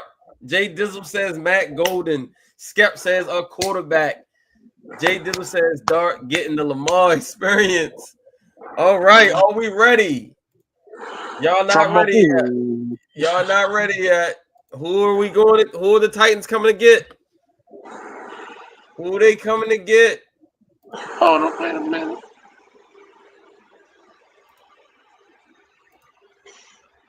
All right. Who are they getting? Here we go. Let's go to the board. With the 32nd pick in the Draft Nerds mock draft 1.0, the Tennessee Titans select Jackson Dart, quarterback, Ole Miss. Let's go. Let's talk about it. That ends our first round. That ends our mock draft 1.0. Let's talk about the pick, though. Jackson Dart makes it into the first round. Tennessee going up to get that extra year, 5th-year option. That means they can still give Will Levis a chance to prove he's the guy. If he is, then Jackson Dart becomes a trade chip. They end up in the same situation like Minnesota did when they had Sam Darnold and they also drafted J.J. McCarthy. Right now, they might going to get a comp pick for Sam Darnold. They still got J.J. It's a win-win situation. Talk to me about Jackson Dart. What do you think, TJ? Well, shocking pick as we can say right now. He's a guy who wasn't the most flashy. He was just a very solid to upside guy who got a very accurate ball, who is a good packet passer. I'm fucking tired. Pocket passer. But also can move with his legs. Underrated mobility. is making noise in the Senior Bowl and can possibly be a Brock Purdy type of player who steps up in being underrated in certain ways. So his let me break it down. A lot of the KC brain trust just came over to Tennessee. This kid is my number 3 quarterback because when I watch him, he has a lot of Patrick Mahomes in his game. If you go back and watch Patrick Mahomes tape from Texas Tech, he had the same exact skill set. He can run. He will run you over. He will run around you. He will run past you. He is physical. He will get extra yards. He's very cerebral in his ability to get out of the pocket. He has an unbelievable deep ball. He's one of the best deep ball throwers in this draft. In fact, I think he's the best deep ball thrower in this draft. You know what? He can throw from multiple arm angles. He doesn't even have to put his entire body into the throw. It's just a flick of the wrist. He's unbelievable arm talent. I think he needs to sit for a year, i.e. Mahomes. If you can get Levis up and running and allow Jackson Dart to sit for a year, in 2026, Tennessee may be looking at their version of Patrick Mahomes. Now, not saying he's going to be Mahomes. They need to make sure they got the right coach around him. The reason why Mahomes turned out to be Mahomes is because he had Andy Reid. Can Brian Callahan put a scheme around this kid and allow him to flourish while also giving him time to develop? But if you do that, as you guys can see, the skill set is there. He has everything you want in a franchise quarterback. He also makes better decisions than Will Levis. And so as long as they can keep those decisions in him and not force him out there where he gets broken, you don't want that. You got Calvin Ridley. You're building a stout defense. You need to continue to build on the offensive line. Go out and add another piece at wide receiver. Maybe Tennessee goes out and adds a Deebo Samuel. Maybe Tennessee goes out and adds another receiver in free agency to complement Calvin Ridley. But this kid, Jackson Dart, if they do right by this kid, he will be a franchise quarterback in the NFL. Go ahead. Now that you say certain Mahomes things, I can see what you mean. He's not a risk. He's a risk taker. Obviously, I can tell by this tape. But also, he's a little cockroach where you think you got him locked down and you're going to get him, and then he takes off. Mm-hmm. Like he looks like he's a pocket passer from just based off this film you're showing, and also, yes, sir. He's underrated with the legs. He's underrated with the legs, man. Yes, sir. Bro, absolutely. I mean, when you think about this kid, Jackson Dart is different. He has he has what you want. And when he got down to the Senior Bowl, he showed it all. Ball placement, the ability to put the touch on the ball. He can outthrow anybody. His arm, he has more than enough arm strength. He can make every single throw. He has I want to say B+ to A- running ability. He's tough. He will lower the shoulder. You're going to have to coach that out of him in the NFL. You do not want to be lowering your shoulder because you won't be on the field for very long if you do that. Yeah. But make no mistakes about it. This kid has everything. Yeah, he has every tool to be a franchise quarterback. It's Tennessee needs to handle him well. Let's go to the chat. So Jay Dizzle says Dart getting the Lamar Jackson experience. Getting, same thing. A team trading up to the 32nd pick with the Philadelphia Eagles to take a quarterback. Same thing, Lamar. Hopefully he has the same type of career. Byron says, what y'all think about the picks? Jay Dizzle says, are you going to post your mock draft on Twitter? Yes, I am. We're going to have a field day with this. Flock Attorney says, the trade, rather, will that mean that Levis will immediately ask for a trade, or will he compete for the job? I think he will compete for the job. He never asked for no trade now. The fact that they sent Levis out to work with Josh Palmer is trying to give him a leg up on the competition.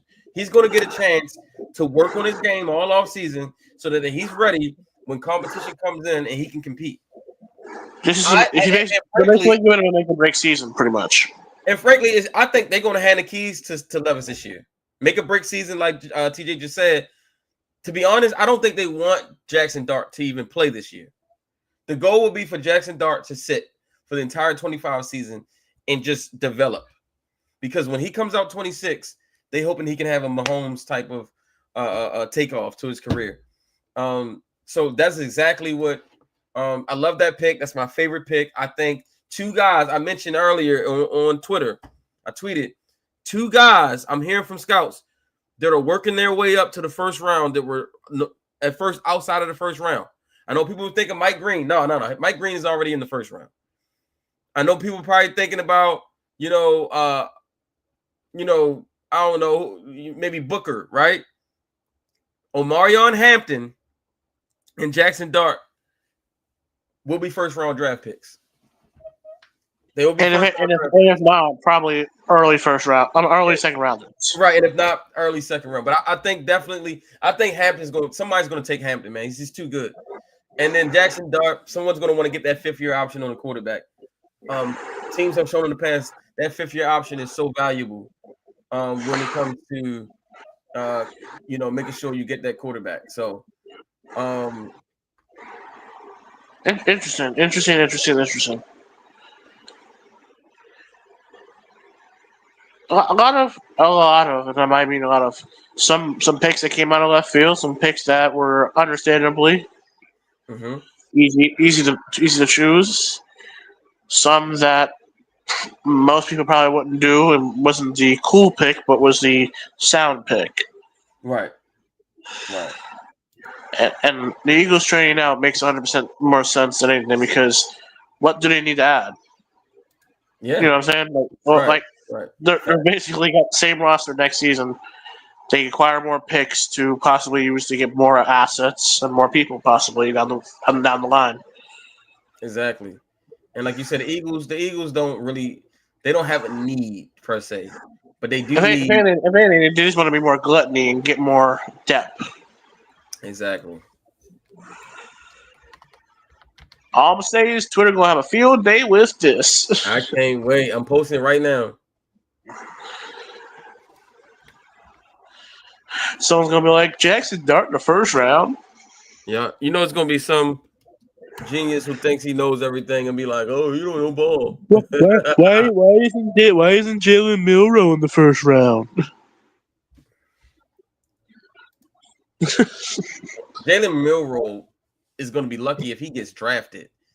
Yeah, listen, like I told people, he's the Malik Willis, but if he played for Alabama, he was awful in the Senior Bowl.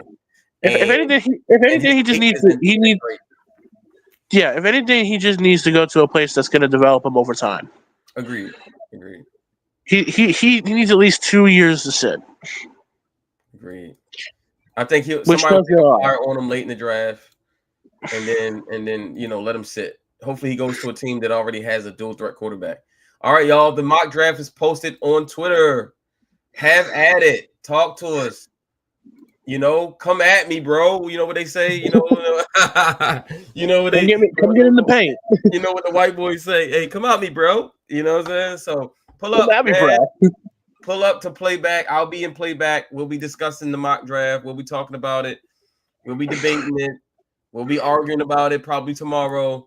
And so yeah, man, this was fun. Keep it locked. Make sure you follow and like, subscribe, everything. Keep it locked with me all draft season because we're gonna have all 22. We're gonna have film breakdown.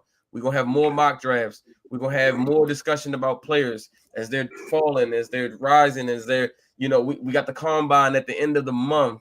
We got free agency next month. We got the draft in April. It's coming fast and furious. So let's keep it locked. Yeah. Yes, sir. Yeah.